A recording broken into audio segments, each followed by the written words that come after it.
Thank you. Good evening. I'd like to call this to order, the City Council meeting of February 6, 2024. Welcome back, everyone. Tonight's meeting is a hybrid meeting. Our Deputy Mayor Arnold is joining us remotely.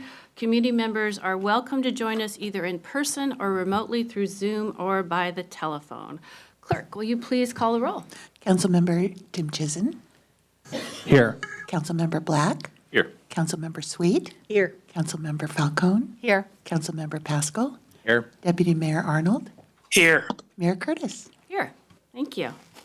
Our study session tonight is 3 topics. The first is the Cascade Water Alliance water supply negotiations update.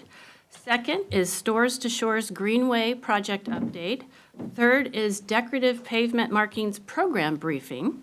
We expect to reconvene our regular meeting at 7:30 this evening. First, we'll do Cascade Water Alliance water supply negotiations update. City Manager. Okay, thank you, Madam Mayor. So here to give that update is our Interim Public Works Director, Chuck Deaver. And I'd like to note that we have 3 complex topics. We're going to try to keep it to half an hour each, so I will be giving warnings when we get to close to the end of each one. So, but welcome, Chuck.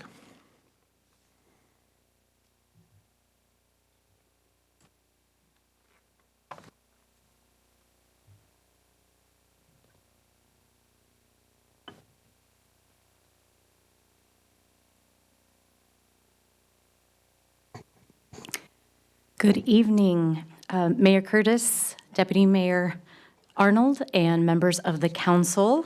I am here today to talk to you about the city's future water supply, and I'm joined by George Dugdale, our financial planning manager, and online virtually we also have Grant Raup, our senior financial analyst.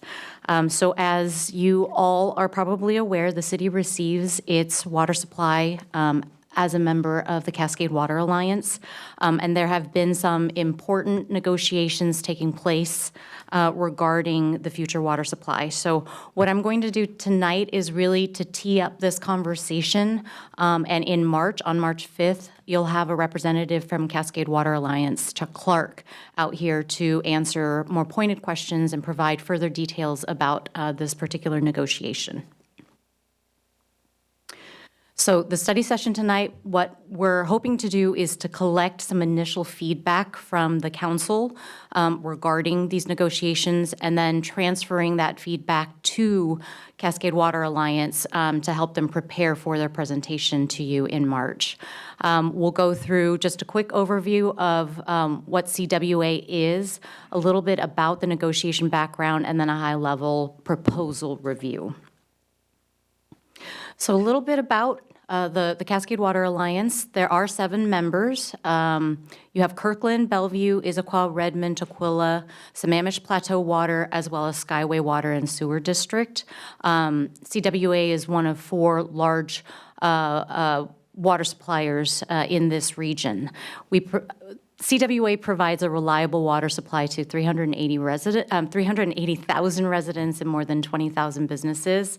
And it was formed back in 1999 really to give its members a voice in a vote in these discussions about water supply into the future, decades from now.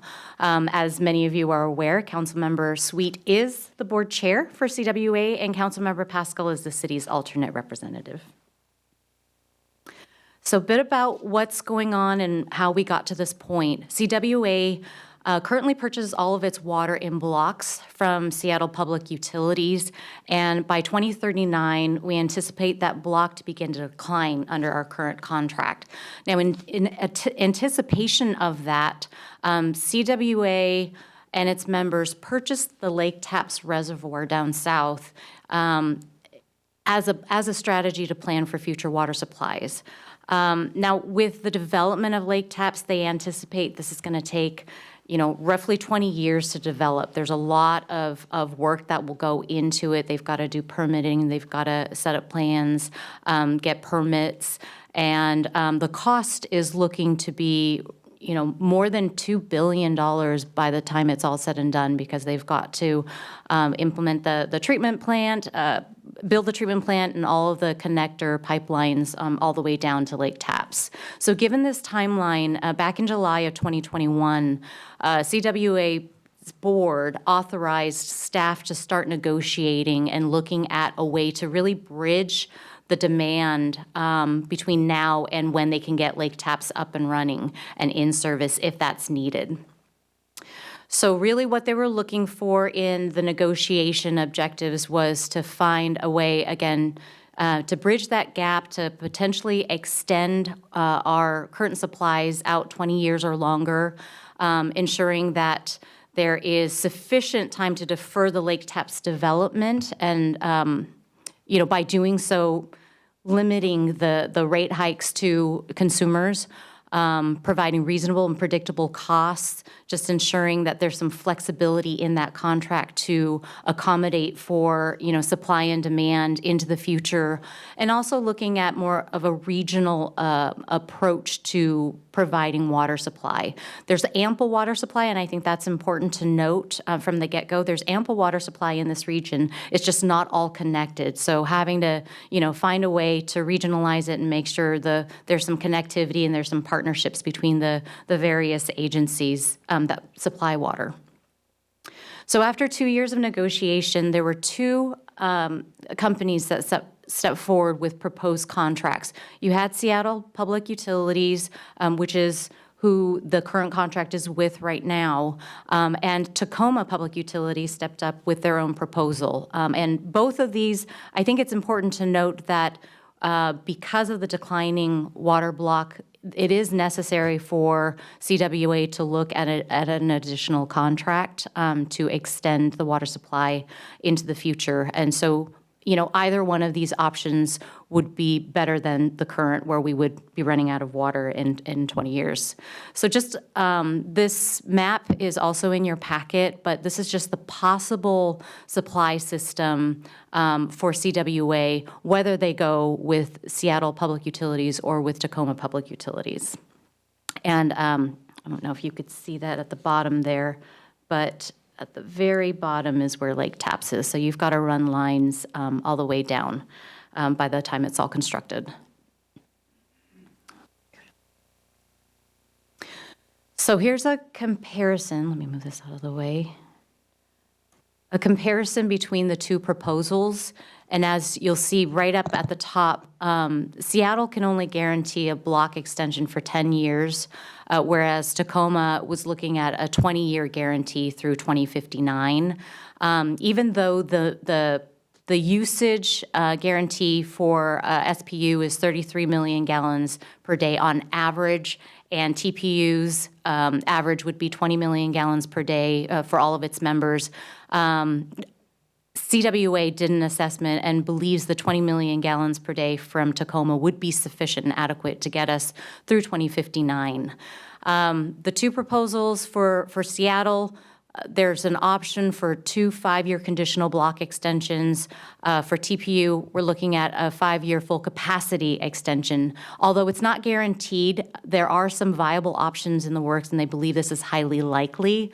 If you look again over on the left-hand side with Seattle, there are very specific supply and demand conditions that have to be met. If those aren't met, then there's a 25% rate premium increase to extend it. So we're looking at considerable increase to consumers in terms of rate hikes. The annual increase, there is an annual increase from 2024 to 2034, plus a lump sum of $14 million to get us through those 10 years.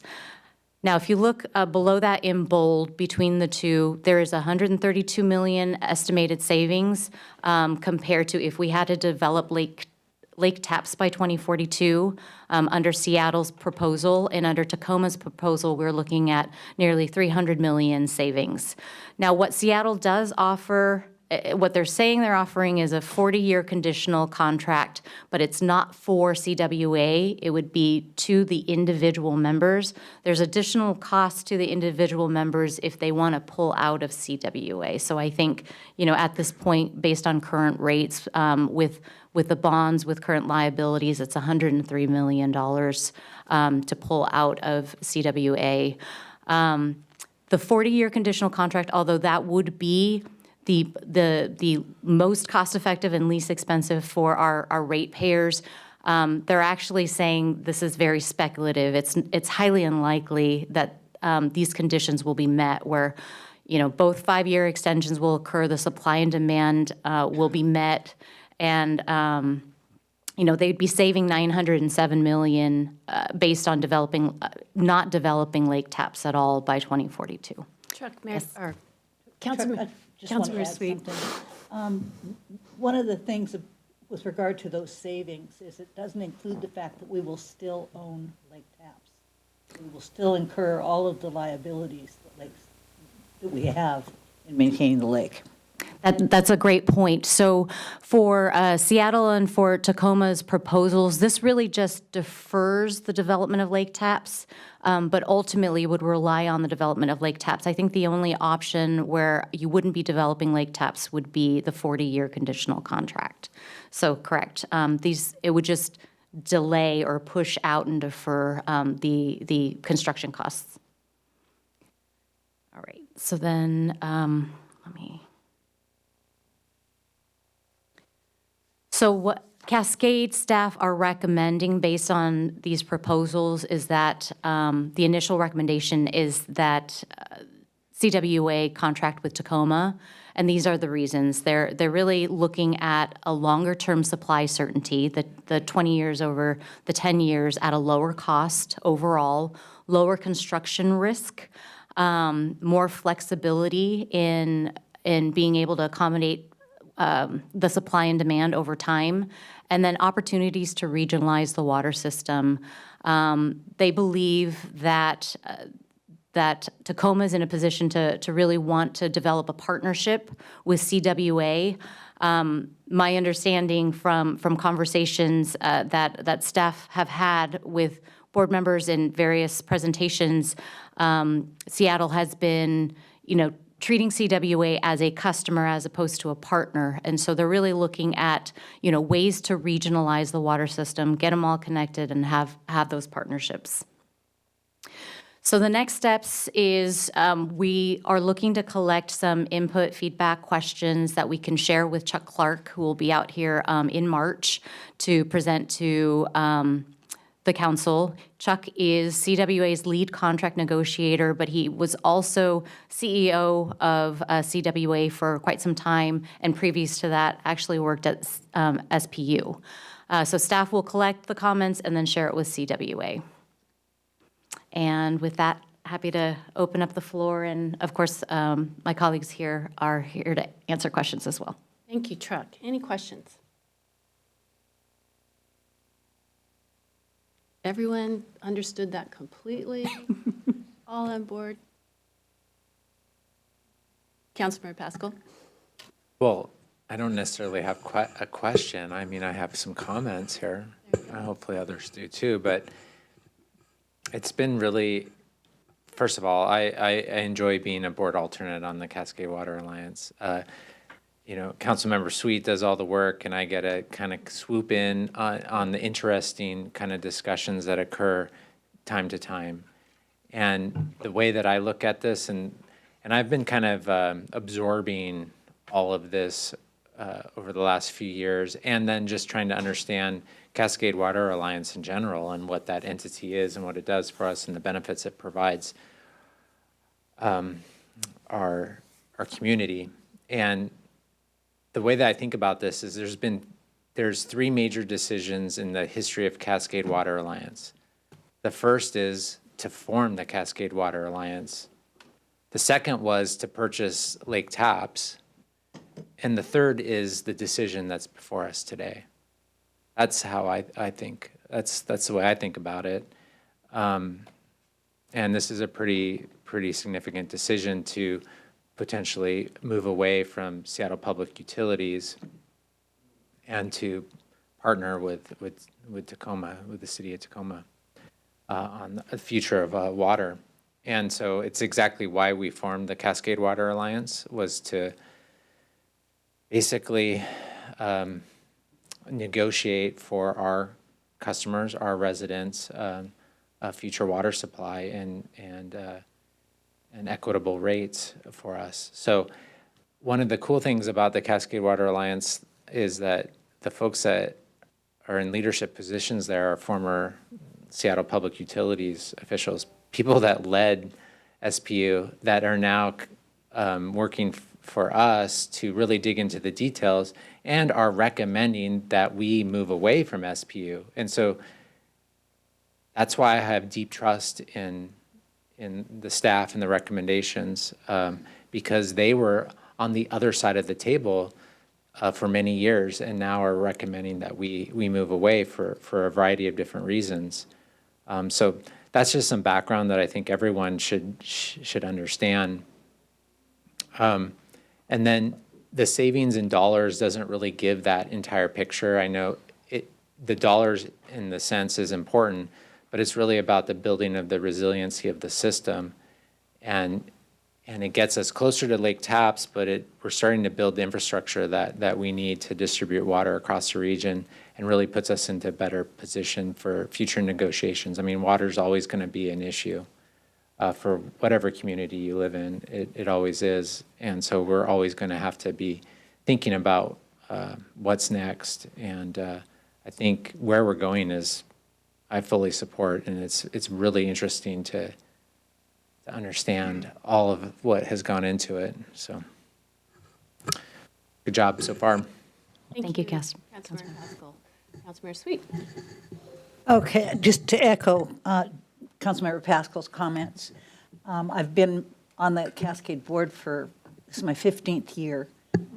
We have gone from a time when, looking out there, we had projections that have gone from this to this in terms of utilization of water. And it's because of smart practices that we have been encouraging our community to do, and because of things like Cascade was the one who paid everybody a rebate for their washing machines and dishwashers and toilets. There's just been an amazing amount of work done to increase conservation, but to keep us in good water. It's important to understand that we currently have a contract. I think to add to Councilmember Pascal's comment, I think there was another really important decision that was made, and that was the decision to initially contract with Seattle for the initial volumes of water that we arranged for, the water that's going to expire, or not expire, but start declining in 39. That was a very important decision, and it gave us time. It set us up for what we really did project would be the development of lake taps. But as we have continued to grow and be more regional in our thinking, and as conservation has been so effective, we can actually think of a time when perhaps we won't have to develop lake taps as a water source. That would be the ultimate high. But lake taps needs to it needs to be a resource for the entire region. One of the things that is so favorable about our discussions with Tacoma is Tacoma believes in a resilient system. Tacoma believes that ties and water sharing have to happen. Seattle doesn't wheel water, which is very difficult because they are so hung up on the pristine water that we all share. It's not a bad thing, but in fact, if that earthquake that we've been talking about for how many years actually happens, then we could be in a world of hurt if Howard Hansen or Mud Mountain Dam is affected by those. So this ability to think resiliently with water that is redundant in our system, we need to make the system redundant to continue to have water when we turn our faucets on in the morning. And that's it. Thank you. Councilmember Black. Thank you, Madam Mayor, and thank you for the presentation and the materials in the memo, which were really well done, and thank you for my colleagues' comments. The one question I think, if it was in the materials, I missed it, in which case I'll always apologize. But I think maybe we and some of our residents probably want to make sure we understand that if Cascade Water Alliance does go with the Tacoma proposal, what would be the moment of decision on the TAPS development, and how's that decision going to come forward, and how's that decision going to be made, and roughly what time frame are we talking about for that? I think, Assuming again that we do the Tacoma proposal with the initial 20-year guarantee. and that's a great question. And so there's an initial 20-year and then an additional 5-year extension. And that gets us to, I think it was 2059. And perhaps one of my colleagues might want to weigh in on that as well.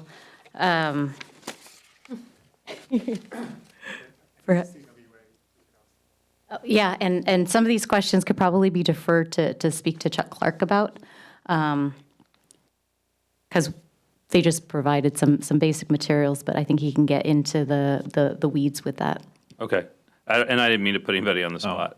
But I think, yeah, it would help me to understand, and I guess what I would say is it would help me to understand under the alternative proposals when that decision point's going to come, and how that decision's going to come forward to us, and how that's, what the criteria are going to be for deciding that. But so if we can find out more about that, that'd be great. Thanks. Correct. I believe what CWA is doing currently is throughout this month and throughout the month of March, they are meeting with all 7 members and giving the similar presentation, and probably answering those questions. Following that, I think it'll be up to this council to provide direction to our representatives, in this case, Councilmember Sweet, to be a voting member when this gets brought forth to the actual board for a vote. So I'm sure they'll be providing you with some decision points. Councilmember Sweet. Okay, I just want to take a shot at it. We don't know. We're going to put it off as long as we can. And we have a process where we are building funds as fast as we can for the Supply Development Fund, which I think has been around for 4 or 5 years now. And as we build those funds, then we become more able to proceed with building. I think it's important. We're deferring it as long as we can. So what I can tell you is it will happen 20 years before we need to use the water from lake taps, if we ever have to use it. Councilmember Black. Thank you. Oh, is Deputy Mayor? Okay, I was just going to respond to that quickly, Deputy Mayor, and then, so that is great news. I mean, actually, the one thing that you said, former Madam Mayor, Councilmember Sweet, is that the fact that it sounds like for the last 5 or 6 years, CWA has already started funding a development fund. I think that's super important. And so it's just good for me, it's helpful for me to know that that's already in the works, because we should start preparing we don't want to get into a financial crunch when the time comes. The fact that they're already saving is really helpful. So I appreciate that. We've actually been saving the entire time. So we pay connection fees that go into a fund. We have millions of dollars put away. We're a very healthy organization. And it's all with this $2 billion price tag down the road, which just increases. But you're right, we're preparing. Deputy Mayor Arnold. Thank you, Madam Mayor, and thank you, Councilmember Sweet, Councilmember Pascal, and Public Works team, the Cascade team on this, because I can see from the presentation, your comments, and the packet, the foresight and the planning that's gone into this to avoid big rate spikes in the future. We know we're going to have to make some investments, but working very hard to make sure that there aren't big shocks. I think the same thing needs to apply within our own utility rate setting within the city. We've talked some about where the decision points are for Cascade. I'd like to also understand where those decision points line up with our own budget setting process, and also be looking at how we set our rates to also avoid any big surprises and try to do some rate stabilization as necessary, because some of the calendar items that see there has Cascade decision making happen where we're very late in our budget cycle. And so maybe we want to be a little proactive, even though we won't necessarily have the precision and numbers of the impact of the Cascade rates. We do know we're going to need to make some investments, and that may mean some moderate increases in our water rates that I think we should think of independently of the schedule of the Cascade process. Thank you. Thank you. This is George Doug, the Financial Planning Manager. So we have asked CWA staff about this. And again, we're kind of very preliminary in their process and in our process. What we know so far is that they obviously are aware that this affects all 7 members and that we have our rate setting processes, and they know of those, they know of our timelines, and they're committed to working with those. More specifically, in terms of the potential rate impact in the short term, when CWA staff has told us that there's a possible smaller rate increase in 25, 26, depending on their staffing needs to implement whatever the decision is, and then more significant rate increases in 27, 28. In terms of the medium term and your question about how we could build up our own kind of fund for potential rate increases in the future, that's something that we can work with the consultants who are helping us with our own utility rates on, but it's also something that we're hopeful with the relatively long timeline until Lake Taps actually needs to come on, that we can continue to kind of build that as it gets closer. So I think the answer is essentially that we're in a very preliminary stage, but that I would say CWA staff has been very aware that we and all the other cities or districts are working on our own budget processes and utility rate timelines, and they're committed to working with those. Go ahead, Grant. Yeah, I just wanted to add that our contract with our rate modeling contractor, FCS, does require them to have at least a 6-year projection with our rates. Great to hear. Sounds like you all are all over it. Thank you. Thank you. Anyone else have comments? I just want to echo thanking Councilmember Pascal and Councilmember Sweet for being on this committee, and it just proves once again that our participation in these regional committees are crucial. So thank you. And City Manager, we're on time. Thank you, Truck, and thank you, George. So now we're moving to Stores to Shores Greenway Project update. Yes, so thank you. Mayor Curtis, we got questions about this at the end of last year, and we promised to come back and give you all an update on what's happening with the Stores to Shore Greenway project and how we're responding to the public feedback. So here to give you that update is our Public Works Transportation Planner Victoria Kovacs. Oh, and I see Doug is also here. Welcome, Doug. Thank you. Good evening, everyone. Good evening, Mayor Curtis, members of the council. My name is Doug McIntyre. I am the Transportation Manager in the Public Works Department. And I just wanted to give a brief introduction to the topic and Victoria. So Stores to Shores and Neighborhood Greenways, we have work underway to implement the Stores to Shores Greenway project. And it's kind of a collaboration right now between the transportation team and the CIP team. It is currently at 60% design. And we have Rod Steitzer here to support us in Q&A if needed. And Scott Gonsar on the CIP team is the PM for the project. But on the planning side, Victoria Kovacs has played a really critical role in getting this project moving, and including engaging with the community and working through just a variety of things related to the route and other elements of the project that you'll get the update on shortly. So with that being said, I'd like to introduce Victoria. Thank you.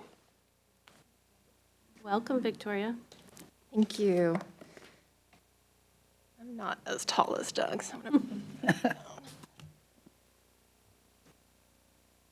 All right. So good evening, council, mayor, deputy mayor. My name is Victoria Kovacs. I'm a transportation planner in our Public Works Department, and I'm giving you a briefing on the Stores to Shores Greenway. This is an informational briefing. There's not an action of council at this time.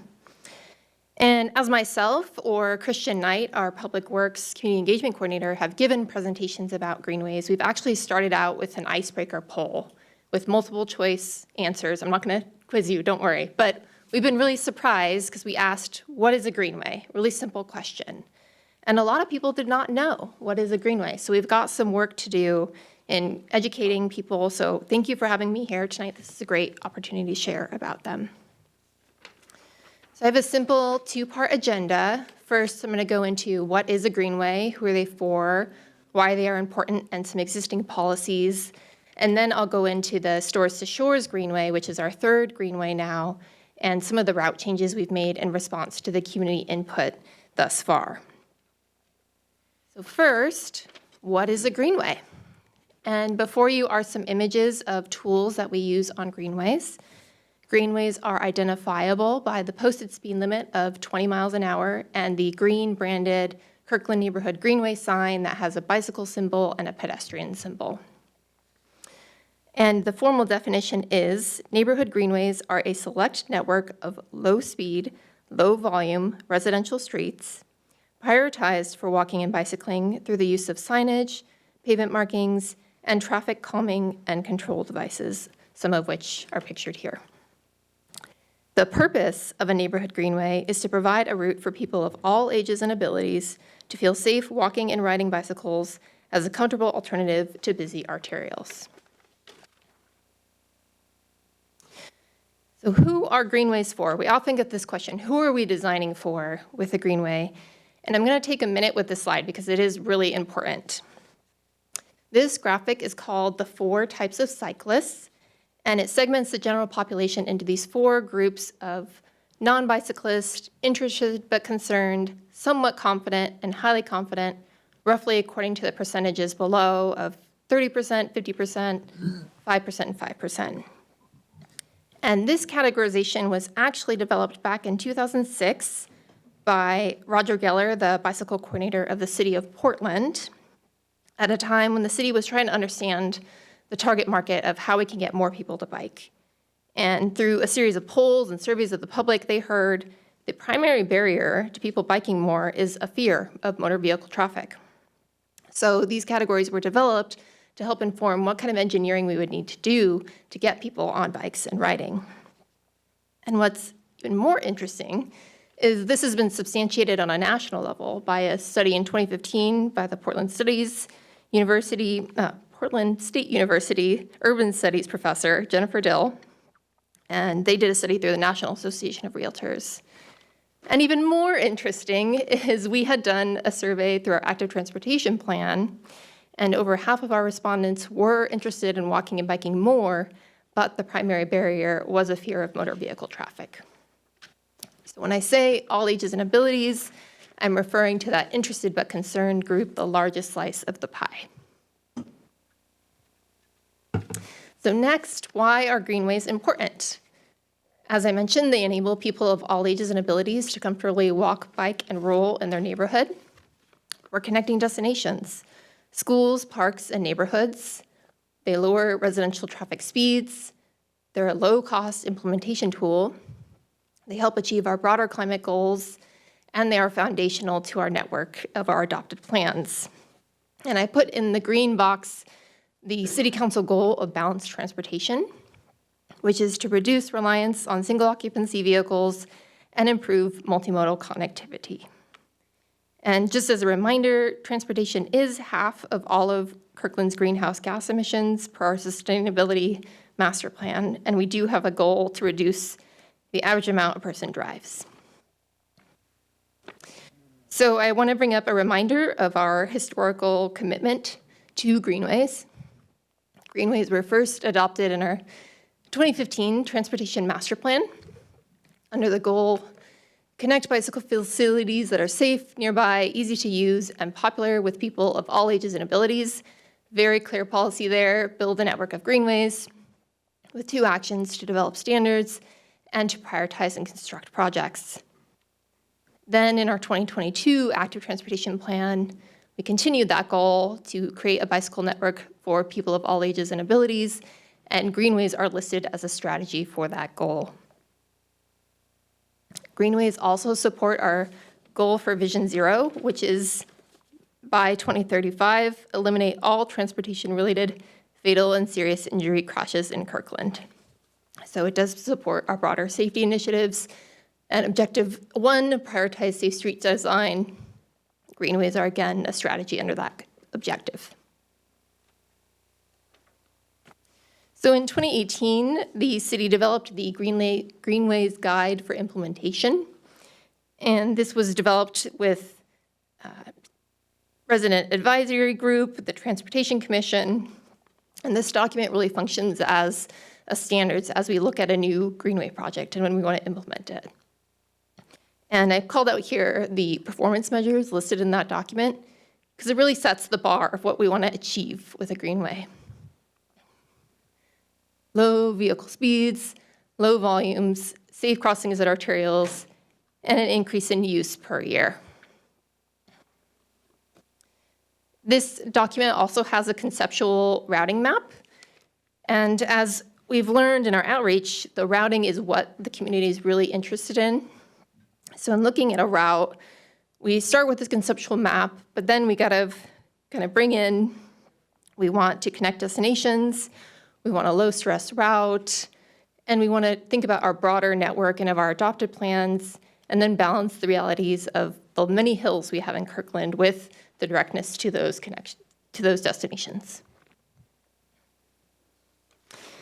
I wanted to remind everyone that we now have 2 neighborhood greenways in Kirkland. The North Rose Hill and South Rose Hill greenways, pictured here. It's really lovely if you haven't been out. Again, it's identifiable by the 20 miles an hour posted speed limit. There's wayfinding and pavement markings for bicycling, safe intersection crossing treatments, such as a bicycle level push button.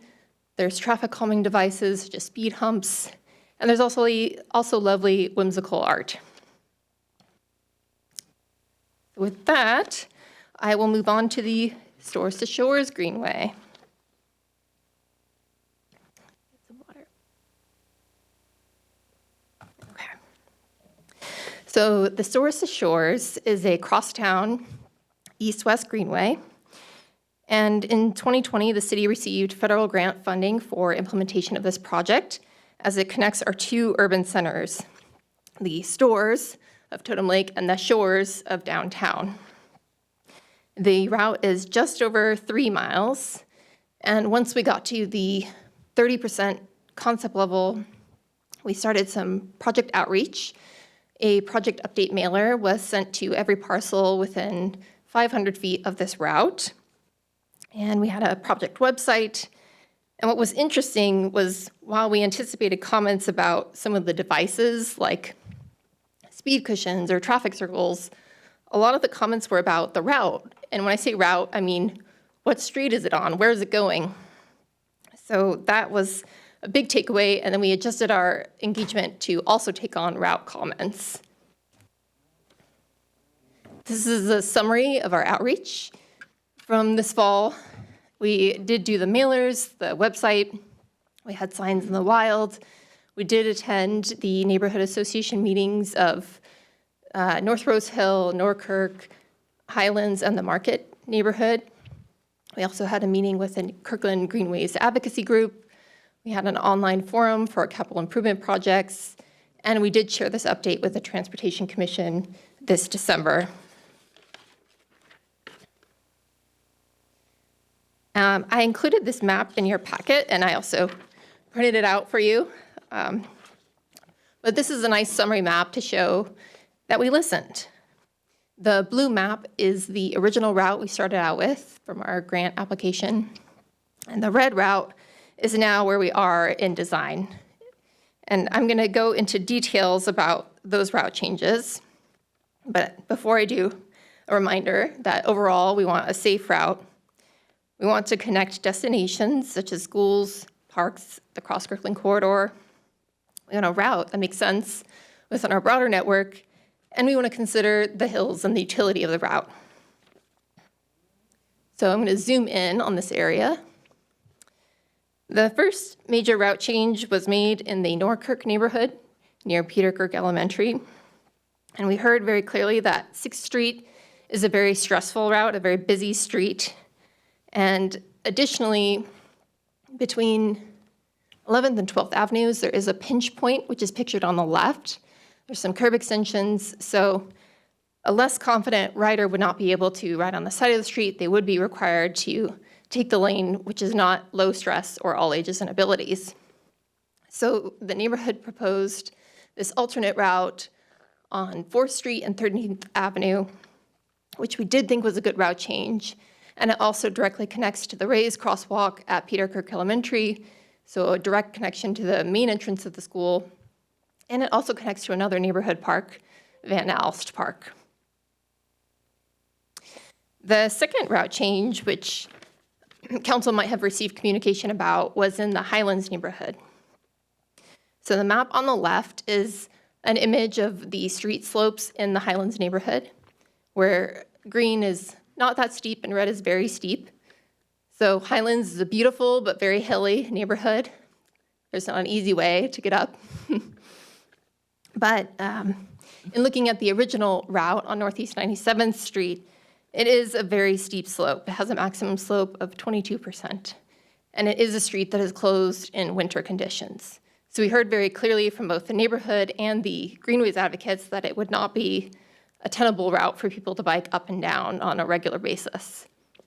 And instead, they suggested using 112th Avenue Northeast, which is very popular today, and it is identified as a Greenway in our active transportation plan. So I just masked that out so you can see the two changes in the route.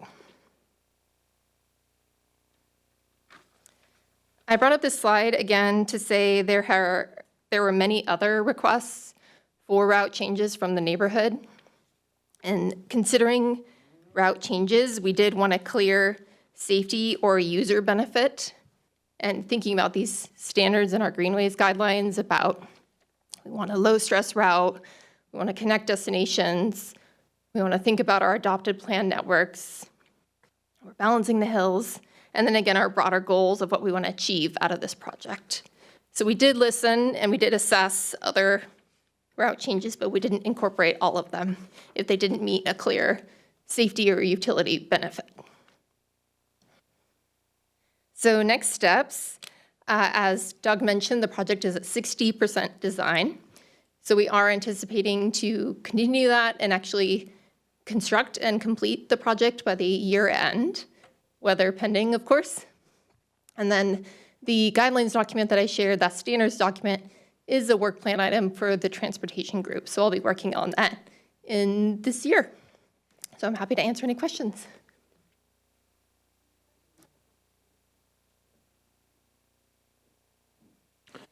Thank you. This is an exciting program. Did the Transportation Commission make any recommendations or give any guidance we should be aware of? The Transportation Commission was supportive of the route changes. They did give us some additional design comments as we advance the project, such as more crosswalks or more pavement markings, things of that nature that we can incorporate as the project advances in design. Thank you. Thank you, Madam Mayor. Well, Victoria, thank you so much for this great presentation. And thank you, Doug, as well, for the introduction. I really appreciate all the work that's being done to engage with different community stakeholder groups and neighbors in the area. So thank you so much for all of that and for clearly demonstrating how that feedback was incorporated into changes. There's nothing like the folks who live close by, who know their neighborhood, who know their community, and like, it's too steep here, or this is actually a better path this way. So I really appreciate that. Thank you. I know that's a lot of work, but it's well worth it in planning this. I heard at a meeting last week from a mom who lives in the area who has kids at various schools in the area that she was really curious. She had some ideas. I don't know the specific ideas, but she was really curious about how, since this is such close proximities to some schools, like Peter Kirk Elementary, it goes along the south side of it there, just what kind of synergy there is between this and any safer routes to school improvements that we have planned close by. Did we hear other feedback about about school walk, roll, and bike routes, and kind of, are there opportunities for overlap between the two plans? Or can you just kind of speak to that a little bit? Yeah, the route actually goes along a designated school walk route, which is 10th Avenue and 13th Avenue is a school walk route. 9th Avenue at Market Street is identified in the Safer Routes to School plan to improve that crossing, so we incorporate that recommendation. And we also improve Slater Avenue by filling in sidewalk gaps, which was another recommendation in the Safer Routes to School plan. I will say there are many other projects identified in our active transportation plan, and we hope this is just another greenway, and we're going to move on to the next one and connect even more schools. So definitely, we want to connect to those destinations. Thank you. I really appreciate that. I know with our safer routes to school improvements that we often communicate with the school or the school district to let them know. Do we have something, let's have something similarly planned here since it's such close proximity to the schools, just so that the families, again, since there was, like I said, a mom who had questions about this, that way we can, just help communicate to the families there what the plan is and what improvements they can look forward to. Thank you. Councilmember Pascal. Thank you, Madam Mayor. Victoria, thanks for your efforts so far. I know that you've been responding to questions from the community and always appreciate your thoughtful answers. I know that takes some time. So regarding this greenway and just greenways in general, what I like is the better connections that they provide to different destinations in the city, and they supplement the other facilities we have, bike facilities along arterials or trails or so forth. The biggest thing for me is how they calm traffic along the route through implementation of the speed humps or traffic circles or speed limit changes. I think that's a real huge benefit that I appreciate, and so there's something about how it navigates through Norkirk and how it introduces additional traffic calming devices into a neighborhood that has a number of calming devices. So I think I really do appreciate that and like that. One of the things that I looked at that I was trying to understand was just the process of how we got here, and just trying to kind of dissect that a little bit. And maybe you can kind of correct me if I'm wrong, so the Transportation Master Plan identifies the routes. It has a map that shows the greenways that we've identified throughout the city. The Greenway Implementation Plan that was created in 2015, 9 years ago, prioritized all the different routes. And so this was the next one on the list. It was actually tied with a couple others, but it was one of the more complete ones. And then so then that dictates how we go about securing funding to build. Once we secure the funding, then that's when we go out to the public to ask not about routing or about whether this is the next greenway. It's really about the design options on the greenway, and that's kind of how we got to where we are today, right? So the decisions on the routing and why this was funded and prioritized happened 8-9 years ago through the Transportation Master Plan. Well, that's at least how all our policy documents are set up. And so now we're here, the public here is being asked to provide input on the design components of the greenway. So for me, I would really like to make sure that we're looking at the routes that are on the greenway map and the prioritization, because it's essentially 8-9 years old. How do we feel about that now, given all the other things that have changed in the city over that time? I hope that that's being scrutinized as part of the Transportation Master Plan update. Is that true? Yes, and as I mentioned, updating this guidelines document is a work plan item for this year. So incorporating the lessons learned we have from this greenway and our other 2 greenways into that document as well. Is the outreach process the right process? Do we need to think about coming to the community earlier or later or with different information? I think we've learned 2 different things from the 2 different greenways. which is interesting. The 128th Greenway, we did not get a lot of comments from the route, as I've been told. This was before my time at the city, but as I've been told, we did not get a lot of comments about the route, but about the treatment devices, like stop sign changes or the diverter. Whereas this route, we have not got a lot of comments about the treatment devices, we've got a lot of comments about the route. So it seems to me that we'll probably have to carefully craft a solution for each project as we get into it and advance from a line on a map to what is it like in real life. Great comment, though. Yeah. So yeah, I'd really like to hear the community's input and the Transportation Commission's input on the map and whether or not changes should be made to other greenways that are not built yet, that we're not designing, that we might consider down the road, and whether those are the right routes and whether anything should be changed there, just given what has changed in our community. In terms of just one comment on this design, one of the biggest, I think, probably cost items is that we're building a very wide sidewalk or multi-use facility along Market Street. We're essentially moving the curb line from Market Street to accommodate users of both bicycles and walkers. And so this is kind of, when you look at Market Street, is that the curb line is pretty much the same up and down Market Street from one end to the other. This is going to introduce, and I might be wrong, but this is going to introduce a different curb line for a block or two. And what I've always was thinking is that having the curb lines the same for the entire stretch of road is that it provides options for the future. If we want to consider other ways in which to utilize the parking lane or other things for perhaps bus lanes or other things like that, this precludes that option. This is going to permanently kind of remove that as an option. And it's a higher cost option. Did we consider lower cost options to where we didn't move the curb, but we just installed some extruded curb or some tubes or something that allowed for bikes to move and pedestrians to be over there? Or, could you talk a little bit about that?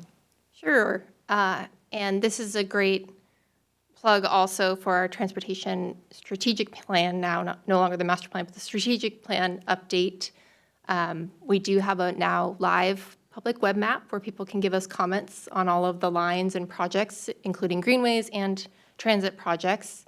The transit implementation plan did identify a bus business access lane in the northbound direction on Market Street that would have removed the existing parking and the bike lane.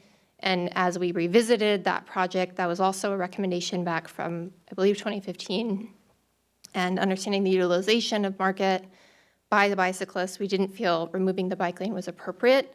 So instead, we looked at a Q-jump project that would still have transit reliability and speed further north on the corridor. As far as the detail of moving the curb lines on Market, we did, of course, consider that. We did want to create a safe connection. It is a little difficult with the grid change of west of Market to cross at 9th Avenue, the existing crosswalk. So we felt widening the sidewalk, utilizing it's only a few parking spaces, would be the safest option and the most intuitive option. I will give our consultants credit. They did a lot of different iterations of that diagonal crossing. It is a little unique geometry, but I do think it is a good design option. And we can certainly look at other lower cost treatments there or anywhere on the route. Actually, we've looked at painted curb extensions instead of curbed curb extensions to get that win and really stretch our dollars on this project. Yeah, I think that's kind of where I was going, was trying to stretch our dollars and to implement low-cost infrastructure that still gives the same safety benefits, whether that's painted curbs with tubing or extruded curbs. This is going to fit into our next conversation a little bit, but to do do different treatments that provide similar benefits, right, that are lower cost so that we can stretch our dollars and do more. That's really something that I know that I've hit on in the past and continue to focus on. Thank you. Councilmember Black. Thank you, Madam Mayor. Victoria, great job with the presentation and the materials and answering our questions. I appreciate it. I just have one sort of detailed question. I don't mean to put you on the spot. I'm actually hoping this is the segue from the conversation we just had about looking for ways to stretch our dollar. I was just quickly comparing our Safer Routes to School plan and some of the projects in this area, Safer Routes to School and the Greenway. One thing I note is that we have a Safer Routes to School project at 9th and Market. I think it's Norkirk 9. And I was just going to ask you, you may not be prepared to answer this question, but I was going to ask you, are we able to, having the Greenway cross at 9th and Market, are we able to tackle both that Safer Routes to School enhanced crossing as well at the same time we're doing this project? Yes, definitely. It would be checking the box on that project as implemented, because it's not funded at this moment. Okay, great. Thank you. Anyone else? All right. Victoria, thank you so much. Thank you. All right, continuing our Public Works study session, we're going to move to decorative placement, our decorative pavement markings program briefing, City Manager. Okay, thank you. Now I get to formally introduce Doug McIntyre, our Transportation Manager this time. It's on my notes. And also we have Surface Water Manager Kelly Jones is also available because we'll be talking about this use with respect to stormwater as well. And so tonight we're looking to provide council some background and get a little bit of feedback. So take it away, Doug. Thank you, Mr. City Manager. Good evening again. Good evening, Mayor Curtis and members of the council. My name is Doug McIntyre, Transportation Manager. Tonight we're here to talk about a decorative pavement markings program and kind of commencing that work. We have a few topics. We're going to keep it kind of concise tonight, but we're going to go over some context, talk about some categories that we've identified of the types of decorative pavement markings that we can pursue, go over policy considerations for actually implementing a program, and then open it up for discussion and get guidance from the council. We really would like to hear input on the different levers and dials that you can adjust as we build this program, and then the hope is that we can come back internally take that input and then come up with a better plan and come back to council. So starting off with some background and context, on the screen is the city's Pride Crosswalk at Lakeshore Plaza, and that is an example of one type of decorative pavement marking. So this work started about a year ago, from my understanding, as a legislative request memo. The presentation was given by our now Deputy City Manager, Julie Underwood, and the conversation really related to kind of two pieces, specifically implementing a Pride Crosswalk by June of 2023, but also a lot of input on having a citywide program to really formalize what the city wants to do throughout Kirkland. Work was done to install the Pride Crosswalk in 2023, by June of 2023. And almost immediately repair and maintenance work began to keep the crosswalk looking good and in good shape. And then, of course, the final bullet here is commencing the work on a citywide program tonight. So that's kind of where we're starting from. And it's really important to talk about the types of decorative pavement markings that we want to look at in Kirkland. As you can see on the screen, one that almost always comes to mind in this area is the Wallingford Ladybug. It's kind of got a legend of its own. So here we've outlined four types, starting with art and crosswalks, which again, kind of in the category of the Pride Crosswalk. We have identified that one separately because it's in support of a cause. We also have community building pavement markings, such as the Wallingford Ladybug, which are sort of placemaking in nature. We also have traffic safety related pavement markings, which are clearly safety related in nature. And then a storm drain pavement art program, which is more education and engagement related. So starting out with the art and crosswalks, so a little bit more specifically, often these are used to express support for a cause. They're not always for that purpose, but a lot of times they are. They typically have the required elements of a crosswalk, the retroreflective transverse white bars indicating a crosswalk, and then decorative pavement markings in between the bars. As noted in the memo, we are suggesting that this be held kind of separately outside of this discussion, partly because it can be dealt with in an ad hoc fashion due to the fact that showing support for a cause can kind of come up in a variety of ways. And so we do want to carve that out, again, separately from the rest of the program and dealt sort of on an ad hoc basis with heavy council involvement. So for the rest of the presentation tonight, we will talk mostly about the other three categories.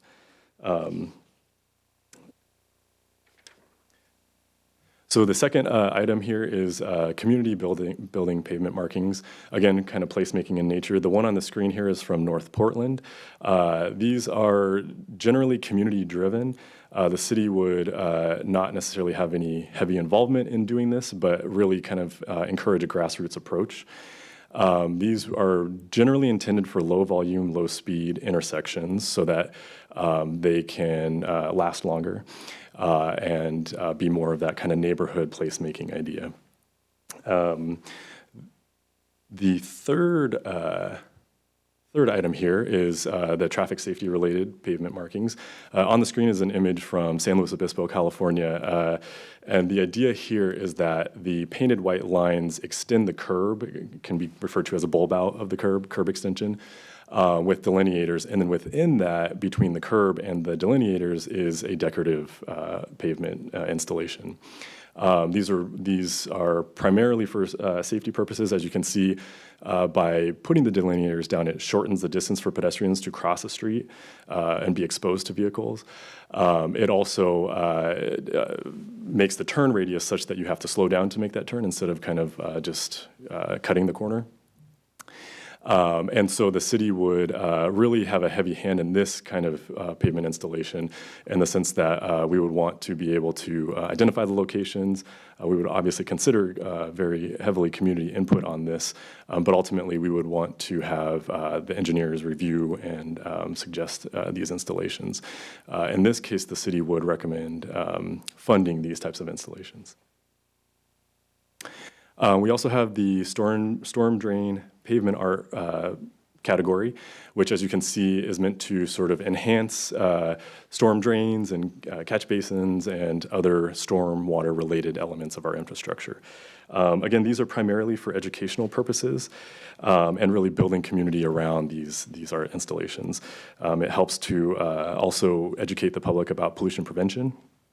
And for these, the Public Works staff would want to prioritize the storm drain locations that these would be installed at, and also similar to the community building pavement installations, be located in low traffic parts of the city.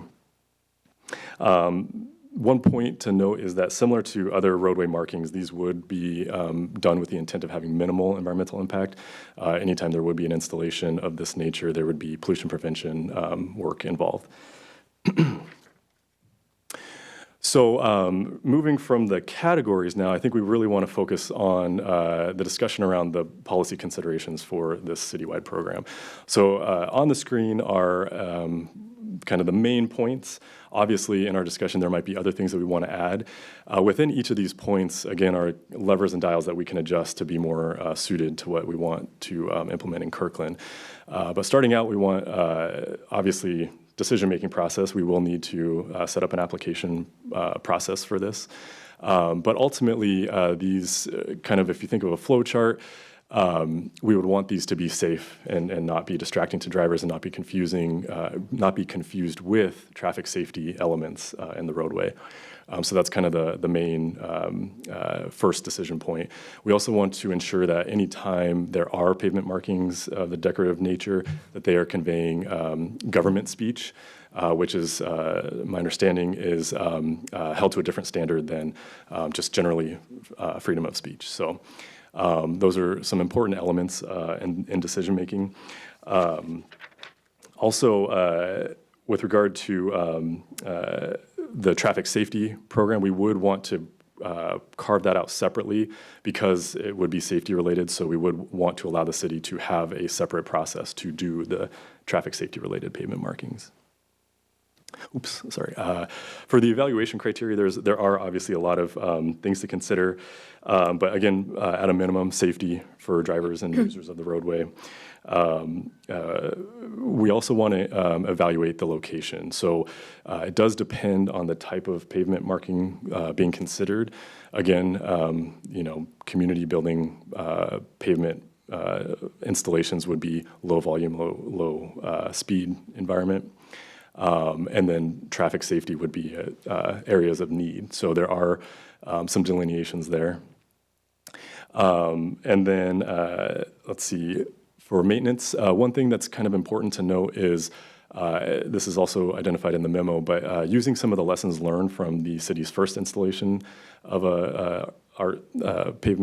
decorative pavement paint installation, there is a large body of work related to maintenance, keeping it in good repair and ensuring that we are representing the community appropriately. There are a lot of costs associated with that. And so the city is suggesting that we do look at these all as ephemeral, with the exception of the traffic safety related elements of an installation.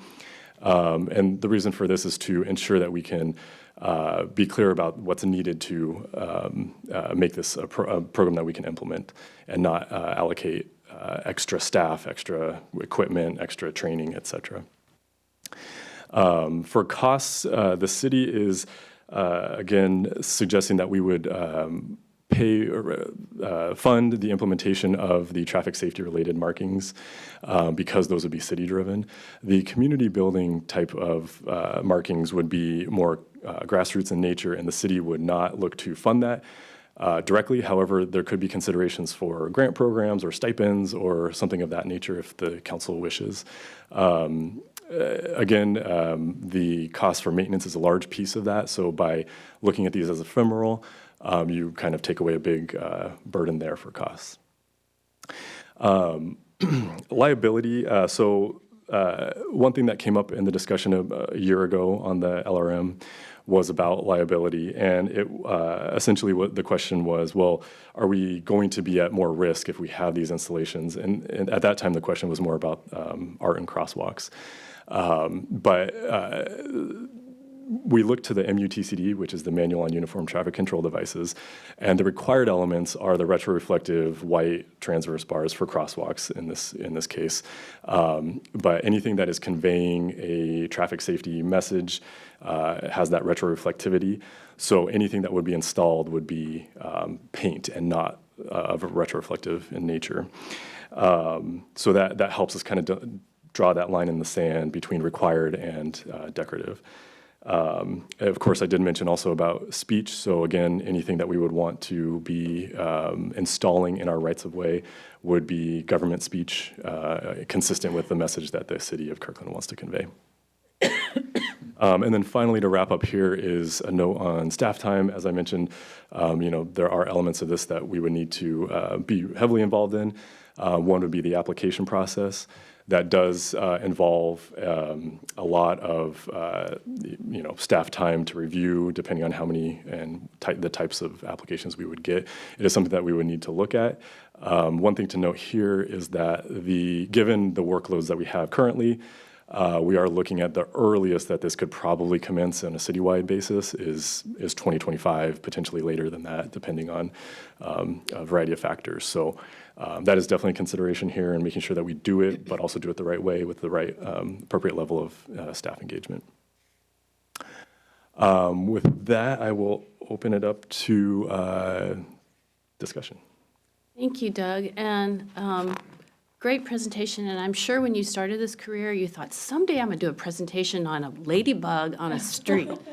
So It was, yeah, totally, 100%. you could see that. All right, who wants to start? Councilmember Tim Chisholm. Thank you. Is there a board or commission that these issues would go to, or these applications would go to, or a citizens group before they come to the city council?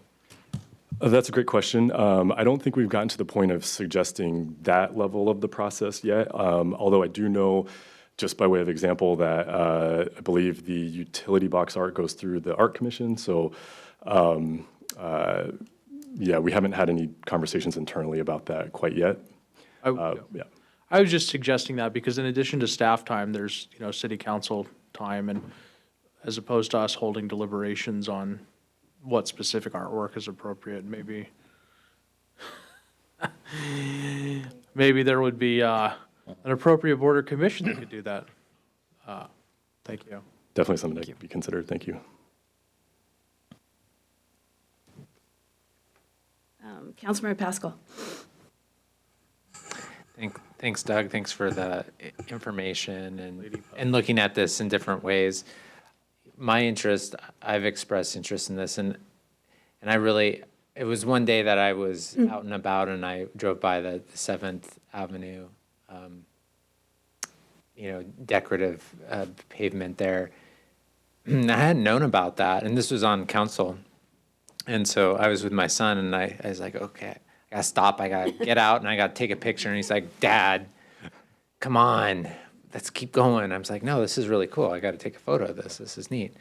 So, and that's a traffic safety example where we're trying to bring in the curbs and reduce the turning radii and slow speeds and so forth, and enhance the visibility of pedestrians crossing there. And that's what I'm really interested in, is the traffic safety element through reducing vehicle speeds, changing behavior and culture of drivers and so forth, and providing that enhanced visibility of those that are walking and biking.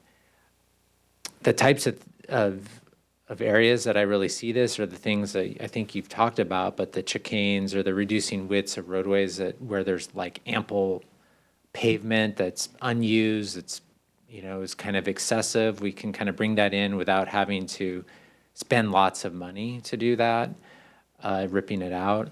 The traffic circles, I really like what Bellevue's done, where they've created the track, instead of putting in the curbs and the plantings and the costly items, they painted and then put in some kind of candlesticks around that, and that's been really neat. I've really liked it. Those have been cool to see. And then, like what we've done on 7th Avenue. So I would just like to see how those traffic safety pavement markings could be integrated into a toolkit that we could, make people aware of, whether that's through the neighborhood safety program, through the neighborhood associations, as they're thinking about ideas, and then just kind of integrate it into our capital improvement program as another tool that we could use instead of these other costly items that are going to provide these enhanced benefits, not only less costly, but other benefits as well. So that's what I'd love to see. Thank you. Yeah, thank you. Councilmember Falcone. Thank you, Madam Mayor. Well, Councilmember Pascal, I totally appreciate another council member nerding out on taking pictures and making their kids wait. The amount of pictures I have on my phone of public art in various cities and various active transportation things in other cities, I am constantly on the lookout for that too. So I appreciated that story.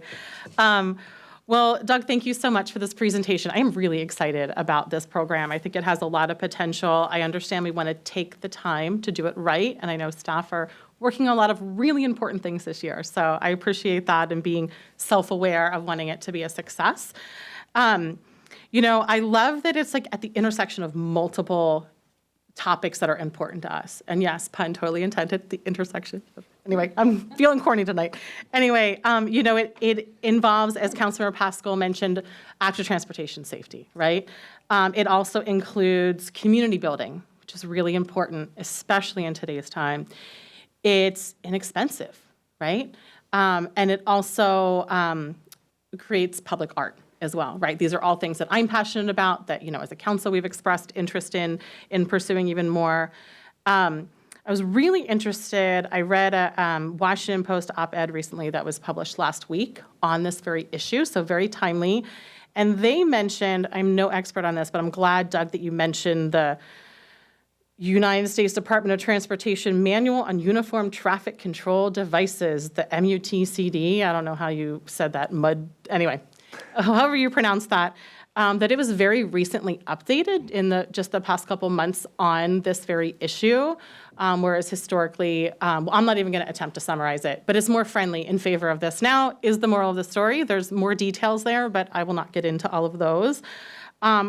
I thought that was really interesting, and in particular, they reference that op-ed references a study from 2022 that looked at, well, it's actually a report of two different studies. The first study was looking at 17 different places, different cities, different improvements that were done with this type of art as a public safety improvement. And they looked at actual crash data and safety data before and after installation. They had to have at least a 2-year history, I think was the minimum criteria for that. The second study was in 5 of those, in 5 locations, they were able to have video footage of behavior before and after, and they analyzed and compared both of those.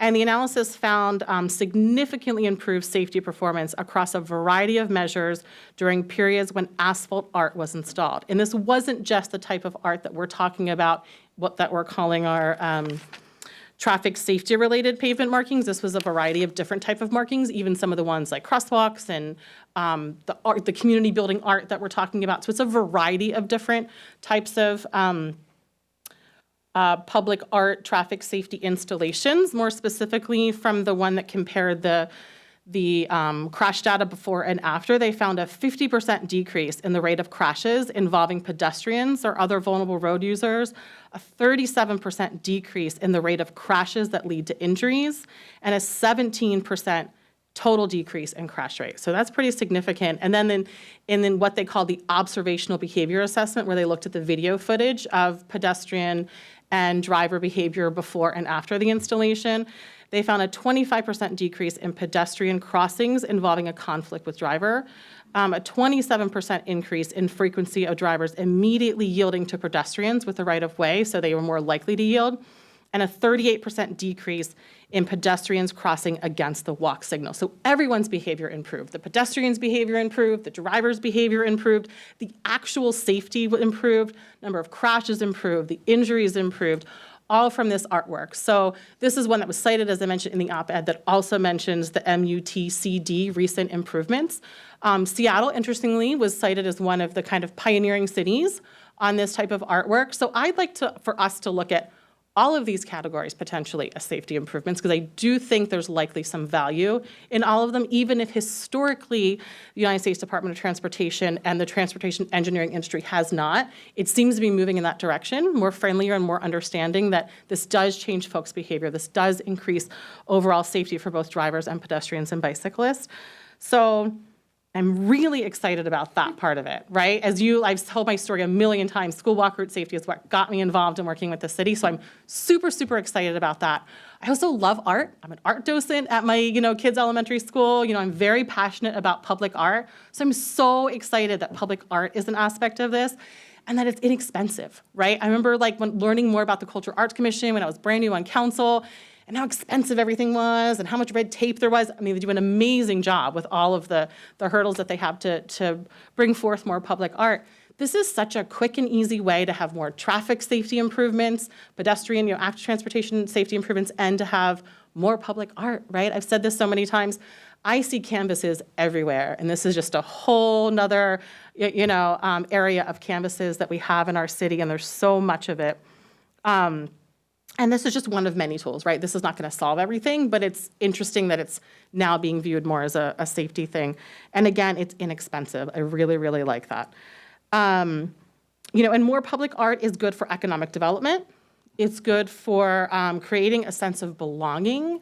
And it's good just for quality of life, right? That everyone who exists at any point in our city can enjoy it as it beautifies the city, which is something that's important to so many folks from all different backgrounds in our community. And I know I'm preaching to the choir a little bit here. If that wasn't enough reason for us to support it, the community building aspect. I love, love, love that you've built in here some, grassroots, community-initiated aspects of this where folks can come to the city and say, hey, I have this idea. I hope that this catches on, because I can imagine all types of individuals and organizations. I know I've talked about public art in close proximity to schools and like that being youth-led. I see so much, I know I've mentioned that with the, with the utility box wraps, for example. I see potential for that here too as well. And I can imagine, all kinds of folks in the community getting excited about this, PTAs, art. Anyway, that said, I think it's going to take some time for folks to catch on, to be educated on what this is, to know that it's a thing. And so I want us to think about if we could do catalyst projects to get this going, specifically with the community-initiated kind of aspect of it. I would like to see grants as part of it. The memo said it's not that expensive. So I think this is something we can do to really build community in a really positive way without too much money. Let's ask, maybe some ideas could be our youth council, our senior council, we've talked about our Cultural Arts Commission. There are lots of different organizations that I can imagine that the city already interacts with that we could ask them to kind of help us with the Catalyst project and work with folks in the community to get that started. So I love it. I would like to see us, as I mentioned, a tiny bit more proactive with getting that started. I also, as you mentioned, art and crosswalks doesn't necessarily need to be for a cause. There are lots of ways that we can have that separate from the cause. I do have just a question after I was on my soapbox for the past couple minutes. Thank you for humoring me there. You mentioned the traffic safety related pavement marking section that curb extension would involve delineators. I know in the one picture from the city of Kirkland, those were the candlesticks. And the other picture, it was kind of hard to tell. Are there is that things like raised curbs, candlesticks, those types of things would always be involved with that? Delineators most likely would be, yes, the candlesticks that you're referring to. Yes, that's correct. Okay. Yeah. Well, thank you. And I appreciate you mentioning the being mindful of pollution with the storm drain markings too. I feel like I would need a little bit more information before I really support us painting right around the drains there. I understand we would take measures as far as the actual installation was taking place with the paint, like wet paint not going down the storm drains, and that we would use non-toxic paint. I also think about long-term. It was acknowledged, obviously, that this should be in lower traffic areas, presumably because the paint's gonna wear off, and I can imagine paint chips being there. Are they just gonna wash down the storm drain? I would just need to better understand that before I fully support. I think it's an awesome idea, and I just wanna make sure there weren't any unintended consequences as part of that. But great presentation. I'm really excited. Yeah, thank you for the input. That's really excellent. Thank you.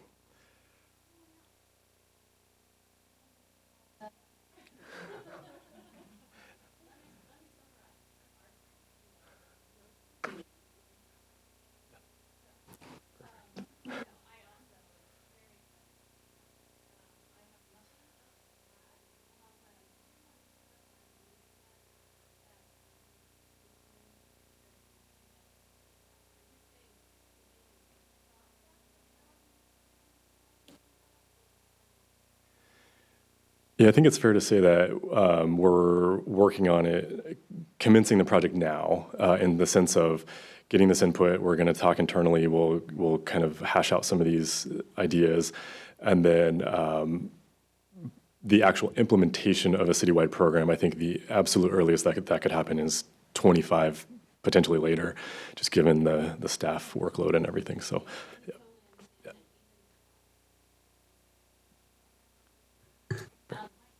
Mayor, I don't think your mic is on. Thank you. Oh, that makes a difference. So beginning it in 2025 is very promising, so thank you. I do want to acknowledge what Councilmember Tim Chisholm said about what is our process, and I do think we need to work through that. As Councilmember Falcone said, there are tons of opportunities and community members and stakeholders that we could reach out for this beyond, which I really appreciate the neighborhood safety program, but there's other opportunities. And my last thought is, I think we need to talk about vandalism repair in a little more detail. Because I hate the idea of, oops, it's vandalized, we're just gonna let it go. There might be opportunities for whatever community stakeholder is involved to come back and repair it, something like that, so. Yeah, and that's a great point that we did try to address a little bit of that in the memo, in the sense that we would want to address vandalism immediately, in the sense of we'd have staff go out, our maintenance crews go out, take a look, and the idea would be address the vandalism, whether that's neutral paint color or some other treatment to it, but not necessarily repair the whole installation. I think that would be a larger body of work, similar to pavement cutting. If there's a utility or the city needs to cut into a road, and it happens to be in a location where there is an art installation, I think there would be kind of this understanding that we would do that work without necessarily having to repair all of that. So I think there are definitely considerations there for those types of situations. But yeah, something that we can hash out in the development of the program for sure. Awesome. Thank you. Yeah, thank you. That was great. Thank you, Doug. Thank you. All right, we are under time. Very well done. So I didn't do it. This concludes our study session for the evening. We will reconvene our regular city council meeting at approximately 7:30. Thank you, everyone. Thank you all.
All right, we are back in session following a study session for updates on Cascade Water Alliance water supply negotiations, the Store to Shores Greenway project, and a decorative pavement markings program.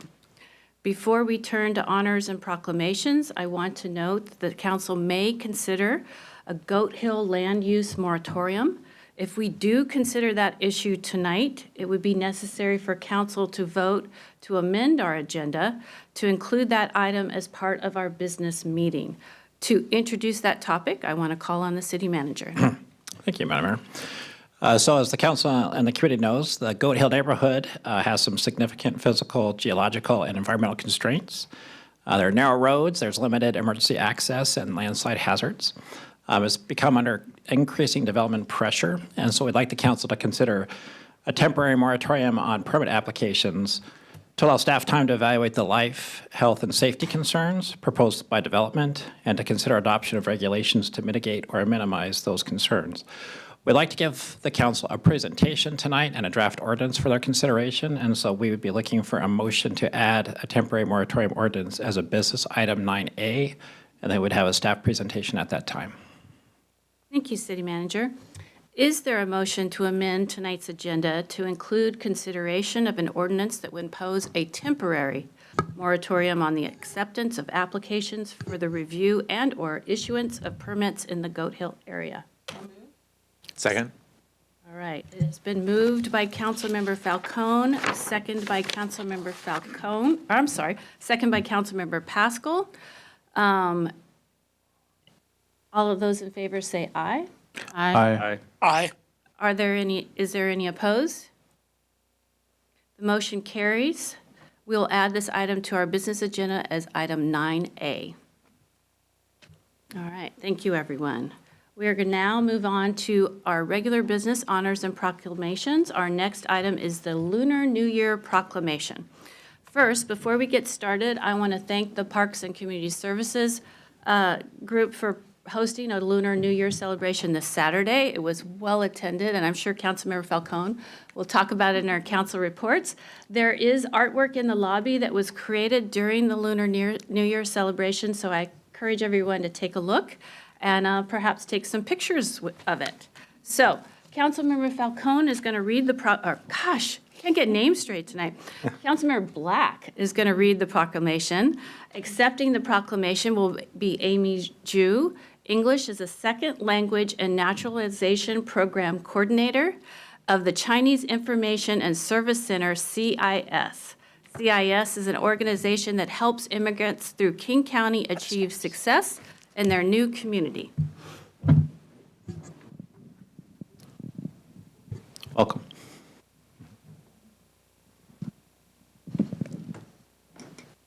Thank you for coming tonight. Nice to see you.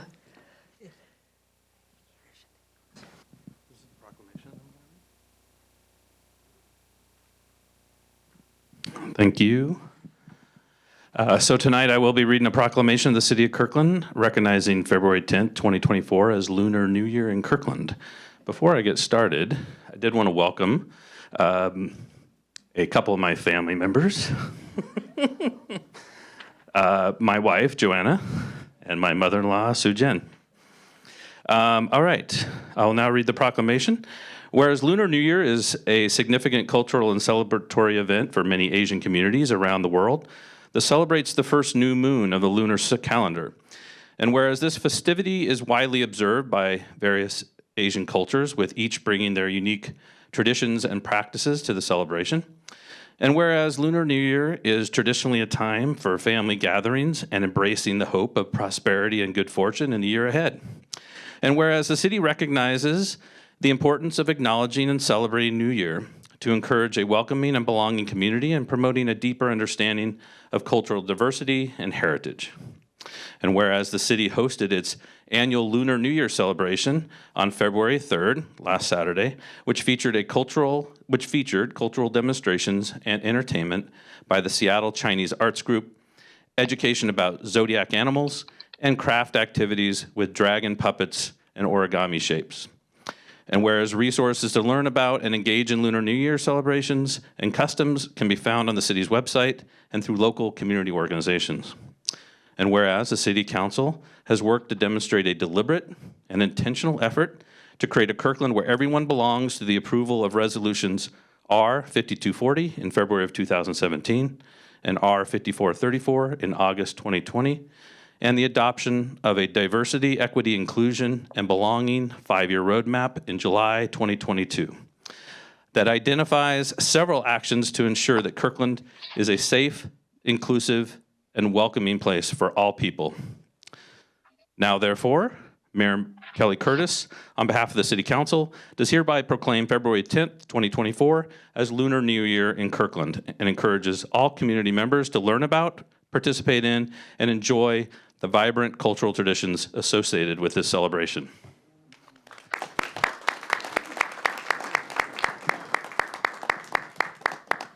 Good evening, everyone. My name is Amy Zhu. I work for Chinese Information and Service Center. I'm the ESL and Naturalization Program Coordinator.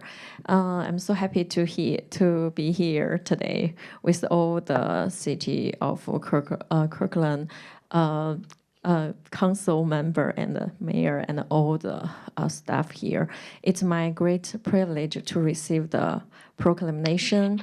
Thank you for the city of Kirkland in recognizing the Chinese Lunar New Year this year. So it's symbolize the diversity, the equity, inclusion, and belonging for the city of Kirkland residents.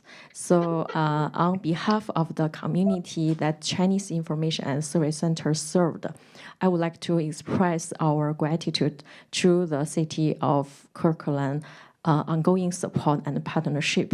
And thank you again for your hard working to make the city of Kirkland a very, very welcoming city for all the residents to live here. Thank you so much again. 等一下，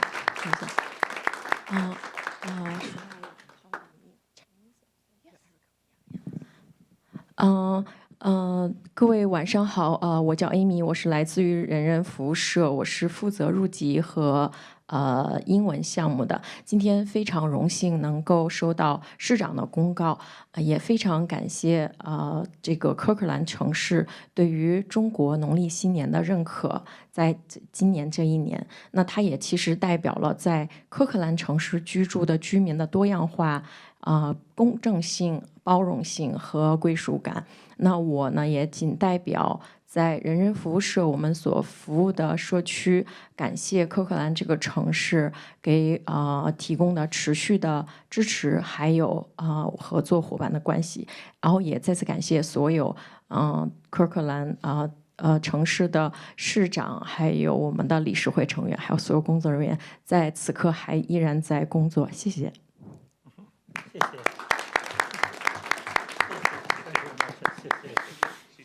Thank you. Thank you so much. 谢谢。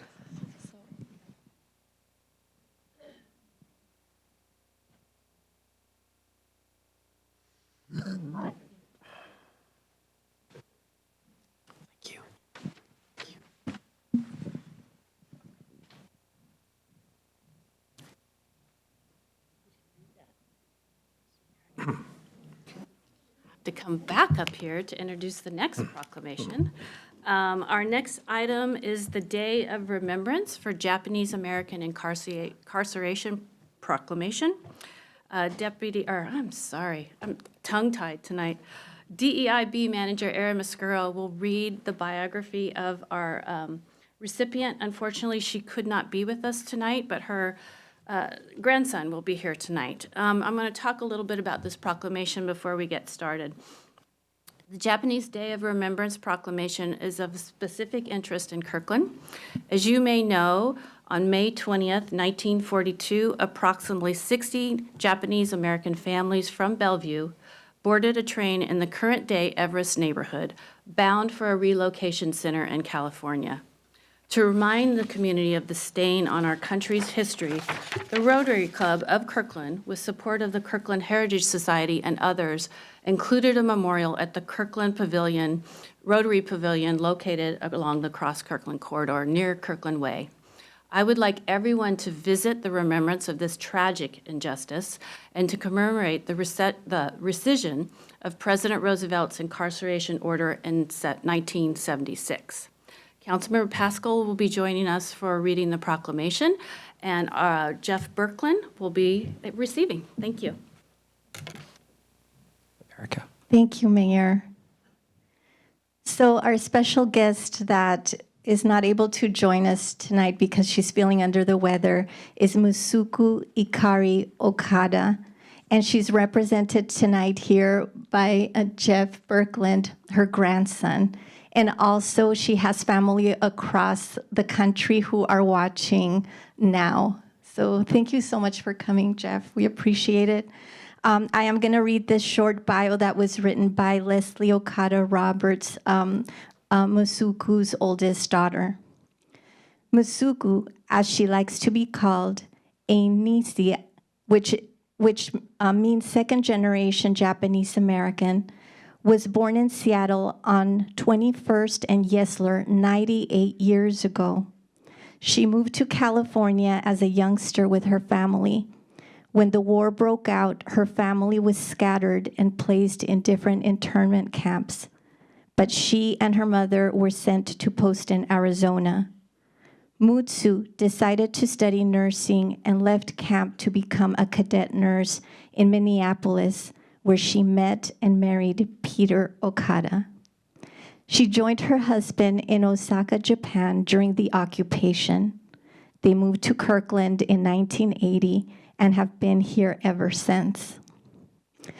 Mutsu has a third-degree black belt in Aikido and is beloved by 5 children, 11 grandchildren, and 17 great-grandchildren. There's nowhere else she would rather be than in Kirkland. Let's give her a round of applause and celebration.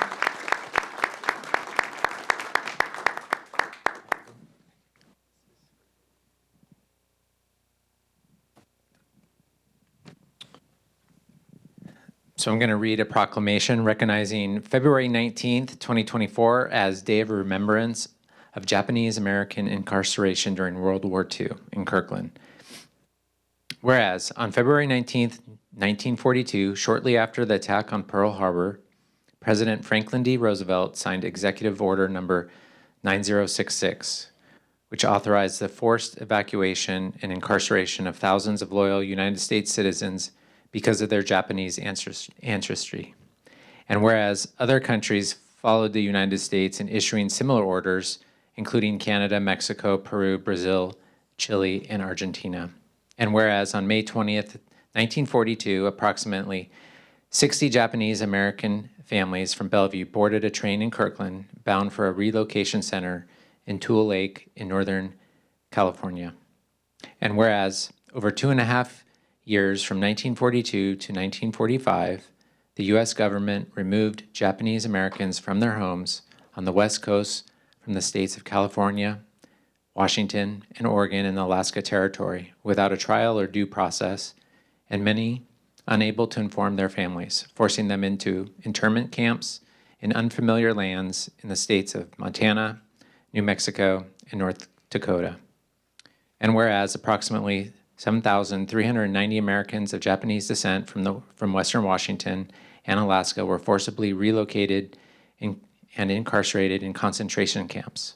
And whereas uprooted from their lives and livelihoods, they endured miserable conditions and treatment by military guards. And whereas, despite these experiences, thousands of young Japanese American men enlisted in the U.S. Armed Forces, bravely fighting to defend the nation that was abridging their own freedoms at home.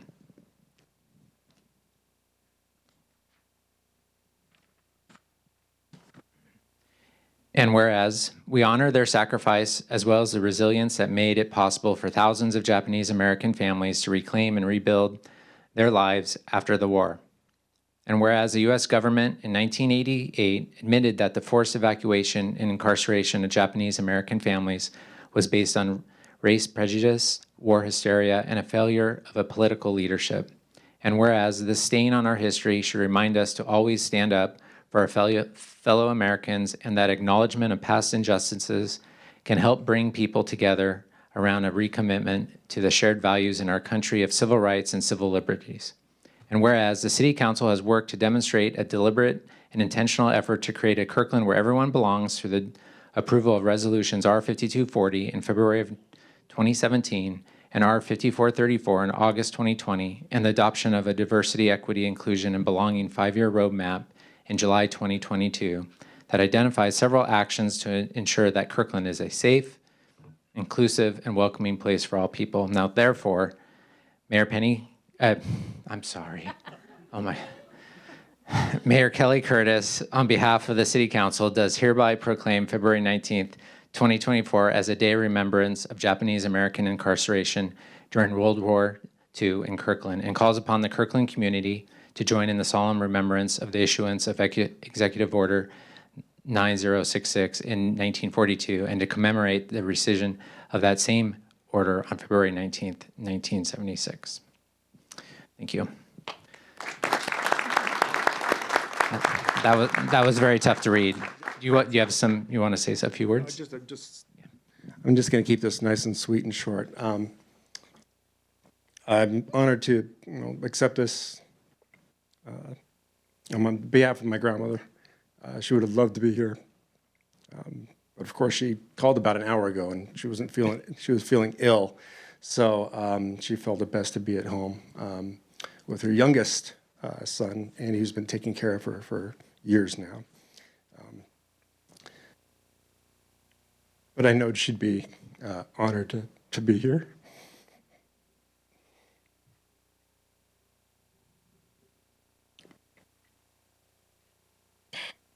Didn't think I'd get emotional. No, thank you. I know she's proud, and thank you for this recognition and proclamation. I can't say this in Japanese, I'm sorry.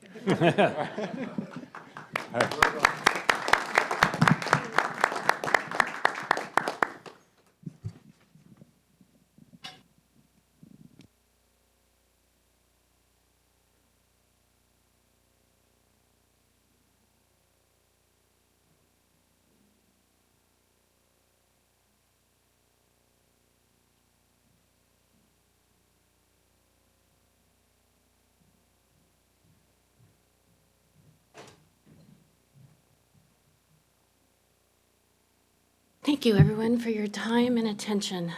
Proclamations are very important to all of us. So, now we're moving on to communications. This is the time in our meeting where we normally hear from the public on matters that are not quasi-judicial or scheduled for a public hearing, of which there are none scheduled this evening. Please limit your remarks to 3 minutes, and the council will receive up to 3 comments each on both sides of an issue. If you are present in person or virtually and would like to address the council under this items for the audience period, please sign up using the online public comment instruction link or in person using the posted QR code. For those participating by phone, please dial *9 to be recognized to speak. Community members will be called in the order of which they signed up. Items from the audience is an important part of our business meeting. We are happy you are here. We ask that everyone be treated with kindness and respect. We ask that you please do not clap or applaud after a speaker or express your disagreement with a speaker. We want everyone, as proven earlier, to feel welcome, expressing their viewpoints, and feel included regardless of content. Because they can be disruptive, signs and placards are not allowed in council chambers during our meetings regardless of content. I think we're ready. City Clerk. Mayor, we have 8 people signed up to speak, and the first 3 are Miriam Larson, Joe Chulik, and Andrea Thompson. Ms. Larson.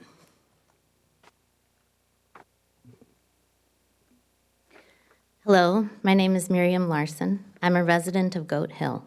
I'm also an architect who works in the area, and so I'm familiar with development and sensitivity to the environment. My family and I have lived on Goat Hill for 10 years, and we love our part of Kirkland deeply. There is a beautiful old-growth forest at the end of our street with trails that many residents use. In the winter, a neighbor decorates one of the trees with ornaments so that hikers can enjoy holiday cheer. In springtime, we marvel at the bird song and tiny white flowers peeping up through new greenery. In the summer, the forest is a beautiful shady place, echoing with the calls of children. And in the fall, the trees are a symphony of golden red, indicating that resident barred owls will soon call to us in the night. There are 4 parcels at the end of our road that recently sold to a developer. We have been trying for several years to prevent this sale. These parcels allow children to walk to the local elementary school. They allow residents access to Juanita Heights Park. And most importantly, they are home to old-growth trees and many species of animals. Some of you came to see the forest parcels last summer. After viewing the land, you were able to put a stop to a proposed 16-house development. Neighbors banded together in pledging money to help buy the properties with the city, and we were told that the land would be preserved. Unfortunately, this deal fell through, and the developer is currently trying to obtain approval to clear this pristine piece of forest. We have submitted a petition with 347 signatures attesting to many people's feelings about the development. Codes and rules are born out of necessity, out of situations where, in retrospect, something shouldn't have been built the way it was, or in the worst cases, something that led to tragedy and environmental collapse. I have worked with city staff to change the rules of construction on Goat Hill and to recognize that it is a separate entity from other neighborhoods in its fragility and lack of access. Clearing these parcels for homes will have a tremendously negative effect. We are already seeing the impact that other approved developments are having. Last week, we were walking our dog at the top of Goat Hill. We heard the neighborhood eagles above and looked up to see them flying over a site that had been cleared several hours previously. We realized that the eagles were circling dead space in the sky where their nest had been. Their tree was collateral damage. Thinking about this happening to the forest at the end of our road is heartbreaking. For our neighborhood and for the people that have signed our petition, we ask you to consider our story. For the eagles, the bobcats, and the deer, we ask you to consider our story. For the health and clean water of Lake Washington, we ask you to consider our story. You have the power to determine the fate of our city. We know that you encourage green space preservation and that you have done much work already. Perhaps it's too late for us, but if this plea changes one line of code regarding old-growth forest or one mind about how much development should be allowed in fragile neighborhoods such as ours, then it has not been a waste. Thank you for your time. Thank you. Mr. Cholka? Mr. Chulik is virtual. Wasn't close. Thank you.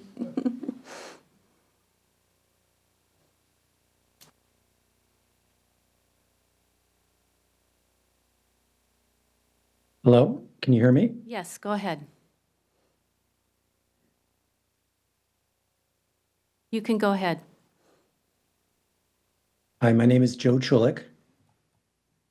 I'm a resident of Kirkland for the last 14 years. Today, I'd like to discuss short-term rentals, section 7.02.300 in the Kirkland Municipal Code.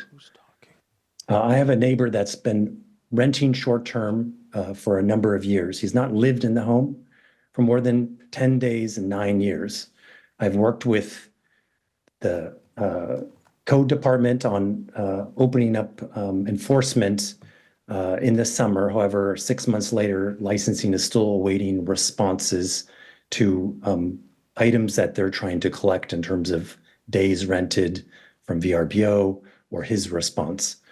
This individual should not be able to rent short-term as they don't live in the home for 245 days, full stop.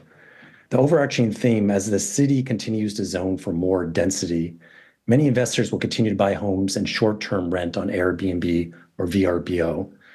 This isn't creating more housing, but putting more money in investors' pockets and visitors that are staying for short-term rentals and not long-term stays. A quick search on VRB shows 300 active homes for rent on VRBO now in Kirkland. I would like the city to have some enforcement abilities on these short-term rentals and to figure out how the best way to ensure that our city doesn't become overrun with folks that are just kind of coming in and out and driving tax revenue, but more disturbance. I would like to live in a residential area, not a city center with a hotel next door. Thank you. Thank you for sharing your concerns. If you would like to email City Council, we can follow up with you directly. Great. And the city council email I can find on the website, correct? It's citycouncil@kirklandwa.gov. Thank you very much, Mayor. Thank you. Ms. Thompson? And following Andrea Thompson will be Susan Pappalardo, Tristan McKay, and Jenny Jager. Go ahead. Hi, good evening. I had written an email in January 10th of this year, and I just wanted to follow up to see if you guys had received it, but I basically wanted to reread the letter, just so everyone to hear it. So I'm writing to express my concerns over the sale of multiple parcels at the top of Goat Hill and the potential ensuing development that will greatly impact the safety and well-being of all Goat Hill residents and potentially all the residents immediately above and below this project. As you may or may not know, the property had been for sale for well over 25 years. The extremely sloped parcels contain wetlands and were nestled directly within a red landslide zone. Thanks to efforts managed by the Finn Hill Neighborhood Alliance and Goat Hill neighbors, some of the property was successfully sold to the city of Kirkland to expand Juanita Heights Park in 2018. 4 plots remained, and we were hopeful that these following plots would also be sold and enlarged Juanita Heights Park. But this was not to be. In June, we were told that things were looking hopeful and development looked difficult, and the city had mandated that the road that would need to be built through part of Juanita Heights Park to support the development would not be allowed due to community concerns over the park. But apparently, this was not the deterrent we anticipated, and the parcels closed at the end of December. I'm writing to express my frustration and fear. The current road is at a maximum. The one-way road with 2 very steep switchbacks is crumbling. On a monthly basis, construction vehicles, delivery trucks, cement trucks, and even the city garbage trucks become stuck and block our only way off the hill. One recent occurrence of this blocked the top of the road for over 2 hours. If there had been any sort of medical emergency, EMS would have been unable to access the houses at the top, and this is unacceptable. Residents lives are at stake, and I can think of no other neighborhood in Kirkland that faces this threat. Even the construction of one house is painful, but we tolerate it, understanding that people have the right to build their homes. But multi-house projects are just not doable at this point in time on Goat Hill. I believe that there is a purpose to government oversight, and this is exactly the opportunity that the city is needed for. They must help maintain resident safety while managing development goals. I've been told over the years that Goat Hill Road cannot be expanded without great cost to the city. I understand, but is a human life worth less? The road safety cannot allow the construction of multi-home projects without an additional option. It's irresponsible of the city council to allow this project to be approved. Maybe some of you came on our walk a couple years ago and saw the road. I would like to invite you to come again, walk the road, see the condition, and also view the parcels to witness what is being proposed at this point in time. Thank you for listening. Thank you, Ms. Thompson, and you want to stay for our business meeting because we'll be discussing this topic. All right, Ms. Pappalardo.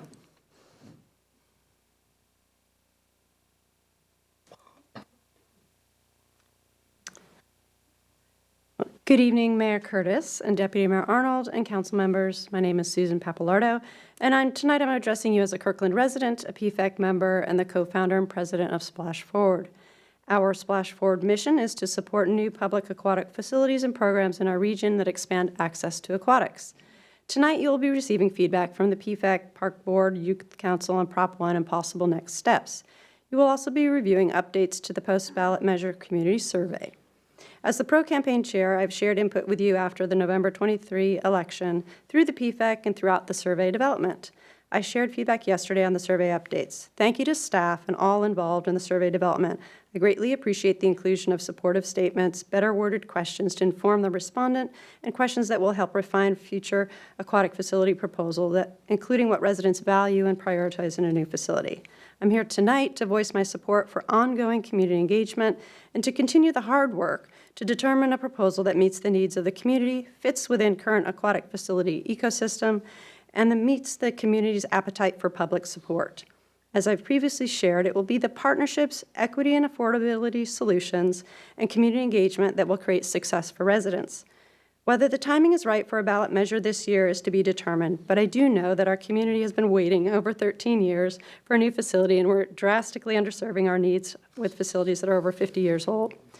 Splash Forward is actively supporting the facilitation and engagement in partnership with the Lake Washington School District, Wave Aquatics, and the city. Understanding how school district usage and community programming fits within the existing Juanita High School pool and a new public aquatic facility will inform design and decision-making, as well as foster partnerships. Splash Forward is supporting the city's Parks and Community Service staff in developing a facility proposal with the support of our aquatics consultant, Isaac Sports Group, which has expertise in facility development, operations, and programming. Our work is based off the OPSIS feasibility study and will include facility scope, components, size, operations, and cost of a 40,000 square foot proposal so council can make the most informed decisions at your March 1st council retreat. Building new public aquatic facilities is complex, but complexity should not be a barrier. I agree with Councilmember Black that a city should actively learn from outcomes to understand plausible solutions to critical infrastructure problems facing the city. I encourage you to be champions for the benefits for how a public aquatic facility will serve our community. We build community when we have community places. If our leaders don't champion the value of social infrastructure, then it's simply much harder to build them. As a nonprofit that's gone all in to support new public facilities, the answer to overcoming complexity is partnerships and aquatic thought leadership that enables the best decisions. I look forward to hearing the survey's results and supporting the city's next steps to foster engagement, partnerships, and a day when we can realize programs where every second grader learns to swim and our communities are healthier, safer, and more connected. Thank you. Thank you. Ms. McKay. Tristan McKay is the next speaker, followed by Jenny Jager and Dan Marin. I apologize, Tristan. Go ahead. Hello, I want to speak today concerning the topic of water supply preparedness and environmental responsibility. A few years ago, MIT developed a new passive process for water desalination that removes the salt clogging issue that faces expensive filtration-based desalination methods. The method supposedly cuts the cost for desalination to lower than that of normal water treatment and far below the traditional costs of water desalination. The best part is the process doesn't use new technology or new materials. It changes the process of how the water flows. This allows slightly higher salinity water to flow away from the filter so that it doesn't get clogged, which reduces maintenance costs and material costs. That only slightly higher salinity water then flows back into the ocean rather than high concentrations of salinity, and that makes the process much more environmentally friendly. I would ask that the council in the future, when considering possible solutions to water supply issues, they consider such new technologies because they are more affordable and more environmentally friendly. Thank you. Thank you. Ms. Yeager.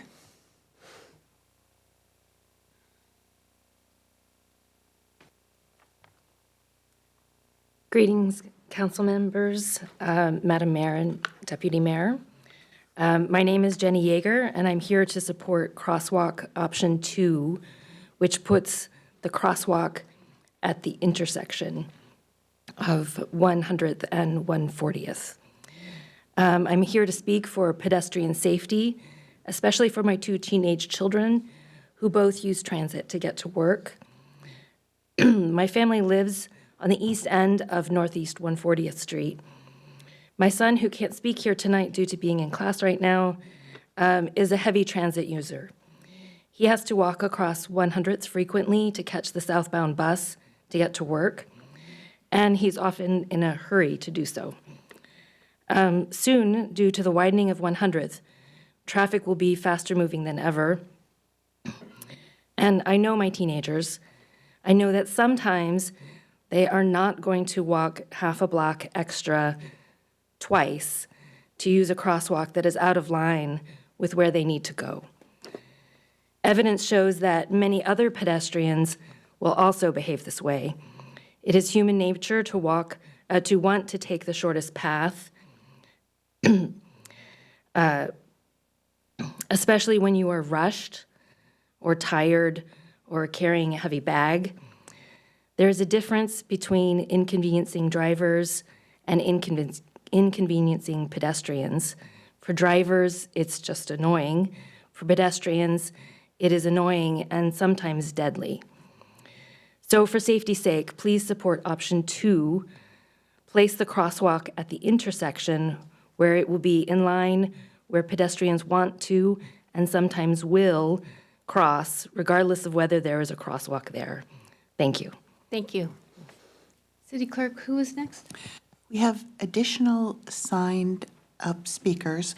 The next person signed up to speak is Dan Marin virtually, but we don't see him in the audience. He's just joining. Great. Following Dan are Alex Zimmerman, Jim Adkisson, Mitzi Beffy, and Derek Shogun. Okay, you gave me the last two too quickly, so I'll come back to you. Mr. Marin.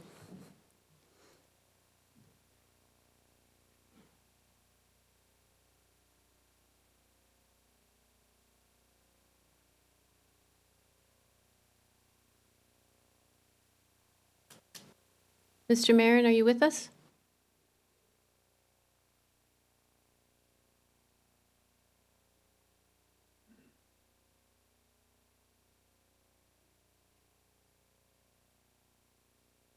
How's it look?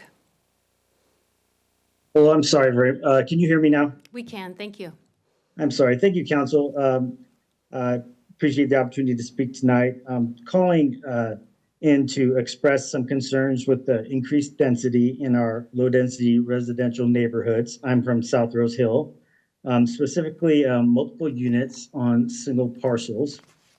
So this would be a situation where there are no short plats or subdivisions proposed, but rather a single home is knocked down and 2 or 3 units replace that home on the same parcel. So the public is not notified. I'm asking for, well, what I'm not asking for is a policy discussion around middle housing or infill density.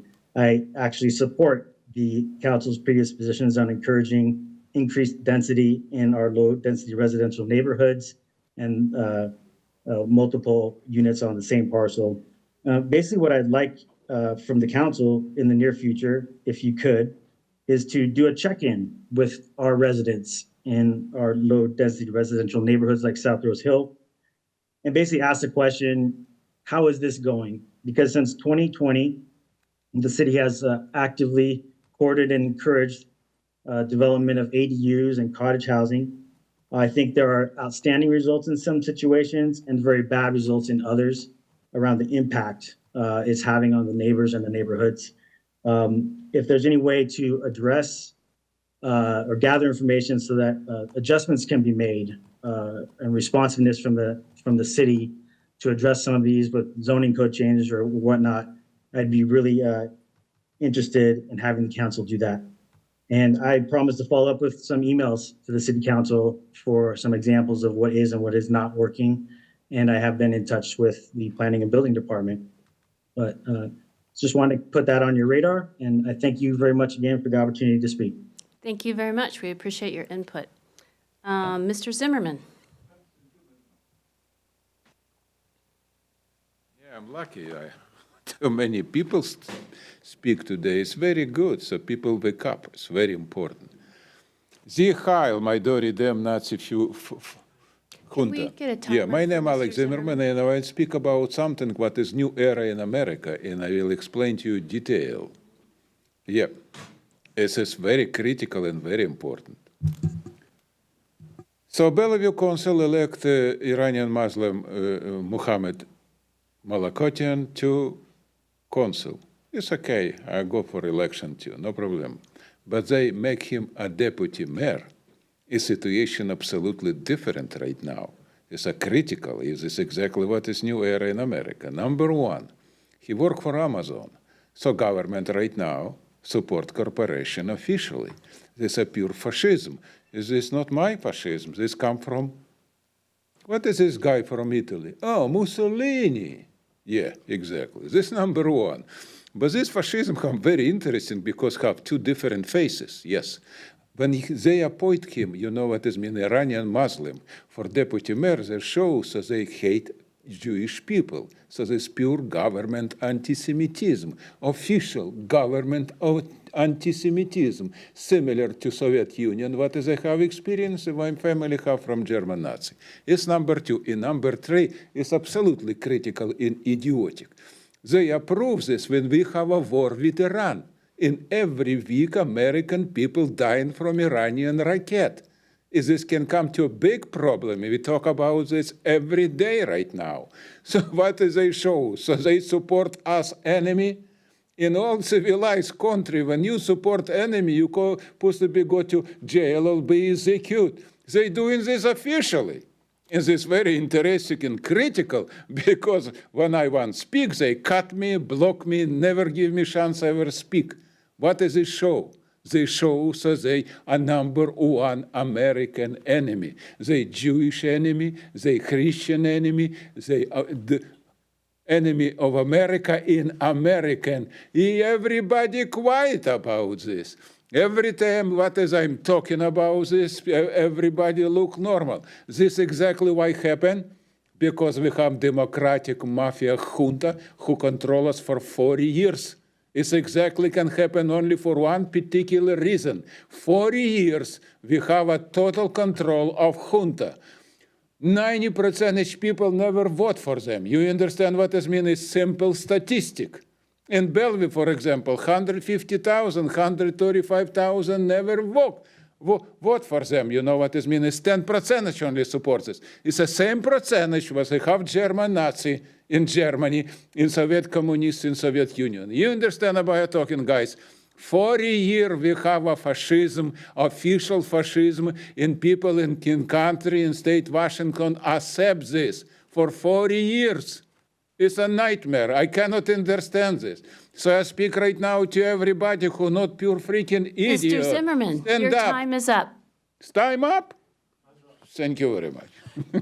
Mayor, I'm sorry, I made a mistake. We have two people in the chamber who are signed up ahead of our virtual audience, and they are David Goff and Vince Campos. Mr. Goff. Good evening, Council, and thank you so much for allowing my voice to be heard and the time and effort that you all put in by being here tonight, sacrifices you make to, help Kirkland be a better place to live. I live at 110 6th Street South in Kirkland. I'm right adjacent to the SRM Google development, their campus there. Adjacent to me is a piece of property called 1112 6th Street South that the city purchased about 6 months ago for $1 million. This property has been known to have a critical environment concern within it for the last, the family that owned it previously, the Fisk, owned that whole block prior to 6th Avenue even being a through street. But Jim Fisk could never build on that property because of the environmental concerns. So the city buys it. They don't do any assessment of the critical environment. They don't do classification of the stream. They don't do anything to justify why we're going to spend $1 million of taxpayers' money to buy a piece of property that has a known critical environment issue and describe what those are and what are going to be the limitations of that property as it relates to spending our tax money to buy it. So the city buys it. They're going to turn it into a park. They come out. They don't have to get a permit. They don't have to do a critical environments review because Kirkland can act as a general contractor, do an inventory of their equipment and their people. They can do anything, right? But they don't have to go through the same process I would as a resident and a taxpayer of Kirkland. Because as soon as I try to do something on my adjacent property, I'm trying to build a mother-in-law's apartment over my garage that was fully permitted in 2014. 10 years later, I can't do that project without critical environment assessment classification stream. That's $15,000. I can't let the 400 square foot of impervious roofing that I'm putting on in my ADU go down the pipe because I have to come up with a water retention plan. That cost me $15,000. I can't utilize Station 22, my brand new fire department, in the brand new fire hydrant that my neighbor across the street had to install to develop his property to put out a fire in my precious ADU, right? And so it's like, how do you even budget for this? But let's get back to one, I know this is a complicated issue, but how does the city buy a piece of property that has a known critical environment issue without fully vetting that, classifying the stream, and making darn certain they understand exactly what they're getting into. How does the city show up out there, take out the old growth trees, cut down things, take out the brush, put up a fence, and then act like, oh, there's water running through our property? That's crazy. But I can't build an ADU 100 feet away without having a biologist come out and spend $15,000 to tell them what's going on in this special little stream of theirs. I know a lot of people don't come to work anymore, but maybe they could drive up to 112 6th Avenue South and look at that property. I'm sorry. And if for a moment you believe that they're not doing full property development, Thank you. a joke. The bar you hold us to is here. You don't have a bar. Mr. Campos.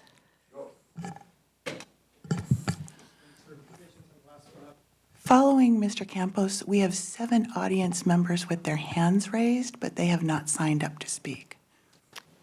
Mr. Campos, will you hold one second? They are required to sign up to speak. All right, thank you. Proceed. Okay, my name is Vince Campos. If you don't know, I was on the PFET committee, and I was on the con to Prop 1, and I wrote the website, the con website. But I'm here to show my support for the 30-year bond, $66 a year proposal that we saw. My retired neighbors couldn't afford Prop 1. Several of them told me that, but I think the $66 a year would not be too much of a burden for them. It's less than a quarter of the cost. And I think you could get to, I talked to many people during the Prop 1 campaign. I think you could get to 60% for a bond. I just wanted to give the reasons why I think you could.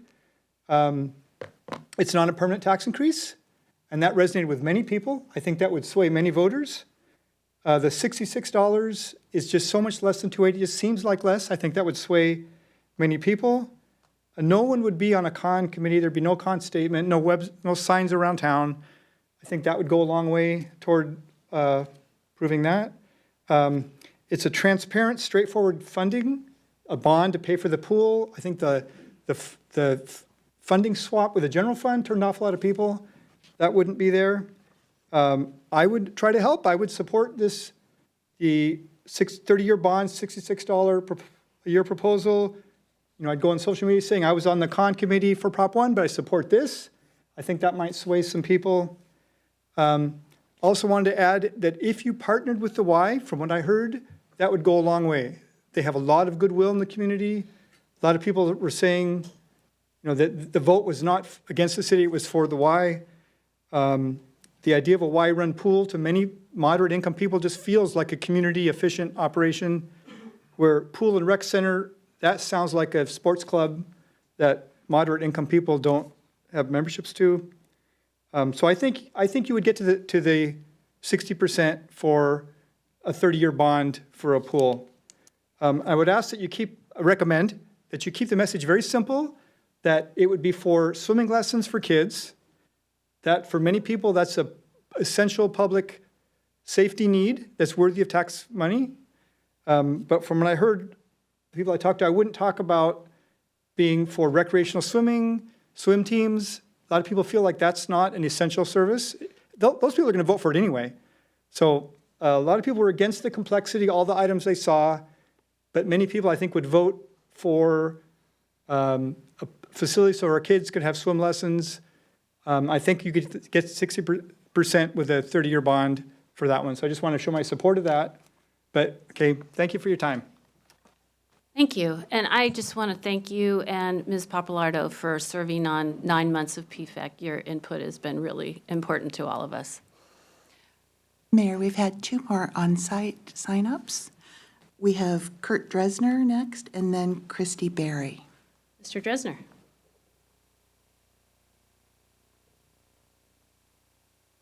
Hi, my name is Kurt Dresner. I've lived in Kirkland for a while now. I didn't actually prepare to speak when I came to the meeting tonight. I'm speaking in response, honestly, to a couple of things that I've heard that just, it screams at me. On the one hand, we have some folks very rightly concerned about our natural resources and our forest. And, you know, you can go look at Google Maps and you can see that that is a forest. That should be part of the park, like it's right there. And on the other hand, we have folks saying, stop increasing density in my neighborhood. And like, these are inextricably linked. The reason we have so much development pressure on that pristine forest is because we don't have enough density elsewhere. And so I'm not giving you any information you don't already have. I'm not telling you anything you don't already know or you wouldn't already think that I would get up here to say, but I just can't help myself. I have to say it. We can't think of these things individually. These issues are inextricably linked. And the more we want to protect our natural resources and our forests, the more we have to be willing to build more density in the places where we've already cleared those forests. And that's all I want to say. Thank you. Thank you. Ms. Berry? Apologies, Mayor. Christy Berry has now shifted from the virtual audience to a sign-up. So the next speaker is actually Mitzi Beffy. Is Mitzi virtual? Yes. And have they? And has signed up. All right, we will proceed.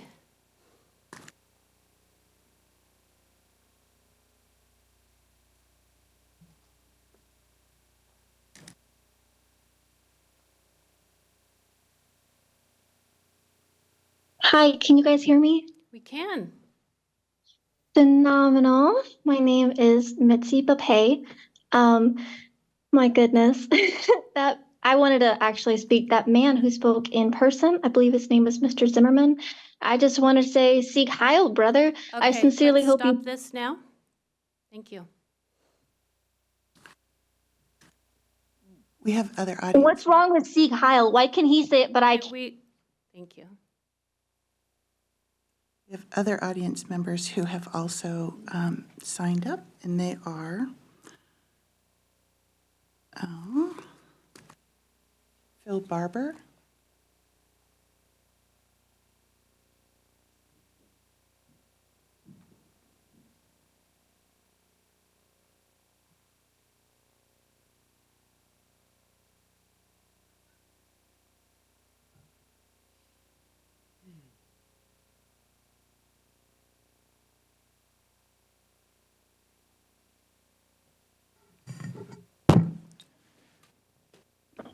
Madam Mayor. Hello, Council. Can you hear me? We can. Hello, thank you for your time. My name is Phil Barber. I'm a journalist with the Press Democrat. I also wanted to address Mr. Zimmerman, who appeared. You may stop this now. City Attorney? Yeah, Madam Mayor, I want to just offer that you would have the authority to close items from the audience. That was going to be my next move. So we are now closing items from the audience. I don't think this will be productive any further. Before continuing, I do want to offer a comment on behalf of City Council. Frequently, we hear statements and during items of the audience that are hurtful or offensive. The council does not condone those statements. We are committed to making Kirkland a safe, inclusive, and welcoming place for everyone. At the same time, items for the audience does provide opportunities for community members to express their views to council regardless of content. So I thank everyone for their patience tonight. And Madam Mayor, just one last comment by way of explanation. Under Section 3.10 of the council's policies and procedures, you as the presiding officer have the authority to direct the removal of an individual or individuals who, from a council meeting in any form, participated on any basis that has engaged in speech or conduct that has actually disrupted, disturbed, or impeded the orderly conduct of the meeting. Thank you, City Attorney. All right, we are now moving on to the next item in communications, which is petitions, and we have received a petition. City Manager, do you want to set this up for us? I do. So we don't get petitions that often, so just want to remind council that when you receive the petition under your council procedures, you have three options. Option one is to accept the petition and refer to the staff for further study. Accept it for further study. Option two, accept and refer to the staff. Or option three, accept it and determine that no further action is needed. Because the petition items are also similar to the issues that staff wants to talk to you about with respect to Goat Hill and the temporary moratorium, our recommendation to staff is you do a motion to do option one, to dispose of the petition, which is accept the petition for further study. And should you make a decision on the temporary moratorium, we'd be evaluating all the issues that are also raised in the petition. Councilmember Black? Thank you, Madam Mayor. I would like to start us off by getting a motion on the table. I move to accept the petition for further study. Second?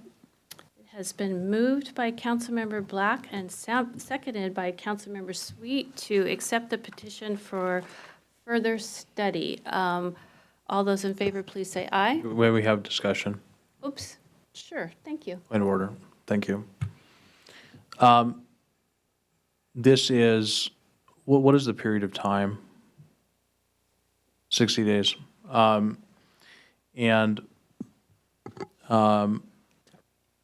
just wanted to comment that I drove this. I had some concerns about the terrain there, the accessibility of getting on and off Goat Hill.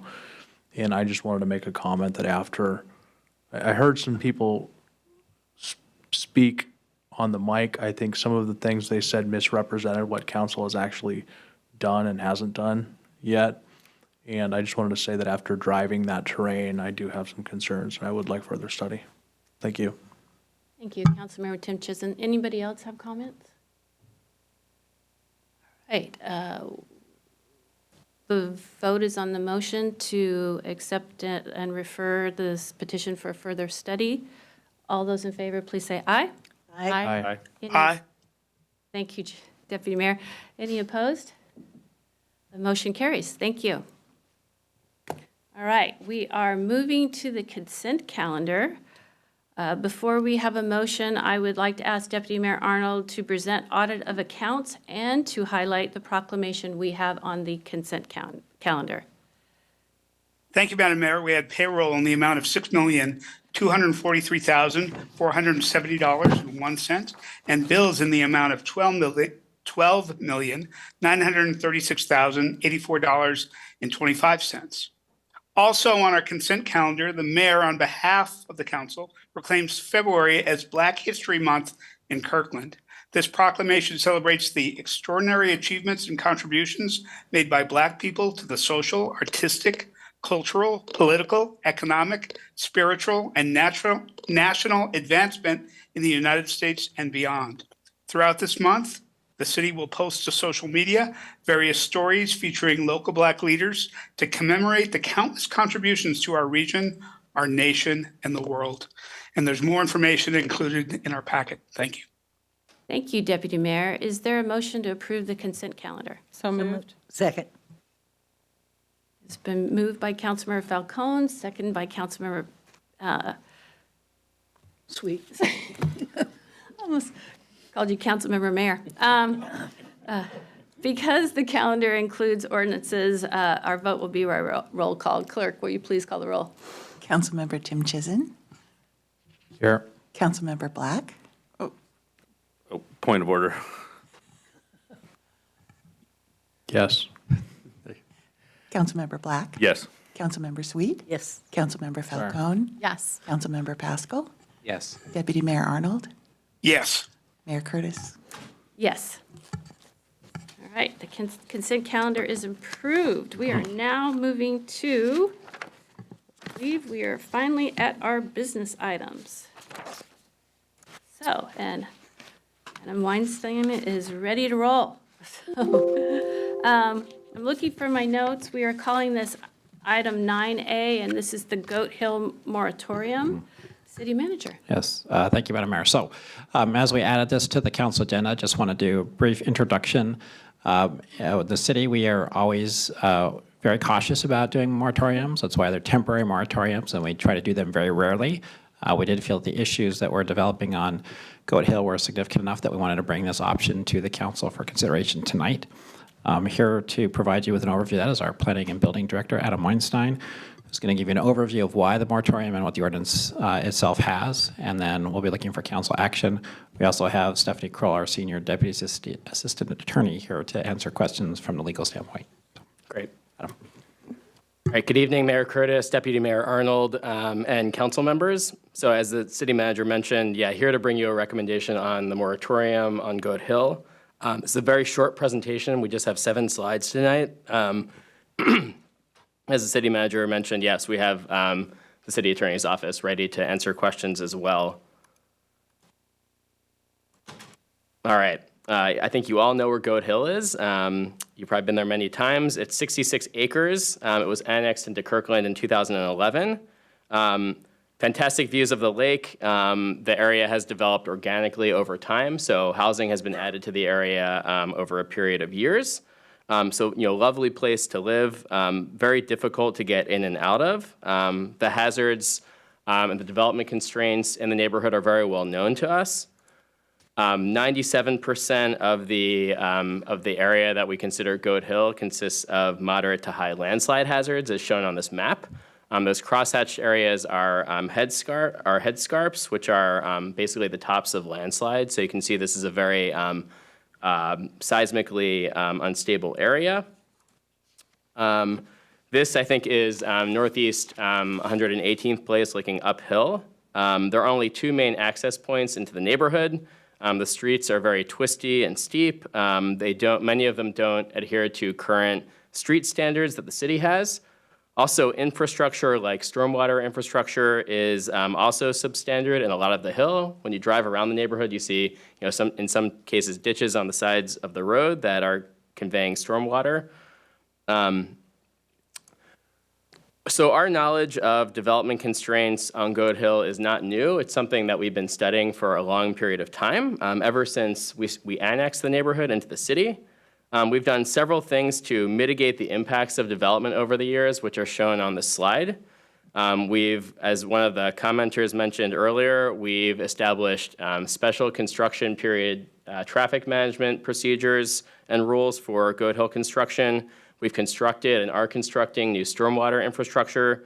Back in 2018, the council adopted new geologic hazard regulations that were citywide, but Goat Hill was one of the places that we studied quite a bit as part of that analysis, and we used our experience in Goat Hill and other steep parts of the city to base our geologic hazard regulations.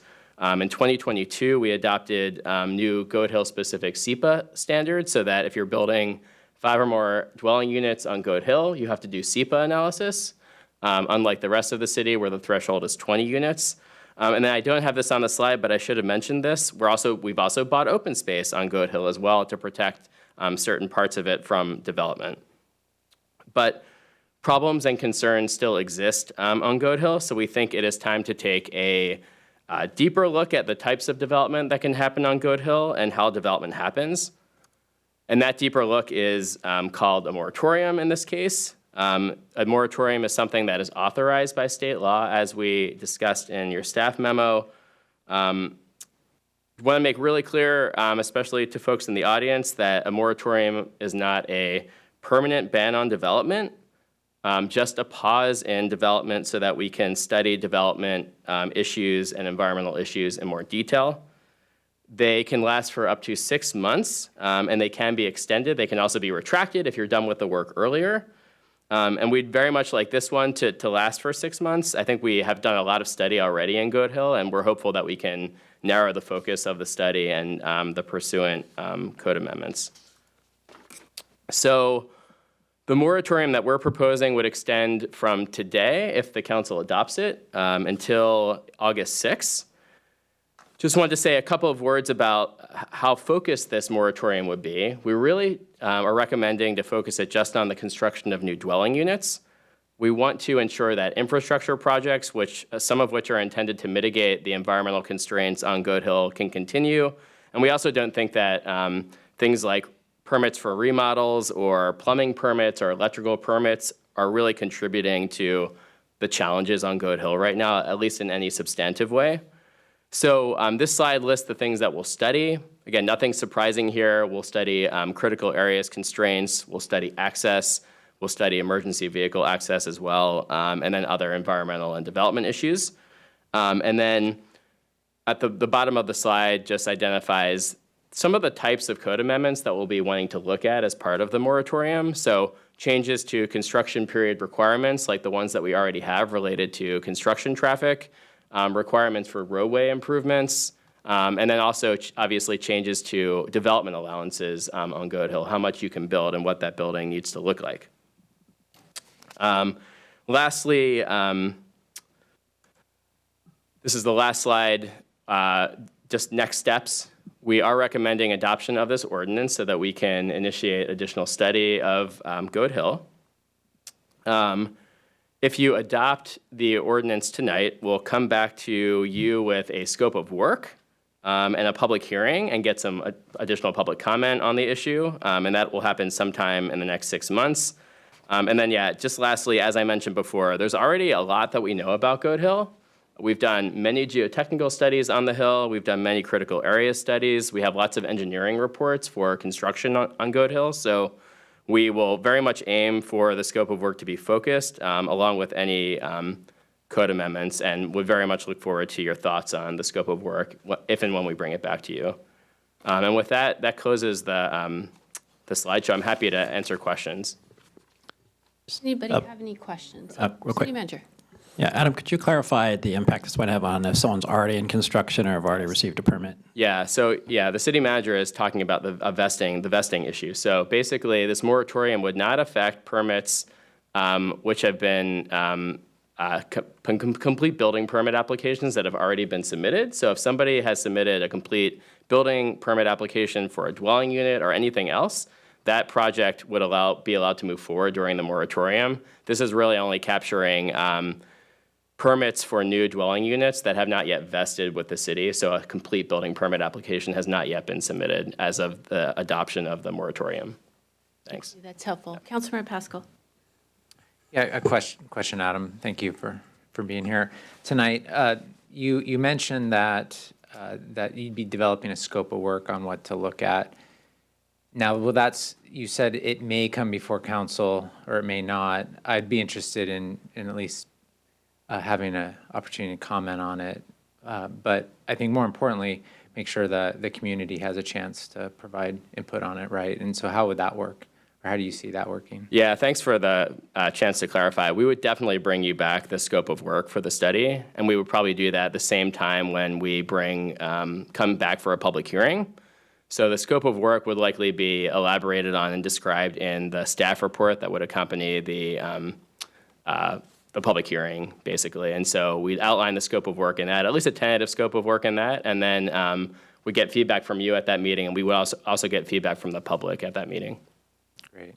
And then the second question was just around, it's interesting that a few Goat Hill neighbors are here and just happened to walk in to hear this moratorium, didn't know that it was occurring tonight. But I think many of the neighbors are going to want to be aware of this. So what's our plan on making sure, all the property owners are aware of the action? Yes. So we've already started talking about this. We will definitely figure out a communication that is broadcast to Goat Hill and probably surrounding areas as well. We will also almost certainly send communication out to our development listserv as well so that developers can be apprised of that. And we'll be working on a communication plan that will probably include social media and other venues for getting the word out about this. Great, thank you. Mayor, can I move the ordinance? I'd like to move ordinance 4870. Second. All right, it has been moved by Councilmember Pascal, second by Councilmember Black. I'm going to do you want to speak to your motion? There's other questions first. Okay. Go ahead. I'll let Councilmember Tim Chisholm. No, I just wanted to let the residents know that I do appreciate your emails, and I did drive Goat Hill, and I wasn't familiar with Goat Hill before I drove it. And so, thank you. Anyone else have? Councilmember Pascal. Yeah, I'll speak to my motion. So I think the city manager said it right earlier that moratoriums are not something that we take lightly, that we use sparingly. And they're really only come up in very unique situations. And since I've been on council, I can count them on one hand or a few fingers for that matter. But this is a situation, like Adam has said, has been ongoing for some time. We've tried to, our planning department and our public works department has tried hard to address the issues as they have arisen, but they continue to occur. We've heard from residents for a long time now about their concerns, and those same activities continue to occur even through our best efforts. And this is not about one property or two properties. It's about the entire neighborhood. It's about the poor access. It's about the sensitive areas. And this really equates to a public safety issue in my mind. You know, this was an area that we took on from King County. These conditions were there long before we annexed. And we have tried to do our best, and now's a good time to really kind of sharpen the pencil and to study these issues in more detail. And so I look forward to working with the community on this. So I'll be voting in favor. Councilmember Black. Thank you, Madam Mayor. Yeah, obviously I seconded this motion. I'm going to be supporting this ordinance. And it is, I'll just make two remarks. One is just the incredibly unique nature of Goat Hill in our community. It's limited access, the limited investment in infrastructure by the county before we annexed it. And really for me, like Councilmember Pascal, this is really a public safety issue. So I'll be supporting the ordinance. Thanks. Anyone else? Question is on the motion to approve proposed ordinance O4870, imposing a temporary moratorium on an emergency basis on the acceptance of applications for the review and/or issuance of building permits within the Goat Hill area and providing for an immediate effective date. City Clerk, will you call a roll? Councilmember Tim Chizen, Yes. Councilmember Black, Yes. Councilmember Sweet, Yes. Councilmember Falcone, Yes. Councilmember Pascal, Yes. Deputy Mayor Arnold, Yes. Mayor Curtis. Yes. We all do it. It's a habit hard to break. Thank you, Adam. Thanks. Here. So council, we are going into, don't get up yet, Hillary. We're going into discussion about PFEC recommendations, the ballot measure survey. It may take us a while, so we can take a break now, or we can continue to move on. How are you feeling? Can hold. All right, we're going to move forward. You can get up now, Hillary. All right, so we are going to do a post-ballot measure parks funding exploratory community and park board feedback and community survey questions. City Manager. Okay. So thank you, Madam Mayor. So I'll introduce you to Hillary Dela Cruz, our management analyst who's been helping us throughout the process. I want to note two things today that we want to emphasize that there is no decision been made whether or not to pursue a ballot measure, that part of this is the direction of the council to get community information. So we did have conversation with the PFEC group and the park board. We'll be talking to other folks as well, but what we also really need from you beyond hearing their results is final decisions on this community survey. And if we're able to get that tonight, we'll be able to get the survey in the field. The goal of all this, as you'll hear at the end, is to have all this information brought to the council at the March 1st retreat. So at that point, we'll start asking for decisions. So with that, I will turn over to Hillary. Thank you. Good evening, council members. As you know, my name is Hillary De La Cruz, and I am the management analyst of Parks and Community Services. I am joined by Deputy Director John Lloyd, who is online in case you have any questions that he will be able to answer. Okay, 3 clicks. So tonight's presentation covers 2 separate topics, as City Manager Triplett just mentioned.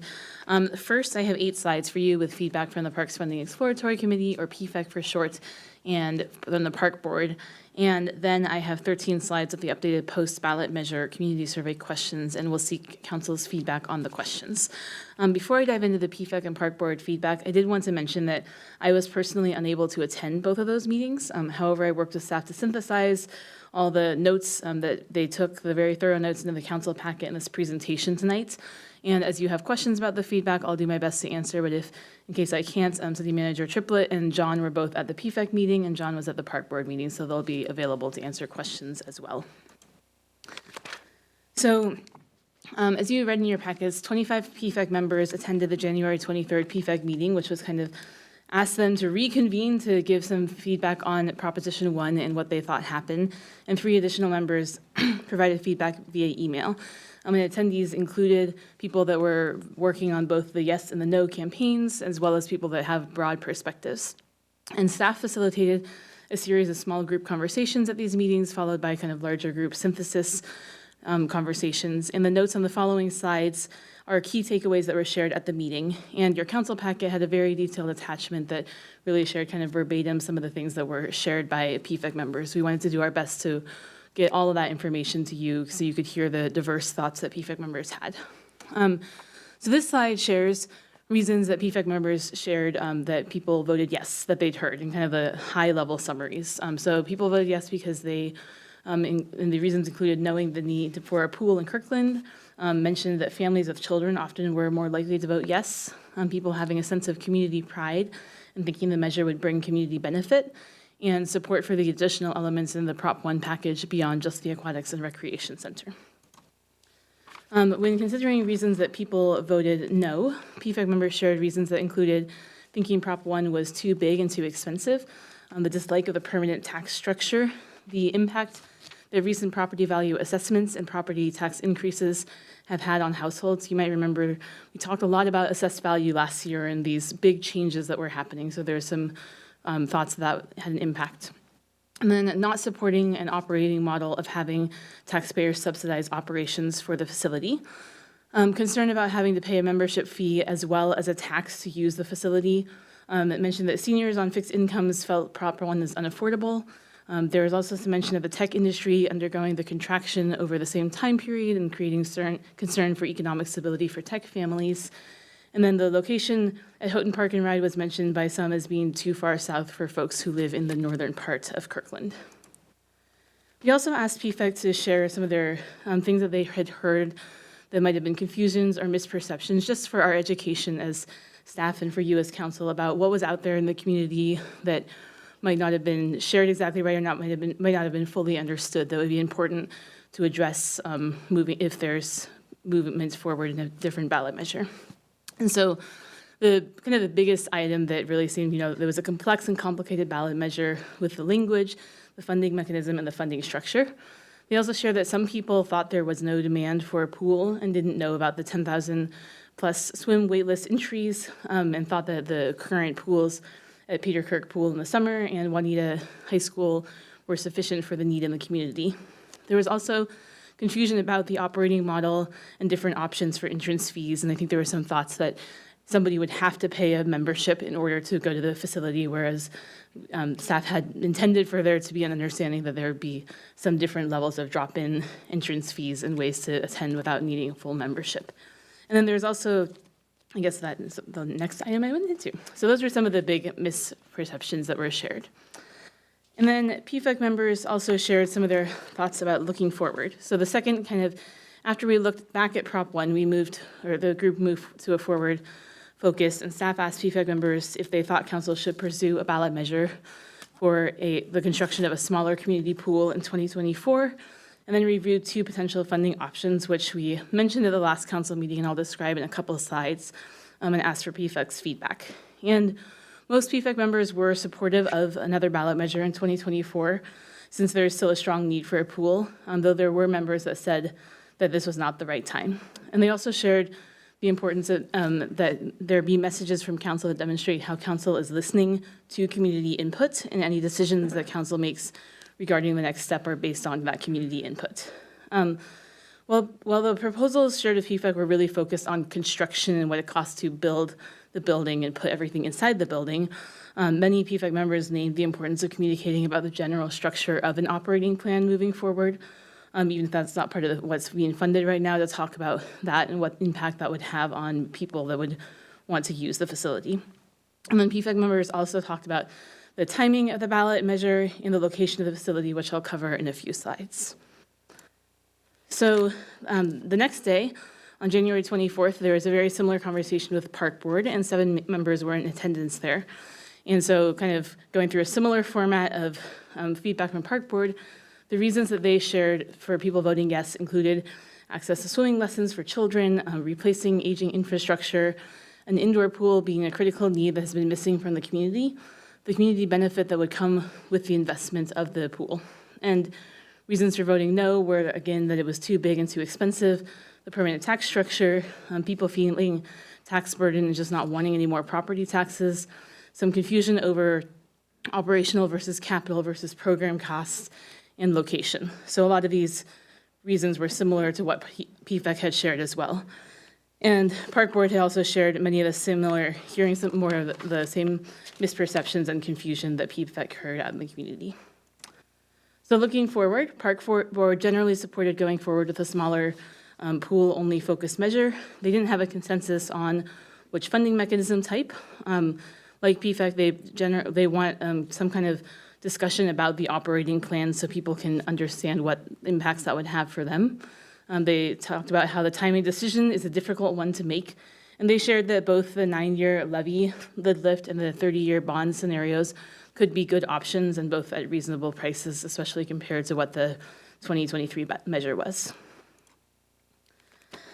So this slide has a lot of information on it that I'm going to kind of talk through. Both PFEC and Park Board were presented with 2 possible scenarios for funding a 40,000 square foot indoor community pool with both a family and a recreation pool and a lap pool. And these types of pools could be used for swim lessons, swim and dive meets, and lap swimming, and just general recreation. And these are the same scenarios that were shared with council at the last meeting and have been in our draft survey questions. And were kind of crafted based on all the previous information we had from OPSIS and looking at what might be a smaller facility that would be in some price ranges that people might be interested in. And so the first option here is using a 9-year levy lid lift property tax measure. And to build the approximately 40,000 square foot community pool would cost about $50 million in either of these options. And so building it in this option would be levied at approximately 15 cents per 1,000 of assessed value for 9 years. And then after 9 years, the tax would be done. And that money from a levy lid lift, as long as it's 9 years or less, can be used directly to pay debt service on council-issued bonds. And the passage threshold for that is 50% plus 1 of the vote. And the second option is using a 30-year bond property tax measure. So to build that same facility, it would cost about 6.6 cents per 1,000 of assessed value for 30 years. And that would be 60% threshold to pass. And I should have mentioned the 9-year, if we're looking at kind of the $1 million average valued home in Kirkland, the 9-year would be $150 a year, and the 30-year would be $66 a year. So your council packet, kind of jumping to like some of the considerations about those two that PFEC and Park Board shared. There's a table in your council packet that outlines some of those considerations. I'm just going to highlight a few. So the 9-year levy lid lift, some comments shared in support of that type of measure. Talks about that it was almost half the cost of the original proposal. The 50% plus 1 threshold to pass is a lower threshold than a bond would need. Payments are shorter over time. There's only 9 years of payments. And it could be kind of over the construction timeline of the project as opposed to burdening the next generation with construction costs. The 9-year levy lid lift con comments were there's a higher annual tax amount. People that might not be sure if they're going to stay in Kirkland for long-term would be more drawn to the lower amount. And then also it could be, because it's still a levy lid lift, like Prop 1 is a levy lid lift, there could be some confusion with Prop 1 and the permanent levy structure that was in that type of levy lid lift, even though this would be a temporary levy lid lift. And these comments I'm sharing, lots of them overlap and some of them contradict each other, and that just shows, of course, the complexity of all of this. So related to the 30-year bond, kind of the pro comments or rationale that were shared was that the cost was about 1/4 the cost of the original proposal. There's a lower annual tax. Payments are spread over the lifetime of the facility for 30 years, which for many might seem more fair. It pays directly for the debt service on voter-approved bonds. And it gives the potential capacity to address other needs in other possible measures that council might want to do for other city priorities. And kind of sharing that anything under 10 cents allows people to think of public good instead of the cost when they're making their decisions about how to vote. And somebody shared that it's easier to understand a bond than it is a levy lid lift. In the kind of con comments about a 30-year bond, somebody else shared that bonds are more complex to explain. So again, we have many thoughts about this. The 60% threshold to pass is a higher threshold, and some people named that it might be harder to achieve that. Payments last longer, and then the city would have to pay more interest on 30-year borrowing in that way. And then some of the timing considerations that we move into. So there's 2 elections in 2024 that could be considered. August 6th primary election and the November 5th general election. And so considerations around the primary election were shared that, it's the current demand for a pool and swim lessons would be really at top of mind for folks. Also top of mind is when the lake closes and there's not somewhere else to go, I want somewhere to go swimming. There'd be less competition on the ballot, which I'll talk about in a minute regarding November. At this point, we haven't heard of anything else, any other ballot measures that would be on the August primary. But August primaries also tend to have lower turnout. And then regarding the November general election, it's a presidential year, so we would expect much higher turnout, and especially higher turnout among families. People shared that perhaps November would have more younger voters and renters who might be more fiscally liberal. And then the other consideration is that, like we talked about at a previous council meeting, there are likely to be other property tax measures, including a Lake Washington School District measure on the November ballot. There's also likely to be a lot of statewide initiatives in the presidential election, so it's going to be a very full ballot. So that is the end of the first part of my presentation about the feedback that we have. Next, we have the survey questions. But I did want to take a break here and see if council has any clarifying questions about the PFEC or Park Board feedback.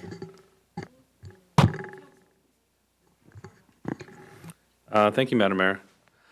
Well, Hillary, that was an excellent job. I just want to say thank you so much for a very clear walkthrough. I mean, we read it in the packet, obviously, but that was a terrific job presenting the feedback we got. I'm probably going to have more, not a lot of remarks, but more remarks here than I do about the survey. With respect to the survey, I'm just really excited for us to get it out there and to start seeing what those results are. Because for me, this has always been about listening to the community. And I said this at the last meeting where we discussed this, that really this decision to to invest in obtaining this feedback, which we're doing with these conversations that you had just recently. Well, that your colleague, you said at the outset your colleagues had these conversations, but you synthesized it so well for us.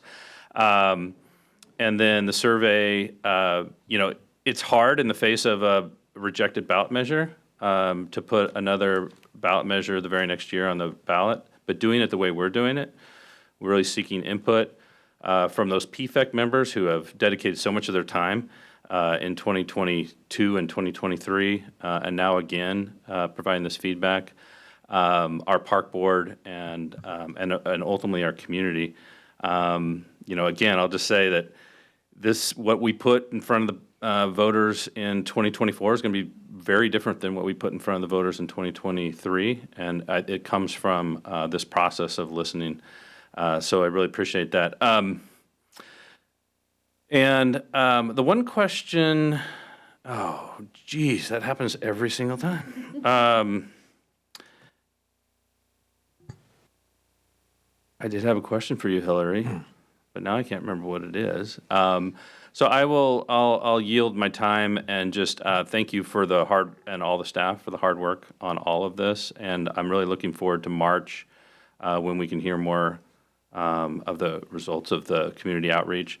And I'll just say again, really particularly interested in those qualitative discussions that we might have as part of focus groups. So thank you so much. Councilmember Tim Chisholm. Thank you. Thank you, everybody, for sticking with this after it didn't work out the first time. I appreciate all the hard work of staff and PFAC. It is my opinion that November presents the greatest, most obvious path forward. I would like to know, and it doesn't have to be at this meeting, more about the Lake Washington School District ballot measure and seeing if there's a way to partner with them rather than compete with them and how that would look. because I was recently attending a Lake Washington School District event where several people mentioned this issue to me, and wondering, if there's going to be hospitals and other ballot measures, and how that is going to impact the voter if they're faced with 2, 3, 4 potential tax increases on that November ballot. Thank you. And so I haven't seen if the Lake Washington School District has an official position on our ballot, but I'd like just more information down the road. Thank you. Well, if you have it now, fine, but more down the road would be great. I could just add, so Brian Buck from the school district was on PFEC, is on PFEC, and was also at the meeting, and we've had several conversations. The Lake Washington School District hasn't taken any official position. We don't know everything they're going to put in their measure yet, but they do have money in the ballot measure that they're considering for the Juanita Aquatic Center. So we have talked about the fact that there's going to be 2 conversations about pools, their pool and this potential new pool. So I do think the idea of talking with them more and seeing if we can deconflict, that's part of what we're trying to do in the conversations with Splash Forward and others, is to see where is there a real partnership here. But we can definitely bring more information to the March 1st meeting. It's a good idea. Thank you. Deputy Mayor, I do see you, but Councilmember Sweet is next. Thank you, Hillary. Boy, we were working this, aren't we? This is amazing feedback. I just have to pile on with everybody else's gratitude to PFEC. I cannot believe the number of times you guys have come together and the number of times you've come back and encouraged us to stay on this path. It's really helpful to me after what felt like practically a personal defeat last time, to have the encouragement of the council to ask the question one more time. And I think that's what I'm ready to do. Thank you. Deputy Mayor Arnold. Thank you, Madam Mayor. I too also appreciate the work of Hillary, staff, and PFEC on continuing to work this issue and see if we can come together as a community on a solution and get some good feedback. Clearly, given what we're hearing, we're seeing some options and some big issues that we're going to have to talk about as a council. I hope that we will have a chance potentially at our retreat to talk about this informally. We're going to get some good information from the survey, but I also think there's going to be some challenging questions on the levy lid lift bond versus the 30-year voted bond, and the potential conflicts, as Councilmember Tim Chisholm mentions, with the hospital district and the school district. So we're going to have some tough conversations.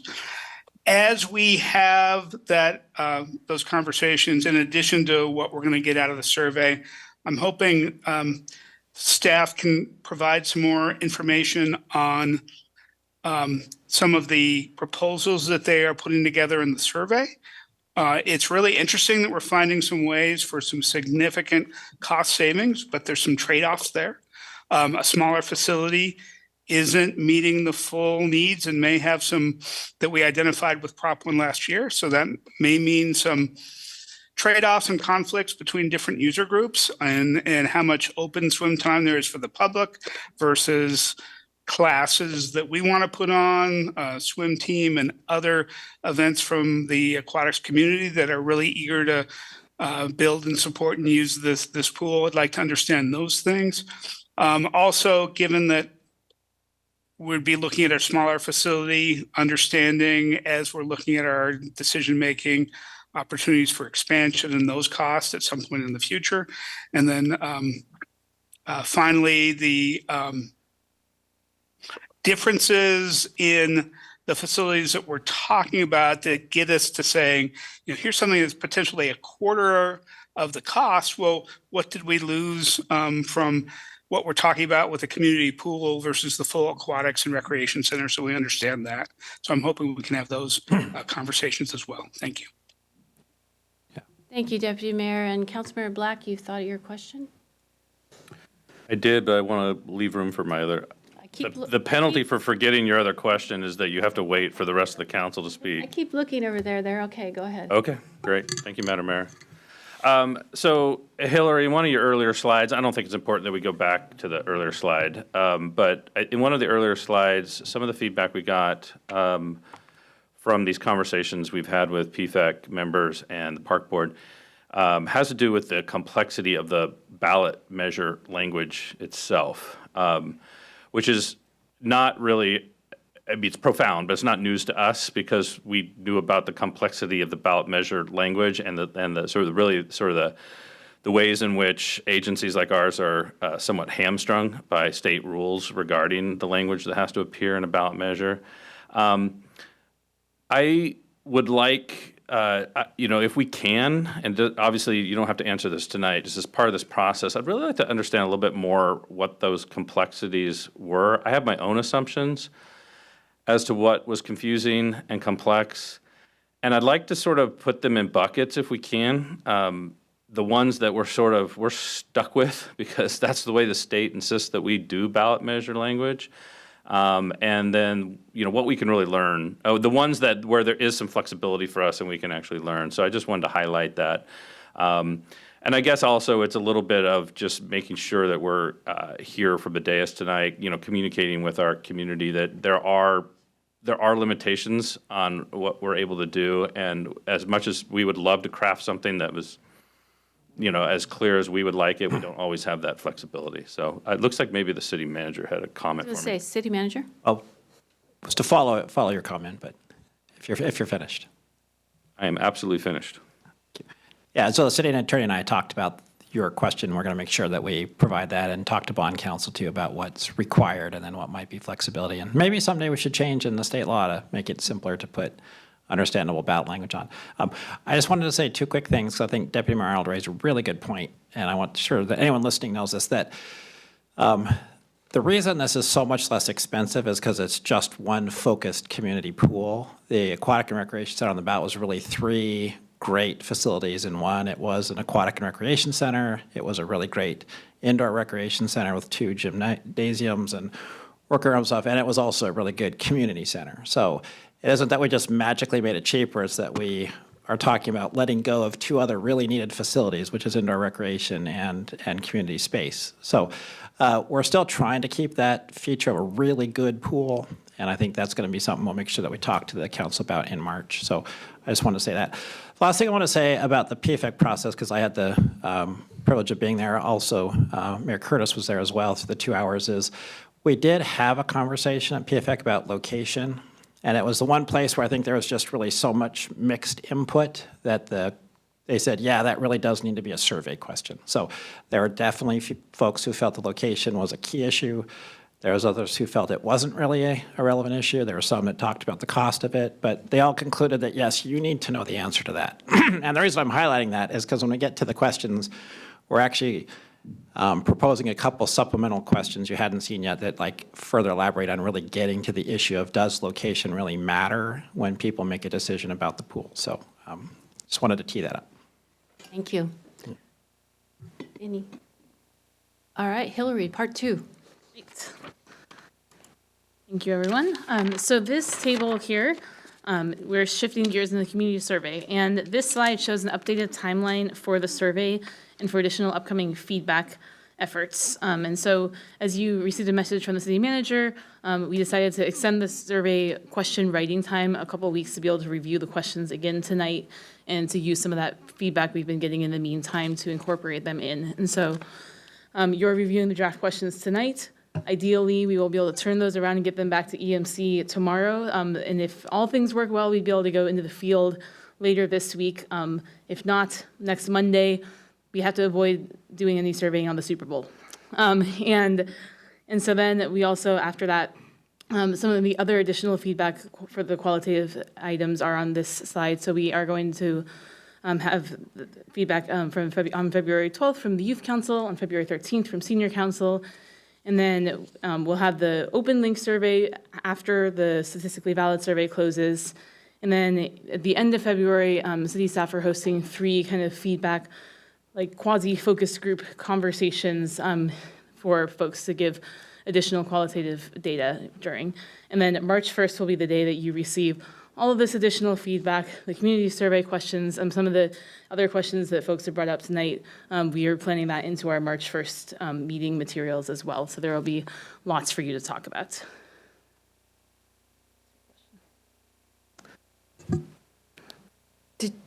Do you have more? Not on this slide. Okay. No. I'm sorry. John, go ahead.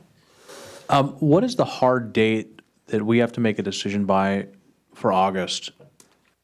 Yes, I have a slide with that at the end. Sorry. May 3rd is the filing due date. Okay. And so great question. And so April 30th is kind of when we would imagine planning a special meeting of the council for that May 3rd filing due date to make the decision by.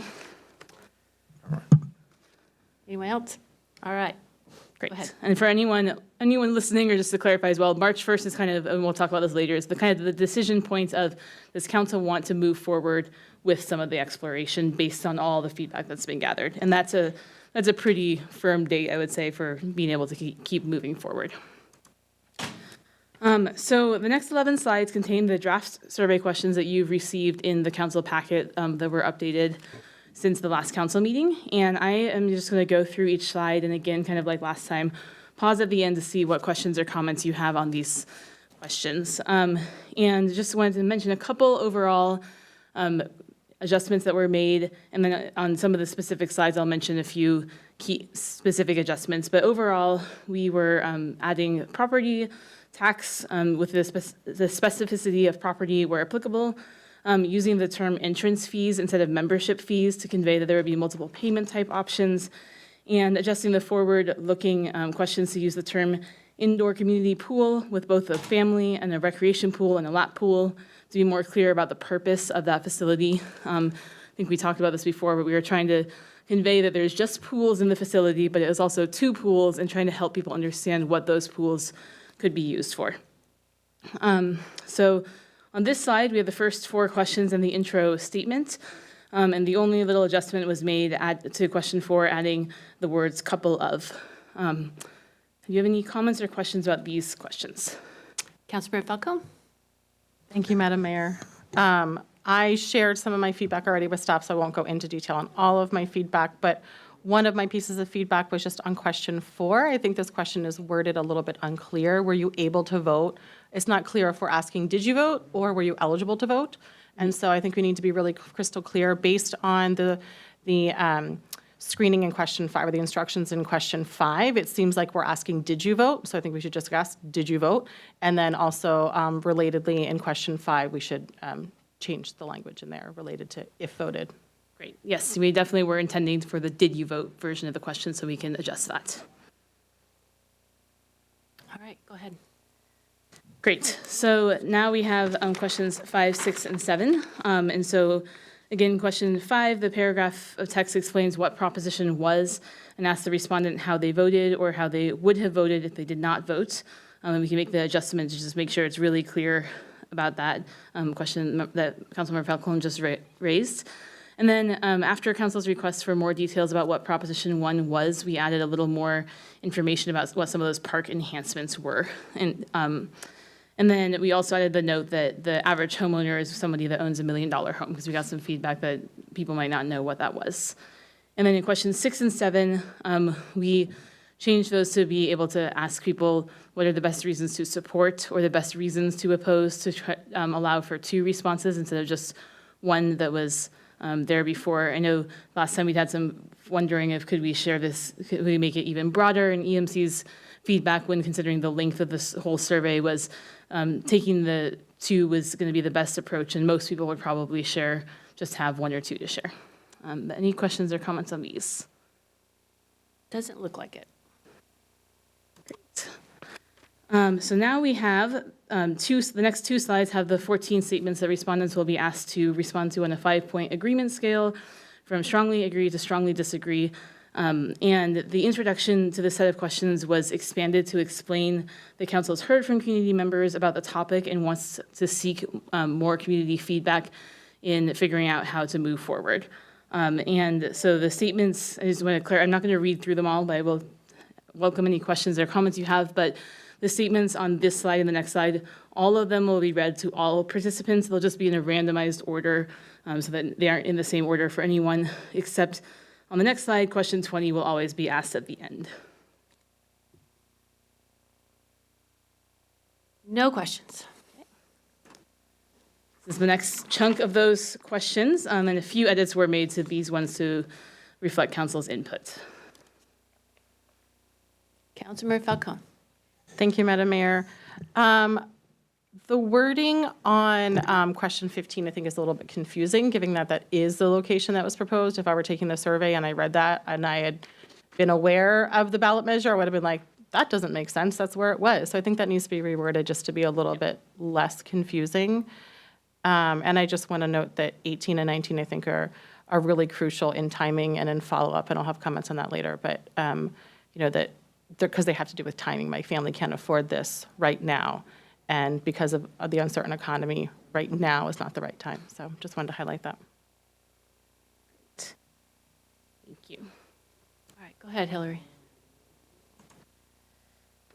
So this slide has a lot of text on it. Hopefully you had a chance to review this one in your packet, and it's in front of you, and I've kind of bolded some of the key information. But this version of the survey, one of the bigger changes was that in the previous version, you might remember we talked about a question that was asking 3 or 4 possible ways to move forward. And then we were diving into these more specifics about 2 ways to move forward. And when reviewing all the feedback from the last council meeting and looking at the survey comprehensively, EMC recommended getting rid of that other question and just using this series here, which would really get at the kind of the 2 potential ways of moving forward, as you can see, and talking about the levy lid lift and the bond measure.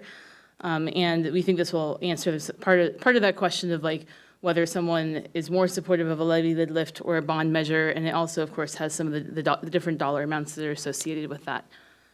The way that this would be asked is that the respondents would be randomly chosen whether they were going to hear 21 or 22 first. So some would hear about the levy lid lift first, and some would hear about the bond measure first, so that there's some better sampling that way. Deputy Mayor Arnold. Thank you, Madam Mayor. Hillary, is there a reason that we're specifically using the terms levy, lid lift property tax measure and bond property tax measure? This is different in the slides than what I remember reading in the packet, where we were just more general about these being property tax measures. Great question. We noticed today that we had, in some of the various iterations of edits of this, had dropped the term bond property tax measure, especially in the second one. And we were feeling that it's still important to name that it is a bond, because that's one of the pieces of feedback we've been hearing. You know, it should have been a bond, and we had lost the word bond. Kurt, I don't know if you want to add anything to that at all. Well, and just the feedback from the pros plan, there was a question of would you support a bond, but it wasn't clear that a bond was a property tax, and people said yes. And then the next question was, would you support a property tax? And they said no. And so we wanted to be clear that both of them are property tax measures. So we're trying to find a way to make that clear to both sides. Well, the other thing that I think is likely here is that there would be a 9-year bond issued with the levy lid lift too. So I do think that we have potential confusion both ways. That's true, but the way it's set on the ballot will be levy lid lift, and then the city council would issue bonds based on that 9-year levy lid lift. But that's an interesting thing to ponder. So if there was a way to add exactly what you said, like a levy lid lift in which the city would issue bonds against, I think that would be helpful, but because of what I've been hearing in feedback of what people assume is a bond is something that pays for a facility and gets paid off. And even though the levy lid lift works in the same way and would be issuing a bond, without that explanation, it might not come through that that's how this operates. And I will So it sounds like there's some trade-offs on saying, do you want to have the levy, lid lift, and bond specifically mentioned? And can you add the additional information in 21 that says the proceeds would be used to issue a bond? That'd be my recommendation. Well, I certainly hear the interest there. I'm just curious what others think. I'm wondering if that would also be, is your main issue that you don't want people to think the levy lid lift is permanent like the previous one? Is that the big issue, or do you think it's the value of the word bond that helps? I think that there's value of the word bond that helps. Anybody have thoughts on that? Councilmember Sweet. I think it makes it too confusing. For me.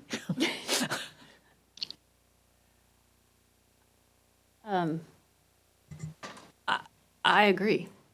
I think if we need, in this survey, we need to keep a levy lid lift and a bond as two separate things. And I think talking about bonds in the ballot measure is part of what added to the confusion. So I would keep them separate. Any other thoughts?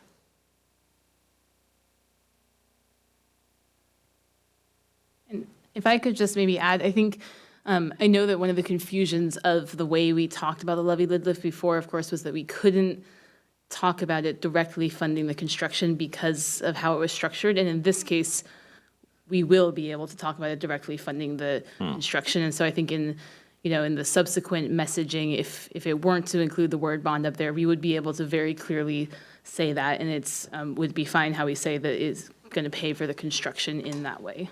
So I think that would be easier for someone to understand in the subsequent messages. So Hillary, you're suggesting not doing it in the survey, but if we move forward, that then it would require a clear explanation. Yeah, I would defer to Councilor Kurt's thoughts about kind of how to approach the survey itself, but I do think that we'll be very clearly able to talk about that, and it won't have to be the tiptoeing that was kind of felt before that did name some of the confusion that people shared. City Manager, any more thoughts? Yeah, I think I agree with that we could make that clear in a ballot measure language title if we get that far. But I think maybe for the question, it might be adding a little bit too much complexity to the question when we're really trying to get at bond versus levy. So, I mean, my recommendation would be to leave them as they are. Deputy Mayor, any more thoughts on that? Yeah, I think we've hit on the issue, and certainly if we end up moving forward with a levy lid lift, that we'd have to think about how to handle this, but it sounds like there's not a good way to work this into the survey that we want to release this week. So I understand. Thank you for that. Go ahead, Hillary. Oh, sorry, Councilmember Falcone. Thank you, Madam Mayor. I just have a brief comment on the question 21 introductory language where we say next there are two potential options. There are actually a lot more than two potential options, so I think that's a little bit miscommunication there, also out to the public in case, there are lots of different situations and we don't know what the future holds, so I don't want us to, again, this is a form of communication as well as data gathering. So I propose that we have language, something along the lines of next, I'm going to share with you two potential options rather than there are two potential, because I think it just narrows it too much for us and future possibilities and how we communicate that. And also clarity for asking the question. Thank you. Okay, great. We can do that. And I will add that, in all the work that we've gone through with this, EMC has reminded us we're bringing we brought lots of hypotheticals in different directions. We've tried to draw it in, but you're all feeling the kind of with us, the how do we ask the questions that we're really getting at? So the next questions, as City Manager Triplett mentioned earlier, we really want to ask a little bit more about location. After hearing some of the PFEC feedback and after hearing some of the other feedback from council members and out in the community. And so there's two questions that were in your packet, which are these two on this page. And then we have two additional questions we just finished writing this morning, which are on the next page or on the next slide that I will share. And so These questions were added, again, to understand location preference. So the first question here is asking about possible locations for the community pool, and mentioning the two that there are, and asking if someone prefers one location over another. This is a very similar or almost the same wording that we had in the question that was in the 2023 survey as well. And then if someone does prefer one location over another, they would be asked question 24 of which location they preferred. And then I'm going to go to the next slide really fast to talk about the rest of the location series, and then we can take any questions or comments. This slide has a lot of terminology about, a lot of survey terminology, so I'm going to try to kind of walk everyone through this. But these were, like I mentioned, were drafted and finished this morning. And the first question is really asking, someone had a preference before, and how do they feel about that preference? And the next question is asking how someone feels about their preference, and or kind of trying to measure what they would do if it was not their preference. And so, for an example, if somebody answered question 24 on the previous slide that their preferred location was the Houghton Park and Ride, they would be asked 25 about how important the Houghton Park and Ride location is to their support of the community pool, and they would be asked question 26 about how they would react if a community pool were built at NKCC instead of their preferred Houghton Park and Ride location. Hopefully I kind of explained the question logic well enough there, but I definitely, any questions or comments you have on these two, and I can jump back and forth if that's helpful. Councilmember Sweet. Yeah, it's not that it's confusing. What is confusing to me, though, is one of the reasons that we were so confident with the Houghton Park and Ride was how much less it was going to cost to build on that. So I guess my question is, what is that difference? And will that be a direct decrease in the level of facility that we're able to put in because of the cost? Yeah, let me jump in on that, because we did go round and round about, do you need to include the cost differential between the two as the reason? And I was the one who finally said, I think we need to take that out because the council can set the cost in either site. And we were basically saying, well, it's the cost differential at a theoretical $50 million project for a theoretical thing we haven't even designed yet. So we could tell you it might be $50 more, but we don't really know. We could just tell you it's more expensive.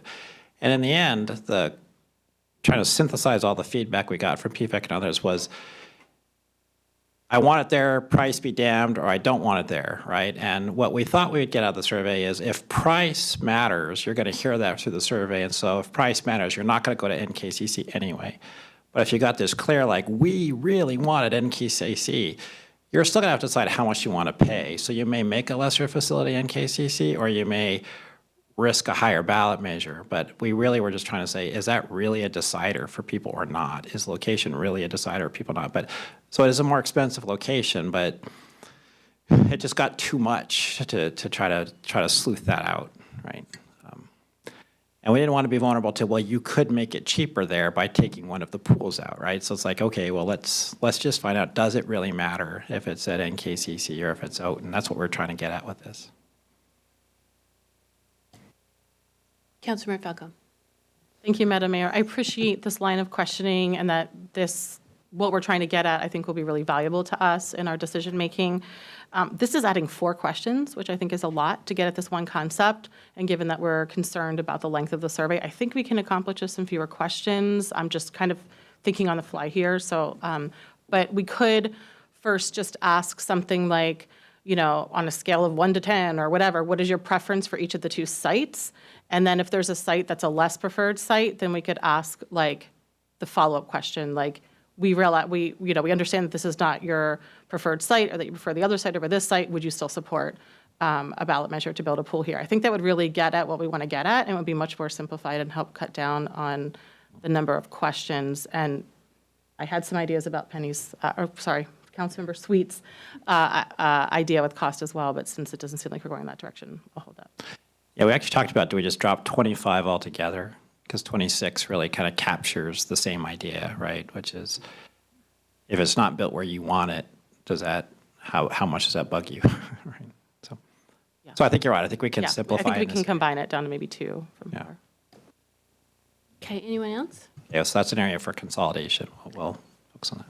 Councilmember Thank you. Tim I'm just going to ask, has there been any updated questions since the Lake Washington School District ballot measure issue arisen? Yep, that's another great question, and I will explain what the thought process that went into that. So we were, like I mentioned earlier, with EMC research, we are already bringing a lot of hypotheticals in, and what their feedback was really, we presented them with the idea of, can we ask a question about, there also might be on the ballot something about the school district levy and something about public health, something about the climate, if the county does a climate measure. How would that change your vote? And they worked through it a little bit in their minds and really were sharing with us that there's so many hypotheticals that come with that. That's fine, that makes sense. Yeah, it's tricky, and we really want that information, but I think that's where some of the further conversations that the city manager is having will really hopefully lean into some more information there. Makes sense, thanks. Councilmember Falcone. Thank you, Madam Mayor. I just wanted to clarify, I forgot to mention the other reason I think that I was proposing we consolidate in that way, is that these questions currently don't get at strength of preference.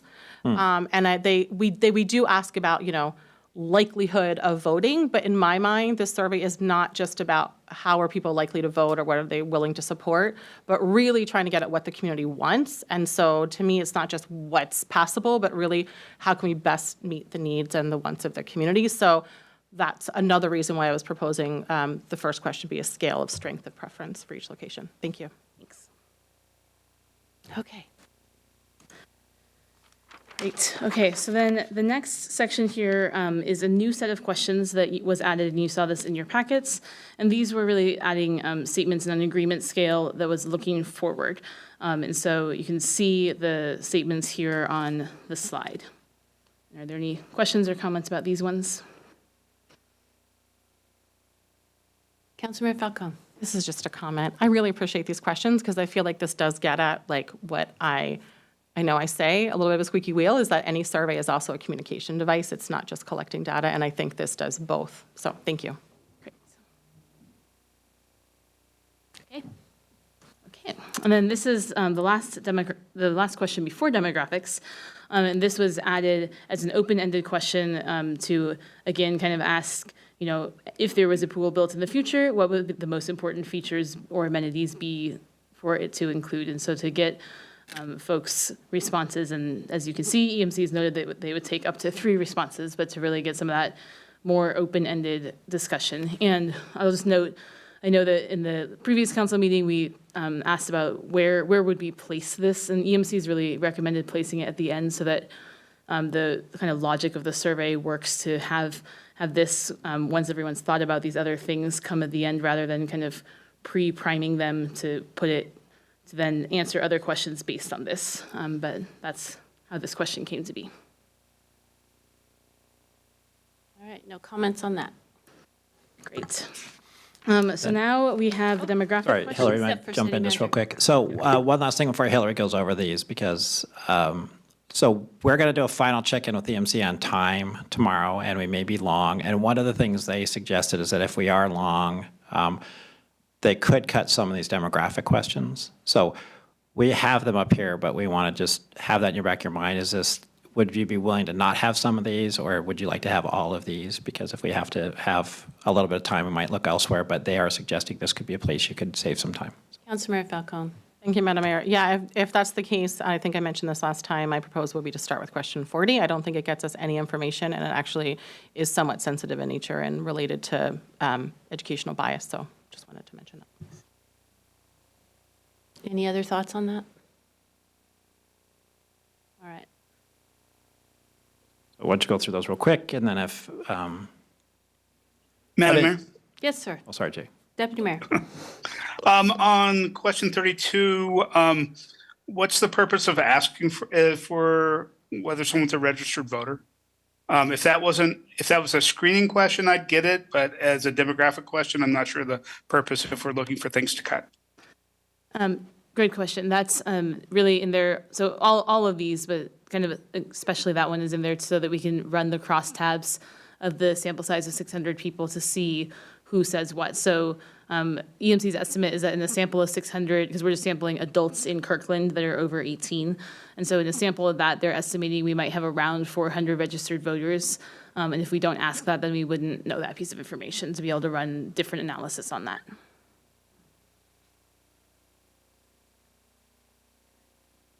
Go ahead. Great.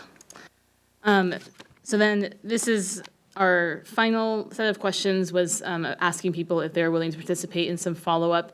We edited this down a little bit since the city is going to be conducting the follow-up focus group discussions or follow-up conversations, as we're phrasing it here, and heard, last time we were talking about what time constraints look like, so we are taking out mention of time constraints, and so that information is here. And then the bottom has the same outro that everybody would receive, whether they want to take part in that follow-up or not. Councilmember Falcone. Getting a stink eye from the mayor. Thank you, Madam Mayor. This is actually something I'm particularly interested in. I know I mentioned wanting to be interested. I really appreciate seeking input on the survey questions. I also think it's really, I'm really interested in seeing the sampling plan. And then aside from that, the other piece I'm really interested in is more about this follow-up qualitative, how we're selecting people and what questions we're going to ask them. I think this is really key to some of the decisions that we're going to be making. For example, I can imagine, some folks that say that they support the pool ballot measure, but as I mentioned earlier, those two timing questions that I mentioned I'd come back to, questions 18 and 19, if people really are supportive, but they answer that those things are an issue right now, the timing for their family or because of economic conditions, then I would want to probe more about that. I'd want to really understand what timing they think would be appropriate. Also, some of the folks who location support, or support or preference for certain locations. I'd want to follow up potentially on some folks for that. Some folks who voted yes for the ballot measure last year, but no longer support it. Why is that the case? And vice versa for folks who voted no, but do support a pool. I want to follow up more with some folks, and the questions will likely vary between each of those subgroups. And I think we need to be really intentional and targeted as to who we reach out to, because we need to think about what information would we need more nuance about. And who can we get that information from? And so that's going to be really crucial. And I think certainly the questions that we ask will differ from subgroup to subgroup. I also think of, are there some folks who potentially, they might support some of the other things, but not the pool, right? Maybe they really wanted a community center or they really wanted more bathrooms. And we need to know that kind of information. I think would be really helpful for this. Also, when I think about a comment earlier that I think Councilmember Black mentioned about the confusing language and really what parts were confusing, I think that would be also a really important thing to follow up on. And because of that, I actually would recommend some wording changes to question 42 and in the confirm here as well, just because we say that it's going to be in the next few weeks. I can envision a situation in which if we do decide to proceed with the ballot measure and we're working on the ballot measure language, that we may want to reach out to some of these folks who mentioned that the ballot measure language was confusing last time and specifically target them to get some input like we did last time on reading the ballot measure language and helping us make it more understandable for the public. And so I would maybe not have the time constraints of, in the next month or so or in the next few weeks. We can just say in the, near future, something along those lines is a little bit more vague. That way, at least it opens us up to be allowed to use that contact information to contact them if we so choose in a few months. Thank you. Thanks. Can I just make sure I'm clarifying? So we're not going to be able to do some of those things before March 1st, right? So that you're at March 1st, we'd be able to say, do you want that kind of, some of those we might be able to do, but each of the groups that you highlighted, we're probably not going to be able to pull off by March 1st. So I think I'm just curious what the follow-up plan is with the qualitative. We haven't heard yet who we're going to be targeting for the focus groups and what we're going to be asking them. And to me, that's equally, perhaps even more so important than the survey questions. So I'm just interested in knowing about that because I'm personally really going to be paying attention to some of those comments from those. And so I don't know what that looks like, but because we haven't seen that yet, I just raised that. And some of that I'll own in that because we've taken more time to do the survey to get it right with the PFEC and all that, we lost a few weeks in when you might have had the information. So now you're going to get the information. We'll be having it more like around February 20th. And then you have the March 1st meeting. So Jim and I can talk through what might be possible. But we just don't have as much time in order to have it for you as we thought we did when we were talking about this earlier. So I just want to make sure I meet your expectations. Yes. I don't know the timeline as far as conducting the qualitative research. I don't want to speak to that necessarily, but just before it's conducted, I would like to see what the questions are and kind of how we're deciding who to speak with, because I think that's really key components of this research. Thank you. Any other comments, questions? Okay, Hillary. Great. So that was all the questions that we had. And so thank you very much for the feedback. And then I just wanted to share this timeline again, as we always like to end these ballot measure-related presentations with. And this timeline has on the left column the timeline for an August measure, on the right column a timeline for a November measure, and what we'd be doing. And so you reviewed the survey questions tonight and heard PFAC and Park Board feedback. On March 1st, you have a lot of information you're going to hear at the council retreat. So you'll have all the survey results, the information from the additional feedback results. And I just want to mention that our Deputy City Manager, Jim Lopez, and then our Communications Program Manager, David Wolbrecht, will be the ones kind of running those focus group feedback sessions. And then we are also planning on bringing you some more information about, from finance, about levies and bonds, and some more information about the operating facilities and the potential floor plans, or kind of what it would take to get some more potential floor plans. So there will be a lot of the information I think answers many of the questions raised tonight. And then from there, the August timeline is of course the more tight timeline with a few different important items happening with the May 3rd filing due date. And then the November timeline would have a little bit more time with an August 6th filing due date. That's everything I have for you. Thank Unless you. have any more questions? Thank you. Hillary, I just want to personally thank you. You have been the center of everything around this, and you have really put your heart and soul in this, and so thank you for everything. And I also want to thank my fellow council members for expressing your appreciation to PFAC and the other stakeholders who also made a huge commitment on this process. So thank you. Thank you. Okay, I need a break. So we are going to come back at 9:52. That's 11 minutes.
right, we are back from our very short break, and we are now at item 9C, 100th Avenue Northeast additional pedestrian crossing update. City Manager, do you have anything you want to add? Yeah, before we go to the next topic, Madam Mayor, I know that most of the council members actually need to get up early to go down to the Association of Washington City Legislative Days down in Olympia. And so I would suggest maybe for the council to potentially postpone a couple items on the agenda.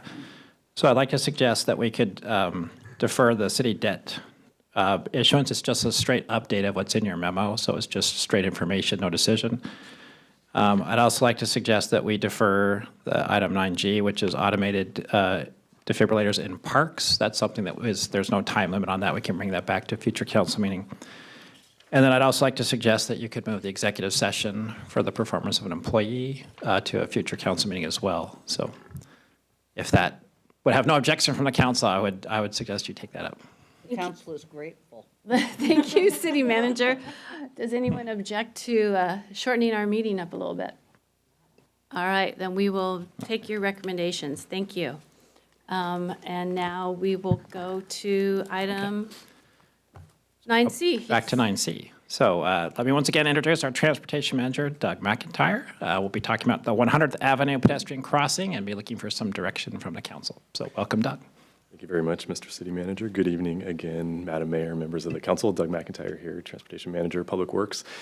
We are returning tonight with a presentation on the 100th Ave additional pedestrian crossing.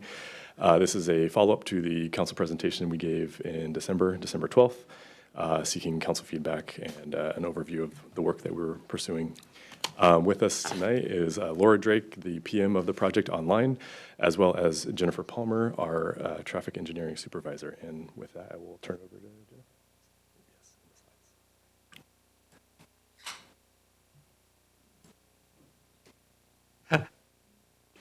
Sorry, I did that in the break.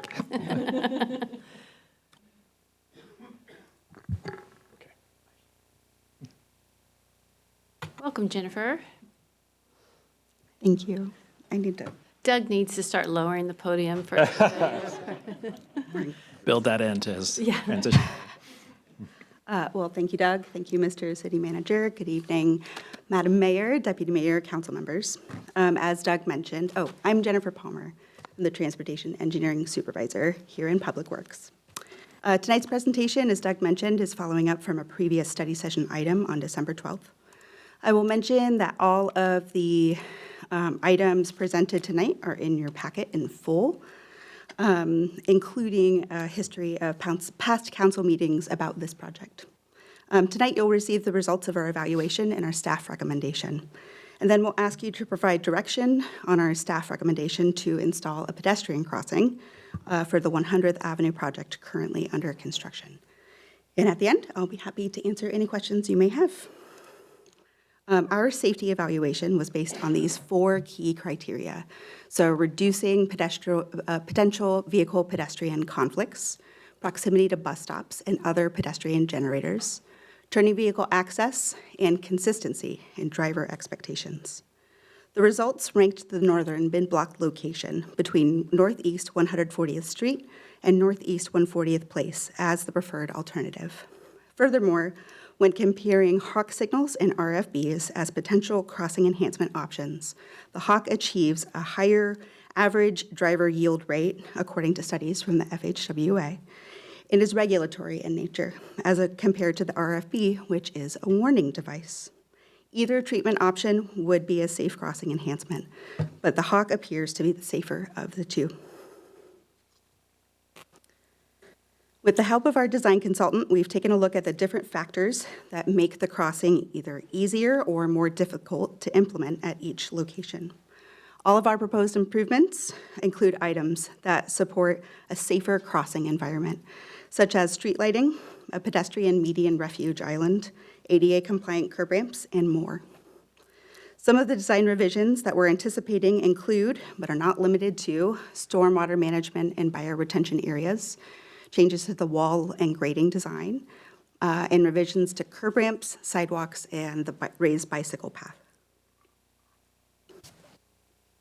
Each of these items will have elements that will affect the cost to implement, which have been incorporated into the table on the right. And I will also mention that this represents an engineer's opinion of probable construction costs, and it's still preliminary in nature. Overall, we believe that the Hawk signal will be the safer of the two crossing enhancement options. But they cost about twice as much to implement at each location due to varying infrastructure needs.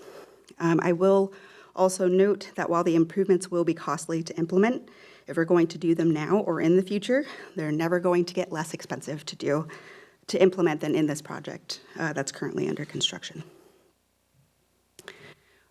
We continued our public outreach efforts. To summarize, in mid-January, we sent out a project mailer to approximately 400 households in the immediate project area. Our website was also updated with our recommendation and other information. We did some social media engagement on this topic. And then I also emailed a number of residents who had previously contacted city staff directly with questions or feedback about this project to give them an update on what was happening on the project and our current recommendation for the location of the crossing. To date, we've received approximately 15 responses. This is just what I have access to, what people have emailed to me, or what I can see on the Our Kirkland platform. Generally, people are very supportive of a new mid-block location or a new mid-block crossing at our recommended location. 3 residents did express support for the southern mid-block location between 139th and 140th. But I will note that their feedback appeared to be based on the assumption that the bus stops would stay there, when in fact, in the final configuration, the bus stops will move to the south leg of 140th Street. So the other couple of messages that we got were 2 residents expressed support for the crossing at the south leg of Northeast 140th Street, which we heard from tonight, one of them, in public comment. So in conclusion, staff recommends a Hawk signal at the northern mid-block location between Northeast 140th Street and Northeast 140th Place. For next steps, and with direction from council, staff will complete the revisions to the design of the 100th Avenue Northeast project currently under construction. We'll return to council for fiscal note approval, execute the change order, and construct the improvements in the project that's currently underway. And with that, I'd like to open it up for questions and discussions. Very brief tonight. I know, that was amazing. Thank you. Any comments, questions? I'll entertain a motion. I do have. Councilmember Sweet. I do have a comment. I'm more convinced than ever that it is the safety issue. And I think, given that, it's really hard to make an argument not to support the staff recommendation. Oh, Councilmember Falcone, no. Thank you, Madam Mayor. Thank you so much. I appreciate all of the outreach that staff has done. I appreciate all of the input from community members. We've heard from a lot of residents who live close by. And from the input that I've read and that I've heard, I feel like there's kind of 2 buckets. There's those that want the mid-block, and there's those that want it at 140th. And the theme that I'm hearing is those who want it at 140th are pedestrians and transit riders. Given that this is a safety improvement for pedestrians and bicyclists and folks who roll, to me, that lens is more important. I want to make sure that those who this is intended for their use, that it's built in a way that they will use it and that will keep them safe. So that said, I support having the crossing at 140th Street and do support the recommendation of a Hawk crossing, given that it's such a wide road. I also would like to have a conversation at some point about how we pick RFBs and Hawks. As we know, RFBs are really expensive and Hawks are even more expensive. And we want to be able to provide the safest infrastructure that we can everywhere. But I don't know that I'm convinced that 2 RFBs are less safe than 1 Hawk. Like in this situation, maybe it's better to have two RFBs along this stretch than to have just 1 Hawk so that more folks would actually use it. There's one in closer proximity. I don't know that. So I would like to better understand that. I know that, it was kind of alluded to that, drivers stop more quickly for Hawks than for RFBs. Does that actually translate into fewer crashes? Does that actually translate into increased pedestrian bicycle safety? I don't know. We haven't seen that data. And it's a pretty big investment. So I'm kind of trusting staff on this one because we have a short timeline. If we have time, I'd prefer to actually pause and understand that better before making a decision on Hawk versus RFB. I think we're right now with the information we have basing it on what feels safer rather than on really knowing that it's safer and provides additional safety for that additional cost. So again, with the lens of keeping our most vulnerable safe, I support a different location than the staff recommendation, but I'm trusting staff on the Hawk being the safer route to go. Thank you. Councilmember Pascal. Thank you, Madam Mayor. I'll start off by saying that I support the staff recommendation, both at location and the design and equipment with the Hawk. And, I know that I raised the safety concerns earlier when this last came before us in December and really looking with a safety lens perspective.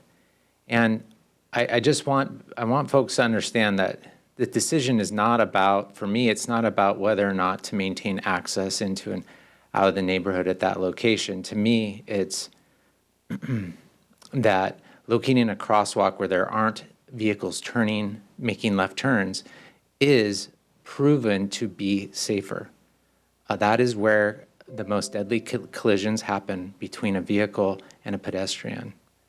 Because left-turning vehicles aren't looking always where the pedestrian is when the pedestrian's in the crosswalk. And there's many instances of that that we see in Kirkland, that we see all over. And even if a turn isn't allowed because of signage, people still make that turn, and that's when it even makes it even more dangerous. And so that's why I raised concerns about the crosswalk at 140th and encouraged us to look at a mid-block location. So I strongly feel that mid-block location is the right location. I think it would be, I would like to understand why the bus stop can't be next to it. To me, that's a question mark. We want the bus stop near the crosswalk. We don't want transit riders walking out of way. So that seems like that would be something that could be addressed. But maybe you can answer that, actually. That's a question. Why, if it's located at the mid-block between 140th and 140th Place, what's the issue with the bus stop being moved? Yeah, so after the last council meeting on December 12th, I know that Doug did correspond with KC Metro and ask questions regarding moving a bus stop and how we sort of arrived at that decision and what it would take to move it. I don't know, Doug, if you wanted to comment on what you heard from them. Yeah, this was right after the meeting in December. We had reached out to Metro, and they did, as you can imagine, indicate that there's a lot of factors that go into moving bus stops, and there are criteria that they have to review on setting a location of a bus stop.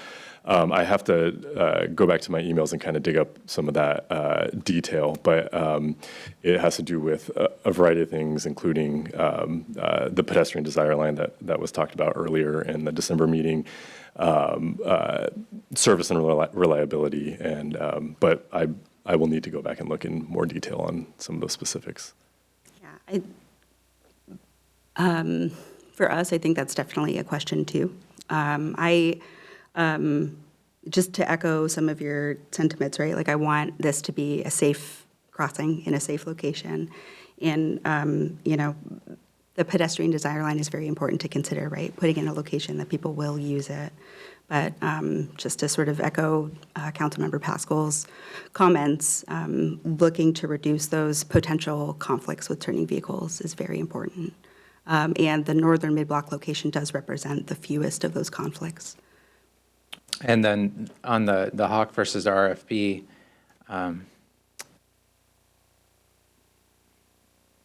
I mean, I understand the dilemma there due to cost. It's like, yeah, you could do two of these, like Councilmember Falcone said, and do more.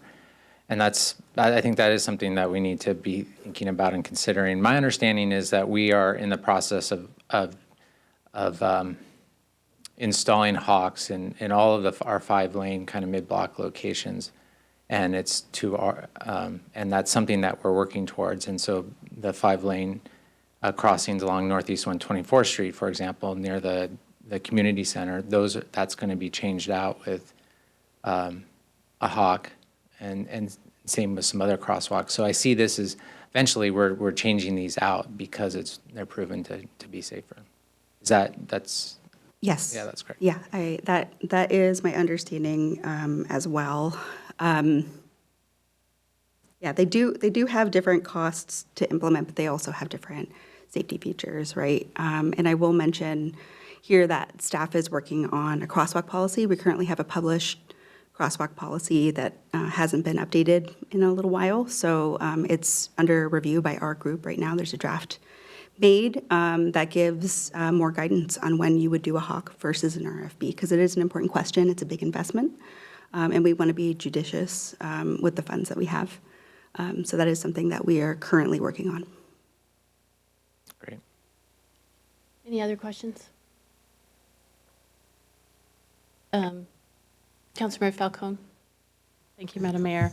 I would just add to my comment earlier about looking at, where we're recommending hawks versus RFBs, that I would really like part of that conversation to be, my understanding is the same as Councilmember Pascal's, that wherever we have 5-lane roads is where we're looking at hawk signals. It's really important that part of that conversation is, why do we have 5-lane roads? And can we change that so we no longer have 5-lane roads and not a need for a hawk crossing? So I just want that to be part of the conversation moving forward, and not just default to a conversation of should we have hawk or RFBs, but really, why do we need $1 million investment in a crosswalk? Are there other improvements that we could do to make that space safer for active transportation? Thank you. Councilmember Pascal. I'd like to go ahead and make a motion to accept staff's recommendation, crosswalk between Northeast 140th and Northeast 140th Place with a hawk. Second. Second. I got you. Bless you. Thank you. The questions on the motion. Motion made by Councilmember Pascal, second by Councilmember Tim Chisholm, to approve the staff recommendation to implement an additional hawk crosswalk signalized mid-block pedestrian crossing at Northeast 140th Street and Northeast Place as a safety improvement on 100th Avenue. And further direct staff to return to council to further meeting for funding options and proposed fiscal note. All those in favor, please say aye. Aye. Aye. Aye. Those opposed? The motion carries. And Jennifer, before you go, great job on the community communication. Thank you.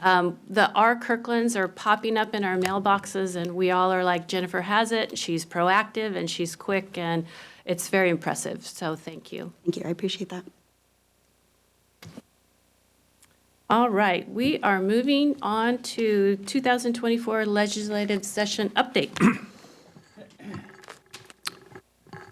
Okay, thank you, Madam Mayor. So here to give us that update is Diana Hart, our Government Relations Manager.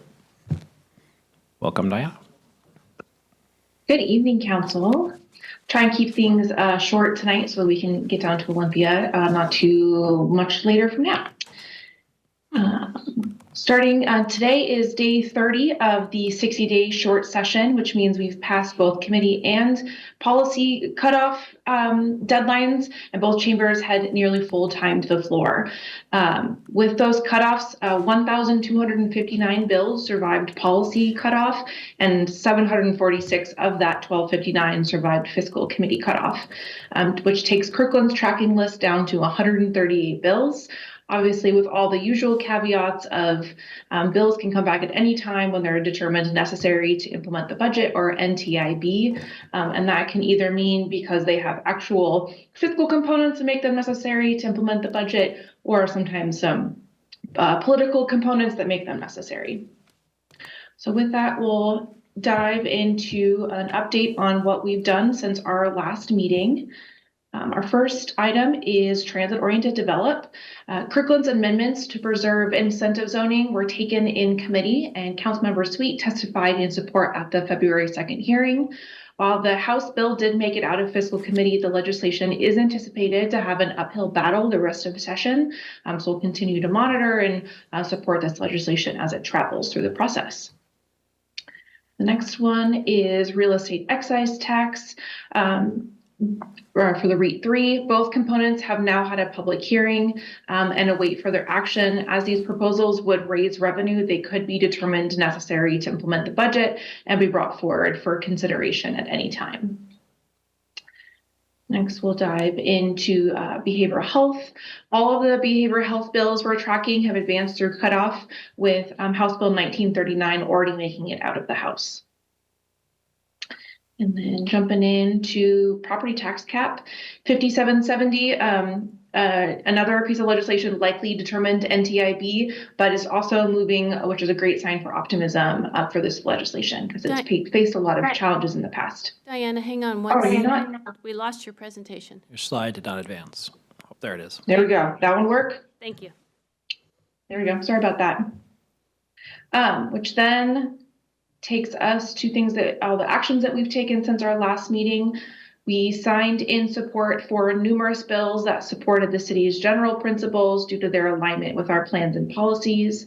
One bill staff spoke in opposition to due to the significant potential impacts it would have on our recently adopted tax increment area was House Bill 2354 and its companion Senate Bill 6230.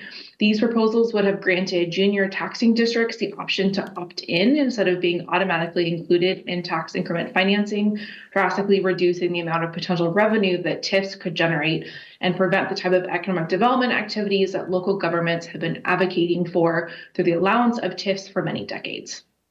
This bill has since been thoroughly amended and is advancing through the process in a form that is much more limited in its impacts to the city. We also signed in support for behavioral health bills I mentioned during our priority section of the presentation.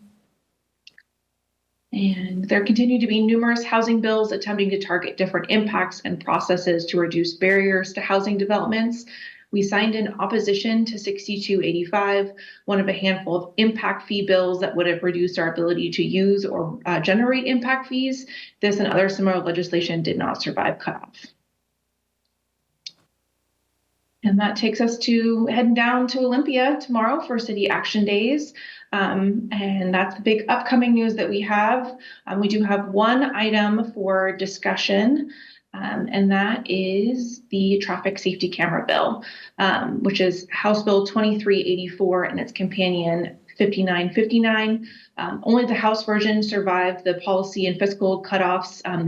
The Senate bill did not make it out of the fiscal committee. It was scheduled for an executive session, but at the last minute was not taken up for consideration.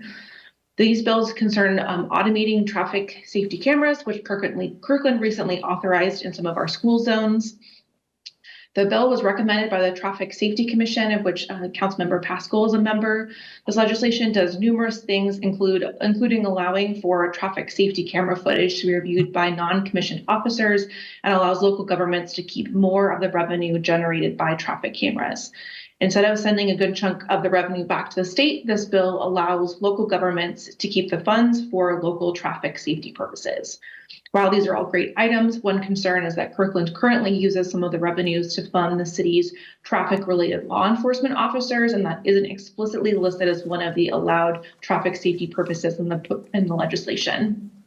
We flagged this as a potential item to raise with our delegation when we're down in Olympia, as this bill is facing some challenges and the sponsors of the bills haven't been eager to make this correction that we're requesting. So wanted to flag that for discussion, but otherwise turn things back to you for any questions and comments. Anybody have any questions or comments on the traffic safety camera bill? Okay. Seems like a great bill that we should be all in on, so okay. Anything else, Diana? That's all for me.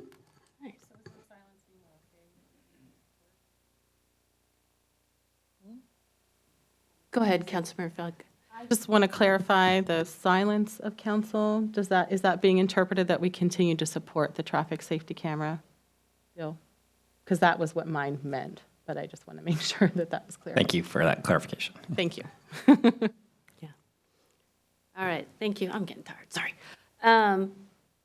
Okay, before you go, because I like to shout out, and I just want everyone to appreciate how hard our legislative staff works.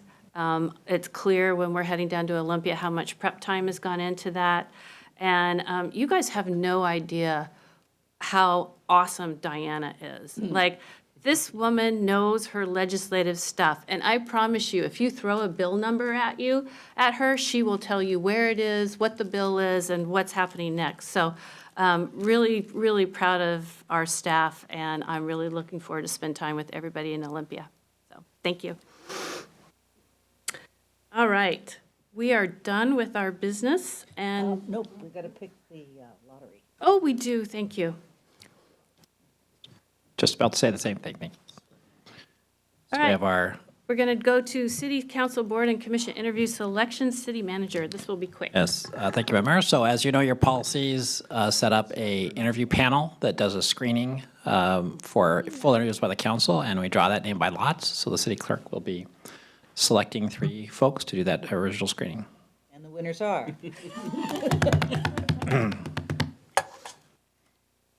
Councilmember Falcone.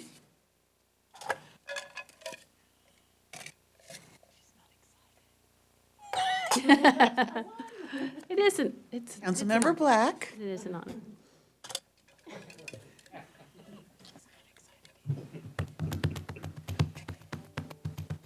I can get a hold of one. Councilmember Tim Chizen. Oh, wow. There you go. All right. It wasn't rigged. Welcome to the interview selection process. Well, thank you. All right, now we're done with our business agenda. Oh, Whoops. so Madam Mayor, Oh, do we have to make a motion? I don't think so. Okay. But can I ask the clerk what the process is then going to be? What's the next step for you and our committee? The applications are being listed in CouncilNet as they're received, and the deadline is February 14th at 4 p.m. So we will schedule a meeting now that the ISC has been established for you to meet and consider the applications that have been submitted. Oh, okay. Wow.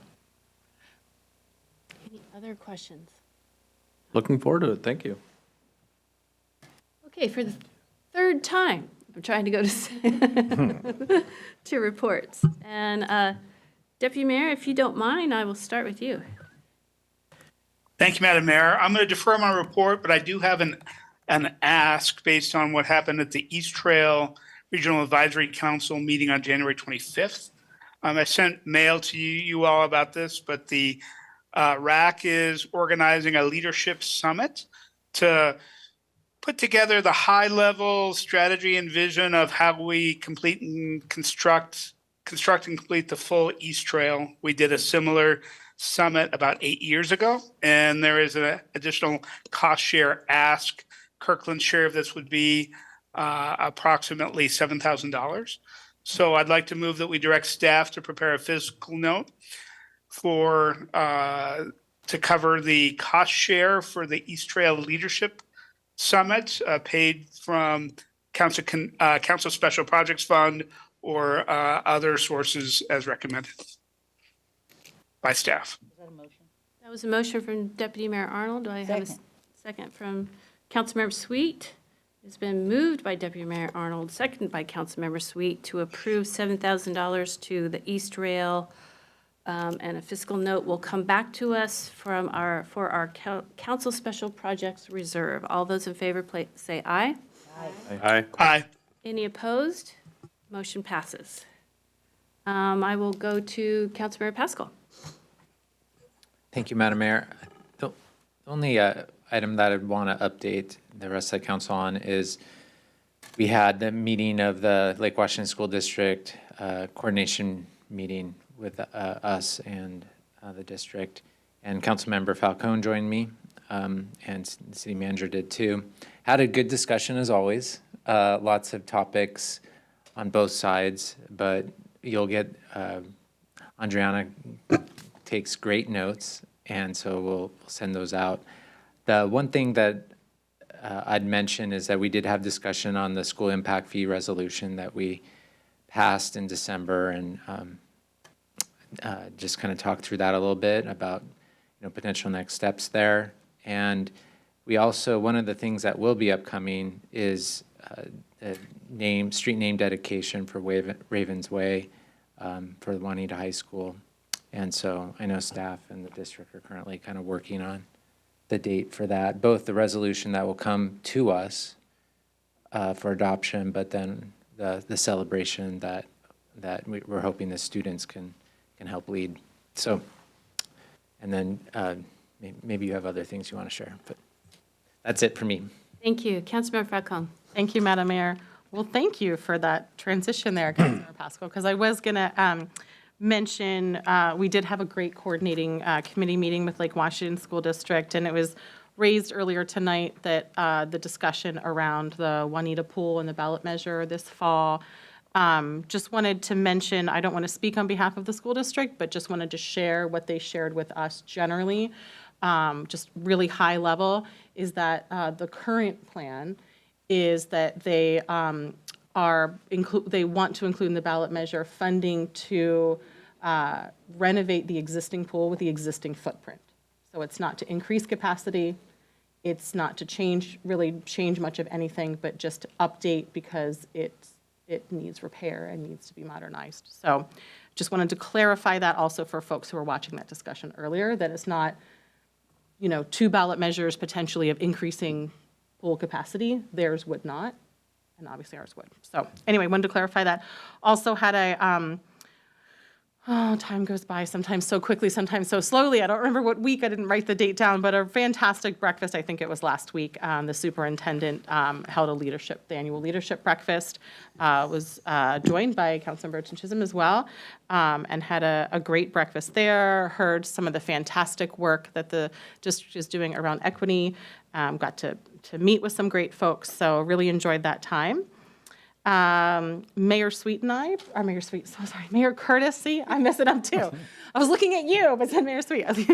Mayor Curtis and I volunteered for the point in time count where we interviewed folks who are currently unhoused in our community. And that was a very worthwhile use of our time, and I'm really appreciative to have been able to be a part of that and to participate in that. Met some really great folks in our community and some of our unhoused neighbors. Same day as the superintendent leadership breakfast, attended the second annual King County Affordable Housing Symposium, was a fantastic event again, a slightly different focus this year. You may remember last year was the author of the homelessness is a housing problem. I always forget whether it's an issue or problem. Anyway, the local UW professor who authored that book presented last year, and this year it was kind of a mix of different panels and really great background on affordable housing issue and equity issues related to that, and there was a great mix of folks there, a great networking opportunity as well. Appreciated being able to attend the CAN meeting last week and hearing from some folks there. Also, last week attended a really fun award ceremony with Mayor Curtis. My brain still wants to say Mayor Curtis and Councilmember Black, with some of our amazing staff and engineers for the American Council of Engineering Companies Engineering Excellence. We won a gold award for the Totem Lake Connector Bridge. It was a proud night for the city of Kirkland. It was really special to get to be there because of the hard work of others, such as Julie and some other folks who were there that really, really, really earned this award. It was really fantastic to get to witness that and to witness their hard work being recognized and honored. So really well done to the entire team there. It was a good night for us. As Mayor Curtis mentioned earlier, I attended the Lunar New Year celebration this past weekend. It was fantastic. When I got there right as it was beginning. I brought my daughter with, I came straight from another Kirkland event, My son plays basketball through the city, so we came straight from basketball games straight to that event. And we got there right as it started, and it was packed. I mean, it was a packed house. And there was amazing, there was refreshments, there were activities, there was entertainment, there were crafts. It was that beautiful community art project. I mean, it was fantastic. Amazing staff were there as well. I mean, it was a wonderful community building event. It was a lot of fun. When I was leaving, they were holding people and counting people as they left to let more people in because we were at capacity. That's how popular it was. So really, really, really well done to our staff who put that on. I mean, just again, another really, really proud Kirkland moment and really proud of our community. So that was really awesome. And I'm looking forward to City Action Days. I'll leave it at that. There's a lot more coming up, but those are some of the highlights of what I've been doing. Thank you. Councilmember Sweet. Just a couple things to report. I have been going through orientations to my new committees. So Healthier Here, I'm an alternate on Fascinating Work. And it's work that HopeLink is involved in as well. So that's a really nice fit for me. And then the Board of Health, I've had my orientation to that. I'm going to miss the first meeting because it is in conflict with the kickoff of the EMS meetings this year. But I think it's going to be a very full year.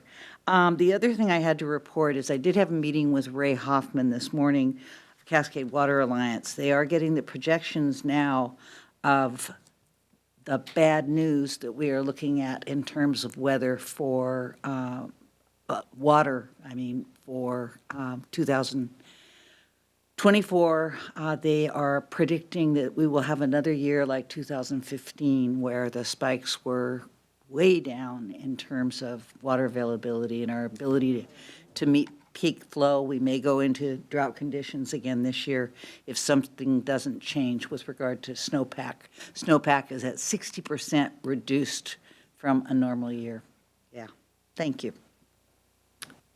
Did you have an LRM? That's calendar. Calendar. Thank you. Councilmember Black. Thank you, Madam Mayor. Yeah, I'm going to defer most of my report except to highlight one item that might have, should probably be in your inbox, but it might get overlooked.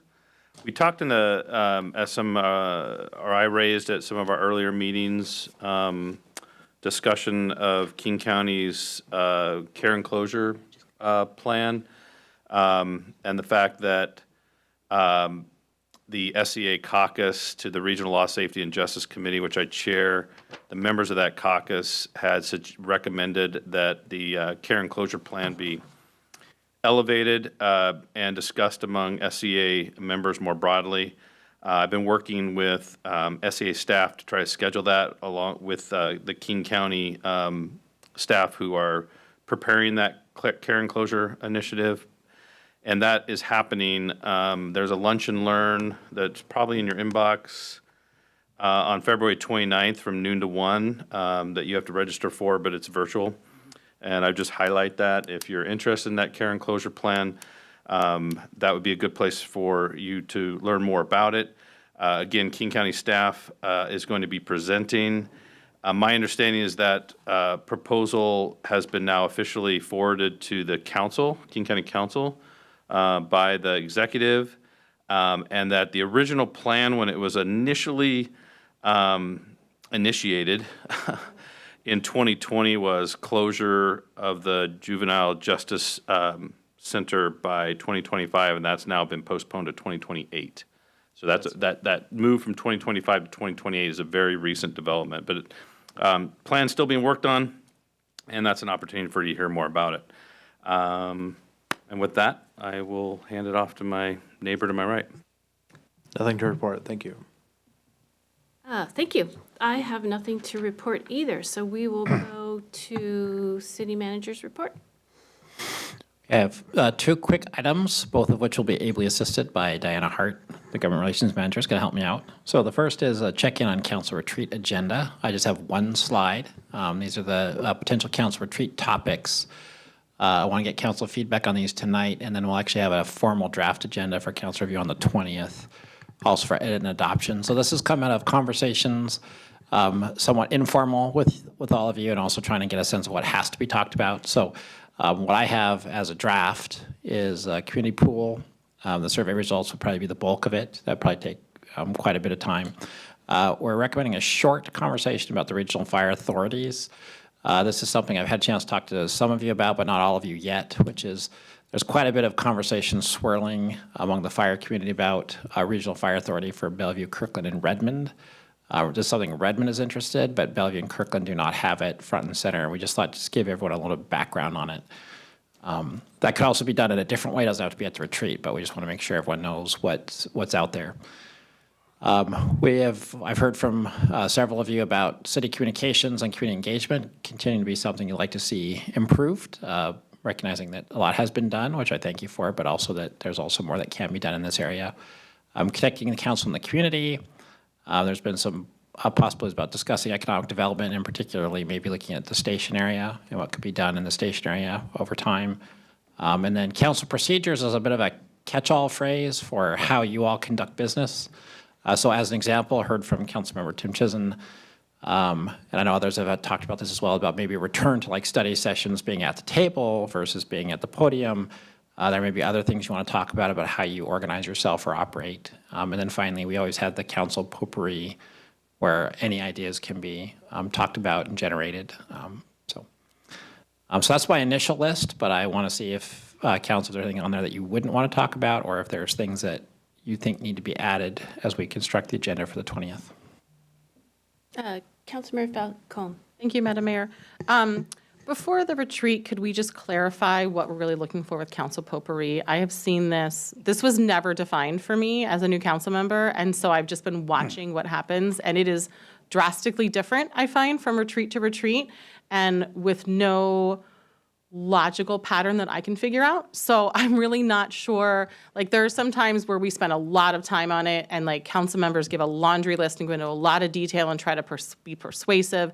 And there are other times where like we're basically, where that's not the read of the room and like it's not welcome to share thoughts. And I've seen people shut down. So I'm not sure what I think just managing expectations so that folks know how to prepare, particularly for new council members, but really for everyone to really know, like, is this the opportunity to, bring forth a laundry list of things we might look at? Is this the opportunity to maybe each pick one or two things we want to talk about for 5 minutes? I think just some sort of management of expectations so that folks can adequately prepare, I think would be really helpful around the council potpourri. Yeah, thank you. Good feedback. Anyone else? Councilmember Pascal? Thank you. Just a couple things to think about. Just reactions from the list. The regional fire authority. I'm just wondering if that needs to be a retreat topic, or that could be a topic for a study session or something else. The retreat topics, I want to talk about stuff where we can have like a discussion, because it's not often that we can kind of have a collaborative discussion. And if that's not something like that and it's more informational, then I would just think about that to gain more time on other things.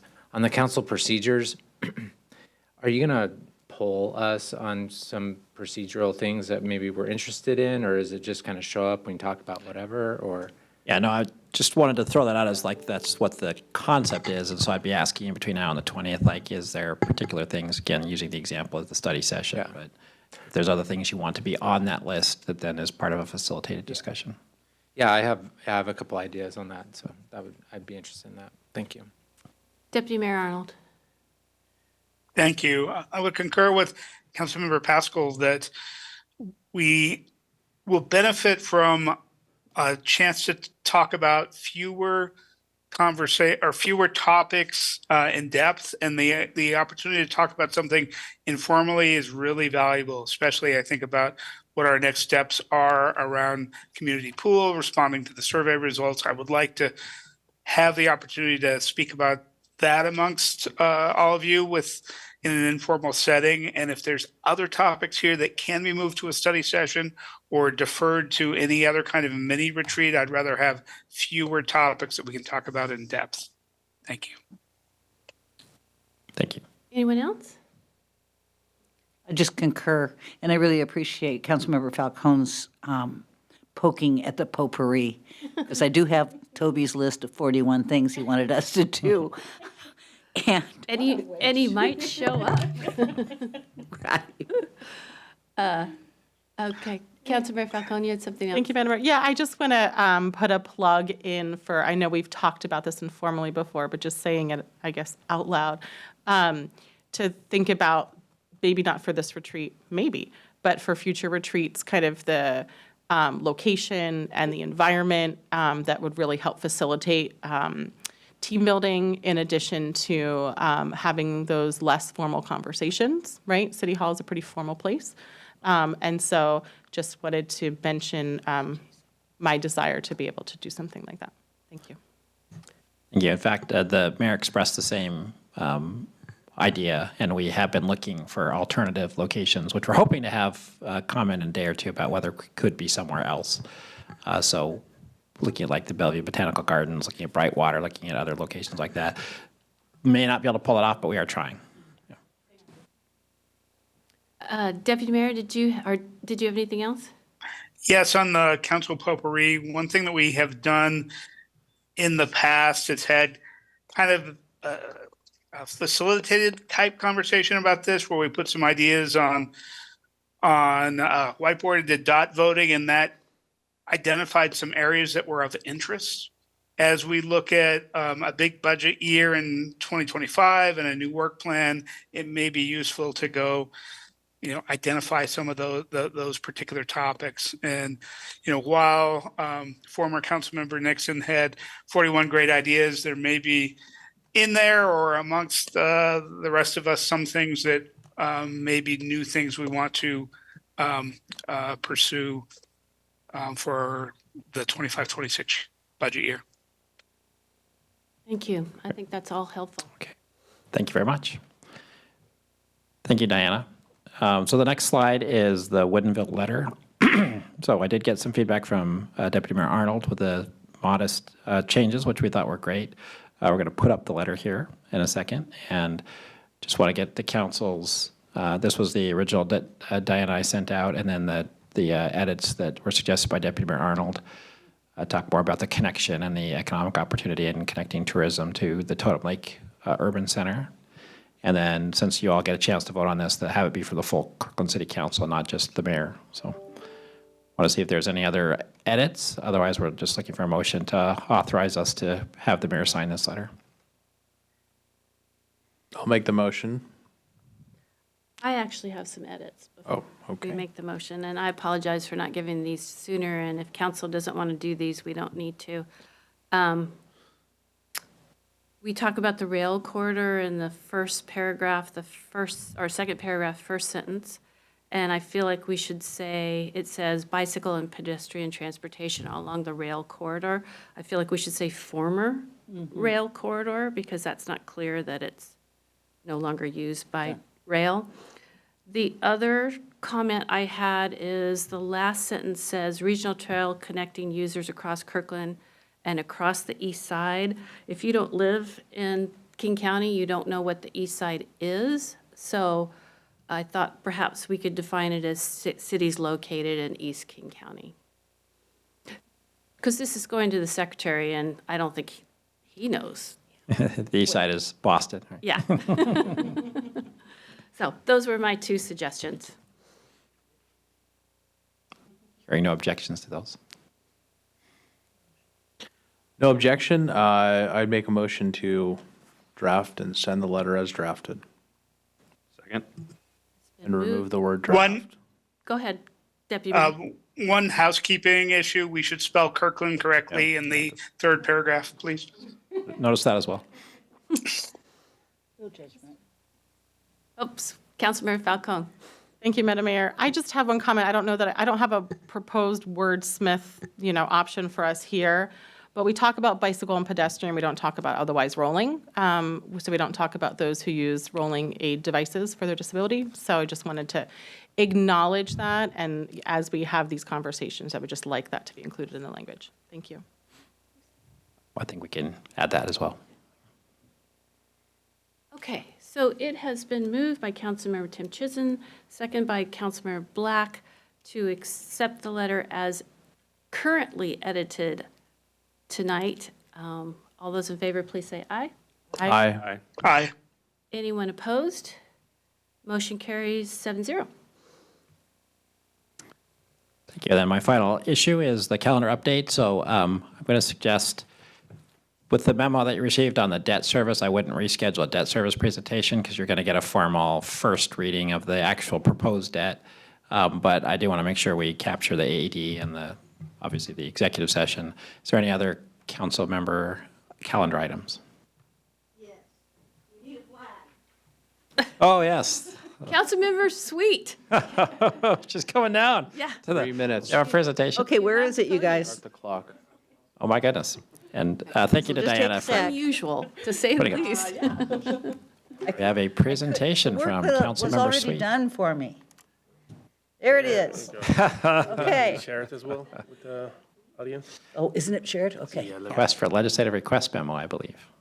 This is an LRM. Mm-hmm.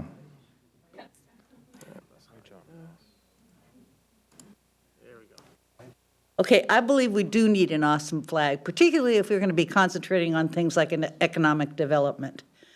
And I love this. Kurt did this. We do have a flag laying on the floor in the council study. And that flag is a flag that we designed in about a 5-minute meeting in 2012 so that Toby could walk with a flag in the AWC conference. That's right. Basically, this is what flag experts call a seal on a bed sheet. Love that. So who cares about a stupid flag? You know, it presents ways for us to brand ourselves, ways for us to be really creative in terms of having a symbol that really speaks to what Kirkland is. These are a couple examples of cities that have changed their logos to something that just pops. And I think I'll send you all of this as soon as I'm done. Ashley, Kirk, can you send it to everybody right now? Make sure John gets on it. Anyway, so my request is to begin a process for an LRM, come back. Would love to have deep community involvement in the process, Cultural Arts Committee membership or appointed, whatever, but to come up with a process that we can get excited about, doing something that says, we're cool, and we want you to think so too. This is consistent, I think, with the community involvement that we want to do and sort of the building our relationship. And that is all.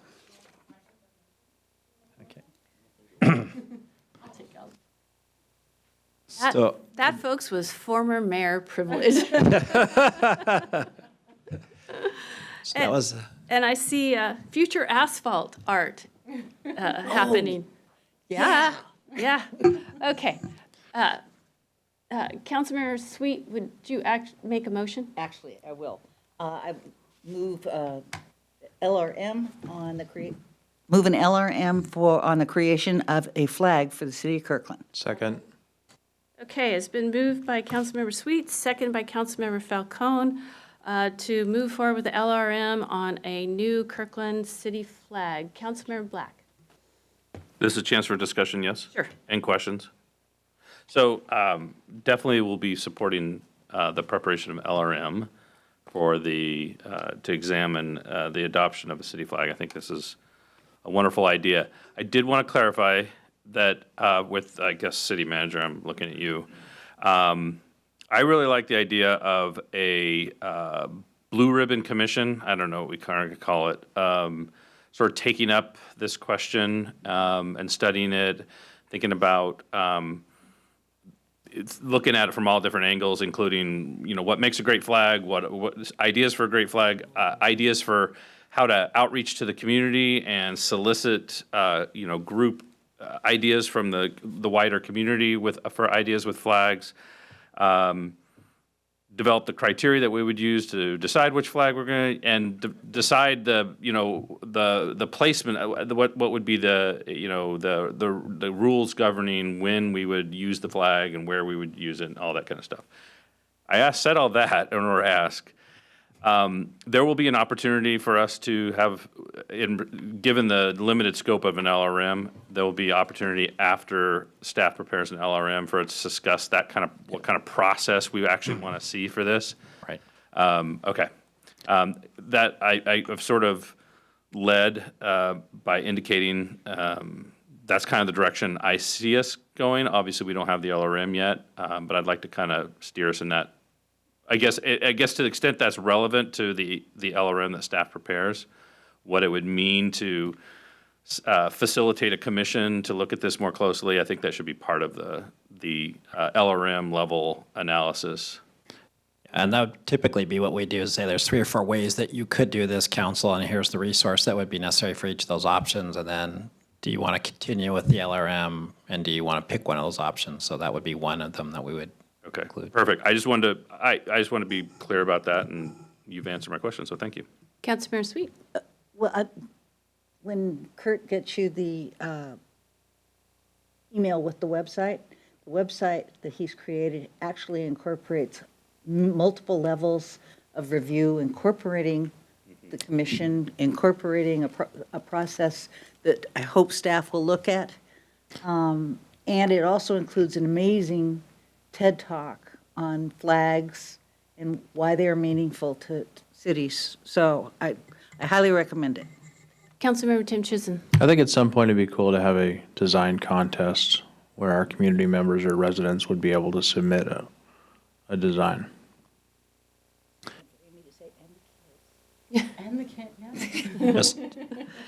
Just for your information, we did forward the link and the TED Talk and the website that's been set up and the background to all of our directors and the city manager's office a couple weeks ago, so everyone's had a chance to actually look at it.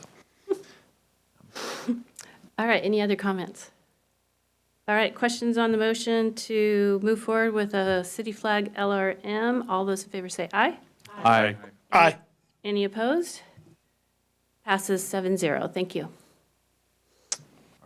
There's no other calendar questions, then I am finished, Madam Mayor. All right, anything else from anyone? We are adjourned before 11 o'clock.